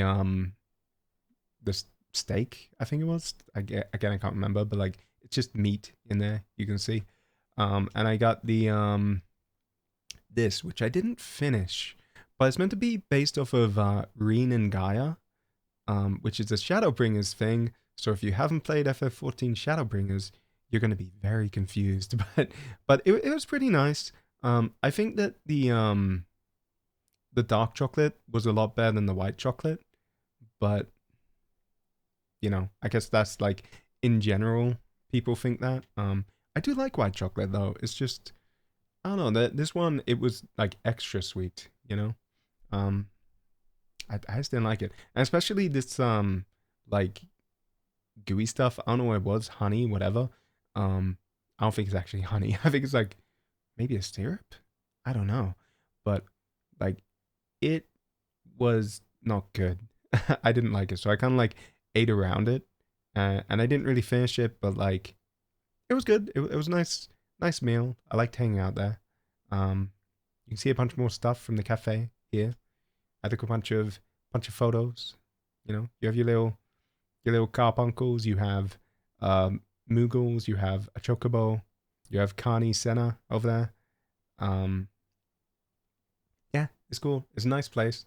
Um, I think it's more of like a comfy cafe that you'd go to, like maybe for lunch. I think, but I feel like overall it's more of a chill vibing kind of place, and that for actual dinner, again, you'd want to go to the Monster Hunter Cafe. Personal opinion. That is my review over here. I will say though, so it had a similar system to the Monster Hunter Cafe, where you have like this little, not a guild card, but like you have a pass that you like mark out how many visits, how much you ate, etc. It was a lot less forgiving than the Monster Hunter one. Like you couldn't get as much for what you would put in money wise and time wise. Like, but yeah, it's just you get a bunch of coasters. That being said, every time I ordered something like a drink or food, they would come to my table and be like, okay, here's a bunch of stuff wrapped in. It's like a catcher for you. Okay, pick one. And I'd pick it up and they'd be like, okay, cool, there's your coaster. And I'm like, okay, thank you. So I have like, I don't know, 4 or 5 Final Fantasy 14 coasters. So I'm like, okay, that's cool, I guess. So I guess you do get value in that way as well. This is just like showing off the cafe. It's pretty cool. But there was something special here. So, actually 2 things. Maybe I should mention the other thing. I kind of forgot to mention about the Monster Hunter Cafe. So in the Monster Hunter Cafe, you would go in and you would at the table you're sitting at, there'd be something to scan, like a QR code, and you pull out your smartphone, you scan the QR code, and it takes you to a website, and from the website you would order your meal, right? In the Final Fantasy 14 Cafe, they just gave you an iPad, and they're like, hey, here's your iPad, take it to your table, order off of it. I'm like, okay, cool, a bit different. But I want to say, Final Fantasy 14 was not the only thing on level 1. There was also the Grand Blue Cafe, which was completely empty, basically. And I felt really bad. It's like, damn, this series used to be popular, but clearly not anymore. I think maybe there was like 1 or 2 people in there, but like, no, apparently not. Given my images, no. Yeah, it was very empty. But if you're a fan of Grand Blue, you can go to the Grand Blue Cafe. It is on the same floor as the Eorzea Cafe. You just, at the front desk, you would say, hey, Grand Blue Cafe, onegaishimasu. And they'd be like, hi, wakaru. And they'd like lead you in. But yeah, they did have staff working there, but like no one was there. So like they were just kind of hanging out. But yeah, here's Twin Adders for anyone who's played the game. Um, yeah. You could like sign this thing again, like with the Monster Hunter Cafe. You could like write something, draw a picture, whatever you wanted to do, and like stick something up there, which was neat. Um, there were these guys that I really loved. Um, so this was actually in a different room in the cafe though, because there were like two rooms for the FF14 cafe. I guess it was just too popular. I don't know, but the one I sat in had like the TV screen and the music. This one had, I don't know if it had music even. I can't remember, but like it had these two Moogles. One of them is like toot toot tooting a horn. The other guy is just like getting drunk. Um, but yeah, I like those guys. There's a spear, right? There's TV. All right, there was a TV here. Right, right. Um, I feel like the section I went to overall was nicer, but it was more of a cafe, I guess. Whereas this section was more open. It looked kind of more like a restaurant, I guess. Um, but it had this guy. So I think I recommend going the left side instead of the right side. So you get this dude here getting drunk. It's pretty funny. I like him a lot. He's really cute. Um, but yeah, there were a lot of seats. Yep, it's just the cafe. I took a lot of photos so I could like show it off, you know. And then there's your like merch you can buy, CDs, etc. You could buy art books, which is really nice. I don't know if I took a photo of. Maybe. Yes, I did. Oh, here you go. The art books, right? So if you're a big fan of the game, I guess you'd know that the art books tend to come with a code to get like a little minion or an emote, right? Like it depends on the art book, but they come with different things. The only one I'm interested in is a minion of Yotsuyu, which comes with, I don't know if it's like Far Eastern Maiden or whatever, but like a very specific art book for Stormblood, but they didn't have it, so I was like, oh, never mind, it's fine. I could buy this online for cheaper. There's no point, you know. So I didn't get one, but like it's neat that they sell them, along with other stuff. They actually have perfume, I think was here. Is that here? Wait, there was perfume somewhere. I think yeah, it's the perfume. I was like, there's FF14 perfume? What? Oh, this was cool as well. So this is outside of the cafe, but like there's leading up to the cafe, there's this little like thing on the wall here, right? So you can see it's all these Final Fantasy like creatures and stuff, like the Cactuar, etc. Right, and that's like a minion. It just leads up to the cafe. So like that's really neat. I really like that. The Monster Hunter Cafe didn't have anything like that, which was a bit of a shame. But yeah. Something else that I found funny was so okay, this is again away from Final Fantasy 14. But I went back to Mandarake and I actually went to the Dojin section, which also had art book in it, to be fair. That's actually where I bought my Blue Archive art book. But I also upstairs from there. Did I buy something? No. No, I think I bought that Radio Kaken the next day. But yeah, I saw that the thing is this was the adult section, I guess I'll say, the hentai section. And I just found it funny that there was a bunch of Hololive merch right next to like a bunch of hentai books. So I took a photo of that because I thought it was funny. But yeah, then yeah, this was Monday night now, right? Like later on in the night, and I was like, I could go for a short meal. I haven't been to a maid cafe yet. I'll go to one. So I went to the Heart of Hearts maid cafe. It was pretty nice. It was pretty fun.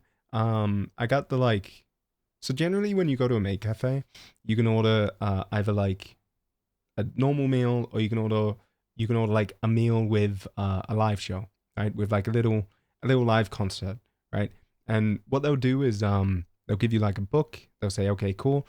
Here's a list of songs I can sing. Here's a list of songs that this girl over here can sing, etc., etc. Um, and yeah, I got, I think it was No Halation. They sang. Um, but you only get like one song, but like it's pretty neat, you know. Like it's basically you get to eat and then vibe out at the same time. It's good. It's nice. I recommend it. It's fun.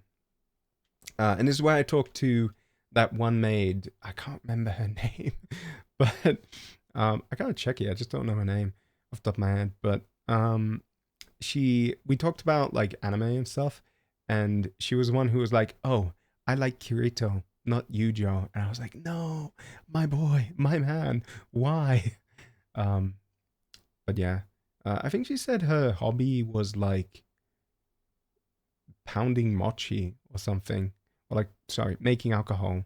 I think, like, yeah, my Japanese isn't the best, so I couldn't really communicate that well and understand what she was trying to say. But like, yeah, you just chat with people while you're there. Actually, there were two. One bloke from America, and then the other bloke from like Scotland or something. Um, so I chatted a bit with them as well, which was neat, just hanging out. Um, but yeah, and there you go. I think I posted all these on Twitter. Just the oh, sorry, I'm trying to scroll down on my other monitor. Like the Heart of Hearts Maid Cafe. It's pretty neat. Again, it was like right next to where I was staying. In the upper hotel, so like conveniently close. Um, this photo. Okay, so on Monday, because it was like my second last day, um, I was like, because I left on Wednesday morning, right, at like 3 a.m. or something, so like very early. I walked around in just the back streets of Akiba. I was like, oh, let me just walk around a bit. It's only like 10:30. Yeah, sure, I can do that. Um, and I found this store. I think it's just a normal maid cafe, genuinely, but it's just I did not read "kun" when I read this sign. Um, at a glance, it does not seem to be more "kun." Is all I'm saying. So yes, I took a photo because I'm a child and I found it very funny. Um, I'm not the only one, right? Like that to me looks like at a glance, if you're walking at night, you're like wait, what? Like, yeah, but it was funny, so I took the photo. Um, uh, it is not just me, really. It's not. That really seems like maybe it's the pink or like the font as well, but yes, I laughed at it. I found it funny, so I took a photo. Um, but yeah, here's Deer Stage, by the way. I hadn't taken a photo on Saturday, so I was like, oh, right, like it's right next to my hotel, really. So I was like, oh, you know what? I'll take a photo of the outside. Inside photos aren't allowed, I'm pretty sure. So I was like, oh, okay. Well, I can take a photo of the outside though. I really like this, the like mural, I guess, like on the graffiti mural, whatever you want to call it, on the sliding doors. That this doesn't open, by the way. You go in through here, and like the stage for live shows is like right on the other side. Um, so yeah, I think this is mainly just for like maybe they did open it in the past. I don't know. Like I wonder why it's not just a normal wall, because like on the other side there's a lot of noise, right? They do it like literally right on the other side is where the stage is. So I imagine if you're walking past on the streets, you'd hear it. Um, I don't know. I don't know why it's just like a garage door looking thing, right? But yeah. Oh, right. Actually, you know what? I'll mention one thing because I was walking around at night. So I went to Mandarake, right, at night, and I want to point something out because I found this a bit like, really? Okay. I mean, I guess it happens, but like, so this is more of just, I guess, a heads up because, so if you're in Japan, there's at Kotobukiya and Super Potato, there's a street that like, especially at night, like it's just full of people. But even like later on in the day, it's full of just maids trying to give out flyers and be like, "Hey, you should come to our maid cafe," right? It's like pretty famous for that. Um, And so that's what I thought this person was doing. um, in front of Mandarake, which again is mostly just like used goods. Like it's not all adult stuff. It's like a lot of it is just like figures or like magical cow stuff. Like well, whatever. Um, but there was a girl who was handing out something, but I was like, wait, she doesn't have a flyer. She has like a whiteboard that she's like written on or something. I'm like, what's this? And I walk past and she's like, massage desu ka? Yeah, yeah. Um, so I'm like, oh, is a maid cafe? I don't think that was a maid cafe. But basically asking, hey, do you want a massage? um, and I think, judging by the time of night, that she only showed up, I think on Tuesday or on Monday, yeah, on Tuesday as well. I know she was there again, and I don't think it was a normal massage. Um, I said no, by the way, but like, I don't think I could have afforded a massage to be fair. But but yeah, just be aware, I guess, that that is a thing, even in Akihabara. Um, I thought like the red light district is what's it called? Damn it, it's not actually. So it's in Yakuza in the Yakuza series. It takes place in Kamurocho, which it's Kabukicho, right? The real life equivalent is Kabukicho, which is modeled after, and it's like the red light district where you have all that like compensated dating or whatever. Um, right. So I would expect it there, but then it's like the one place where it's like you got a bunch of otaku and losers who are like, I'm sure like I say that endearingly, right? But who like I'm sure some of them, it being Japan and Japan anime culture, some are probably like, oh, 3D PD, real person, ew, right? Um, and you choose that as your target fan base or your target base, not fan base, right? You, I don't know. It seems like either that's a really good plan or a really bad one, but it must work. But like, yeah, it just wasn't expected. I'll say, um, it's something to mention, something of note, because I really didn't expect it. Um, but yes, this is Kusagaki. I didn't get his face, and he posted a photo of himself from the back on Twitter. So like, it's okay to to show this, I guess. But so this was my last day, Tuesday, right? We're nearly done. Wow. Um, but on Tuesday, I think it was like in the morning. I wanted to get like I noticed Mint Phantom had like two billboards up, like one at Radio Kaiken, one at Onodera. So I was like, hey, I want to take a photo. Unfortunately, this son of a gun, Kusagaki, I tried taking photos of this one, and like every photo I took, he's in it because he was doing a wotage and like taking a photo. Like you can see his photo on Twitter. I'm to the left, out of frame, out of camera, but like I couldn't get one because he was just there. But we hung out a bit. I was like, yeah, I was following this map, and he's like, oh, I made that map. I was like, oh, really? Oh, cool. And we kind of like walked a circuit. But yeah, then there was another one as well at Onodera, which I took later at night, but um, that was at Radio Kaiken, which is like right next to Akihabara Station, right? But yeah, that thing though, like to be fair, it's very very quick. So if you're ever like in there's like a billboard for someone you're a fan of or something in Japan, know that it lasts for like 5 seconds. So you need to like really be ready to like take this photo. Right?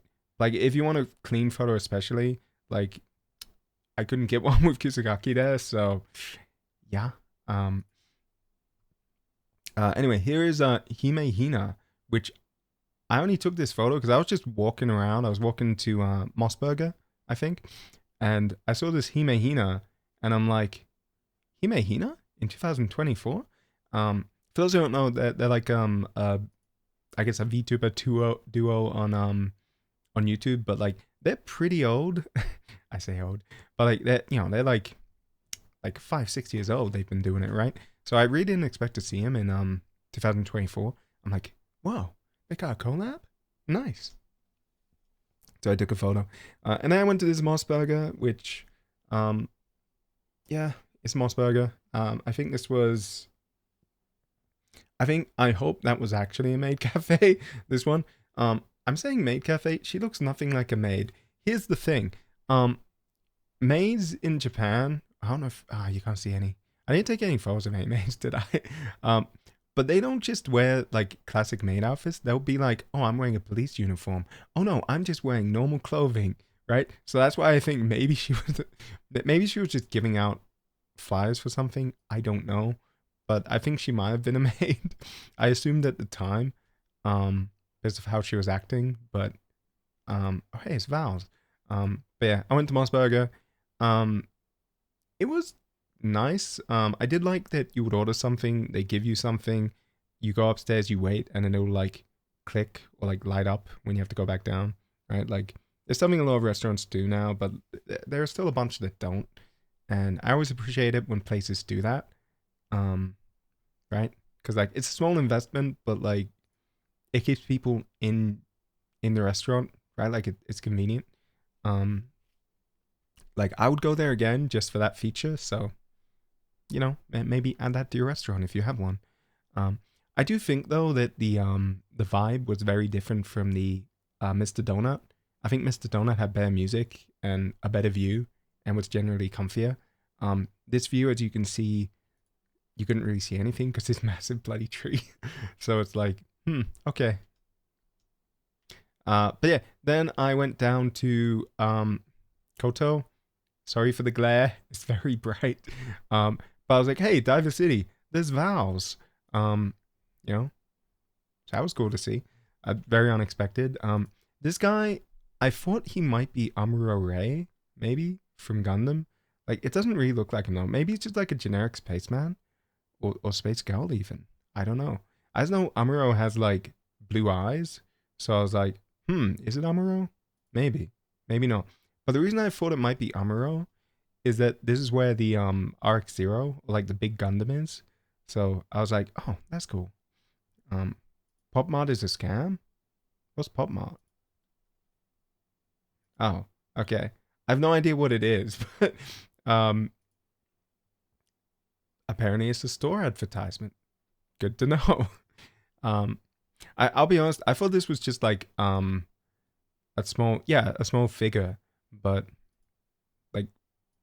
like Nendoroids or something, right? Small figures in a blind box. Same with Lao Boo Boo. Oh, it's like gacha figures.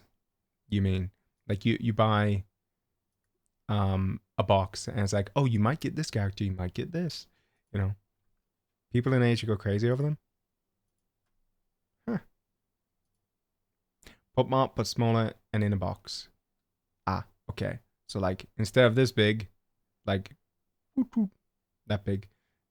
I'm thinking like these things on the left, right? That size. Yeah, like little prize figures, basically. I mean, I get the ability. I feel like I would just, if I really wanted something, I would just buy it like off Buy or something, right? Like you can just buy it secondhand and be sure you'll get it. Um, but then that's also the issue of, I've talked about this once. The uh hip mic walking challenge and the gacha they had for like badges or something, where the staff just stole the badges and then sold them online, right? But it's like if you want to guarantee to get something, buy it secondhand. Cost a bit more, but it's really the best way. Funko Pops in a blind box. Ah, okay, okay. You know, to be fair, I do own one Funko Pop. I don't like them, okay? I'm not a fan of Funko Pops, but it was a gift from my mom. So I'm like, okay, thanks, mom. It's a Super Saiyan Goku Funko Pop. So I'm like, great, yeah, thanks. Because my family used to collect it at one point, or used to collect Funko Pops. Yes, they were Funko Pop collectors. Yeah. Don't judge them. They're my family, okay? um, but yeah, so I got one as a gift for Christmas once. And I was like, thanks, Mom, what I always wanted. I love you so much. Um, and yeah, I don't really like Funko Pops, but I have it because I have it. It was a gift. It's still in the box, but like it's cool. I do like Dragon Ball Z. I do like Goku to be fair, but like not a big fan of Funko Pops. But that's okay. Mainly, honestly, my issue isn't Funko Pops, um, so much. Though I do think they're kind of low quality and like lazy. But my issue is the people who tried to go to like anime conventions and get voice actors to sign their Funko Pop boxes and stuff, and then to try and resell them, right? Because like they're people who don't even give a shit or know this voice actor, and it's like, oh, I hate them. I hate them so much. But yeah, that's a big issue. They actually had to they banned Funko Pops for being signed from like a lot of different places. Um and yeah, there was a big thing about it. Not recently, like a few months ago, I guess. Um where like, have you seen the price of signed Funko Pops? I mean, you can't hate them, but they make a little bit. Yeah, I like that's why. It's because they sell for a lot. But like, yeah, but Funko Pop sellers got really mad. They were like, "What? Buy Fluted is gone." No, but I waited in line for the meet and greet, and they're like, "No, mate, we're not selling Funko. We're not signing Funko Pops. We already have a sign." And like, generally the voice actors don't care. They're just like, "Okay, let me sign so someone else can go." But like the staff, are told, "Yeah, no Funko Pops," and they're like, "Nope, not happening. You're gonna have to leave." Um, but yeah, there was a big thing about it at one point where they were very very vocal about it, which like honestly too bad. Like just don't go for that, man. Like don't sell Funko Pops. I'm sure there are better ways of making money, probably. Um, but yeah, I kind of spent like 60K a month for La Boo. Really? I hope that's in yen, cause even then that's like $600. But like, I guess it's maybe okay. But like, hmm, if it's not, then I guess good for him for being rich. But damn. Um, but yes, there was this. So to the right here, there's like a Gundam base. If you want to like buy Gundam merch or like Gunpla or whatever, which is neat. I didn't, but like, yeah, I took a lot of photos of this, so I kind of deleted most of them for this slideshow. Slideshow there is a video. Um, but yeah, I like all the detailing on like the text and whatnot. Armor lock, like it's really cool. It's very detailed, despite being so big. There's a video I took which I posted on Twitter, so I'm gonna do it at like 1.5 times speed or something. Yeah, 2 times speed. Here we go. We're watching YouTube videos. We're going 2 times speed. I took this video, okay? It's not React content. It's kind of React content, but like it's cool. They have the whole song lineup. I think they used to have like the actual movie or OVA anime playing there, and so they would time it up with its transformation. So that's why they have the whole like wind up song. But it's cool. Actually, let's do it at 1 time speed because like I just want to show that like yes, it's a bit slower than what I actually did, but it's cool. I like it. I'm a big fan of Gundam, so I'm mainly Unicorn isn't the best series, but like there are things I really like about the OVAs. Mainly to do with like Matilda, but like I'm not gonna go into it because it would require big spoilers, and honestly you'd need to know about the series anyway. Oh, also I didn't post this one, but like it transforms back. Like yeah, it's cool. But yeah, I did like that when it's like transformed, you can see that like well, wrong window. There you go. You can see that like it's lit up from multiple angles, and it stays transformed a while, which is neat. But like, yeah, I like it. I think it's really cool. Also like the booster pack has like little lights in there, which is neat. Yeah, it's really cool in person, I think, because like it's really big. Also, for whatever reason, so For those who don't know, Unko means poop, right? So this is a poop museum that I was like is right next to Diver City, right next to the gun. And they have this random poop museum, and I'm like, huh, okay. Sadly, it's closed, but yeah, I kind of wanted to go, to be honest, because like, why they have a poop museum? I don't know, but I really like the like poop fashion. They have like the hats of just poop. It's very silly. Um, but then I also saw this massive Lego giraffe, and I was like, "Yo, that's sick!" So I took a photo. That must have taken a really long time to make. So yeah, or a big team. But I went to Troypolis, right, which is like Troypolis, Joypolis, probably because it's Japanese, right? But it's like a Sega arcade, which is like nearby. I took a photo of this because I didn't expect to ever in my life see merch for Side M, right? For those who don't know, it's like I think Love Live and Idolmaster both have it, but I'm pretty sure Side M is Idolmaster, right? Um, but they have Idolmaster and Love Live are like idol series, right? Of like girls doing idol things, but they each have spin-offs with male characters, and Side M specifically got a lot of hate the moment it got announced. People really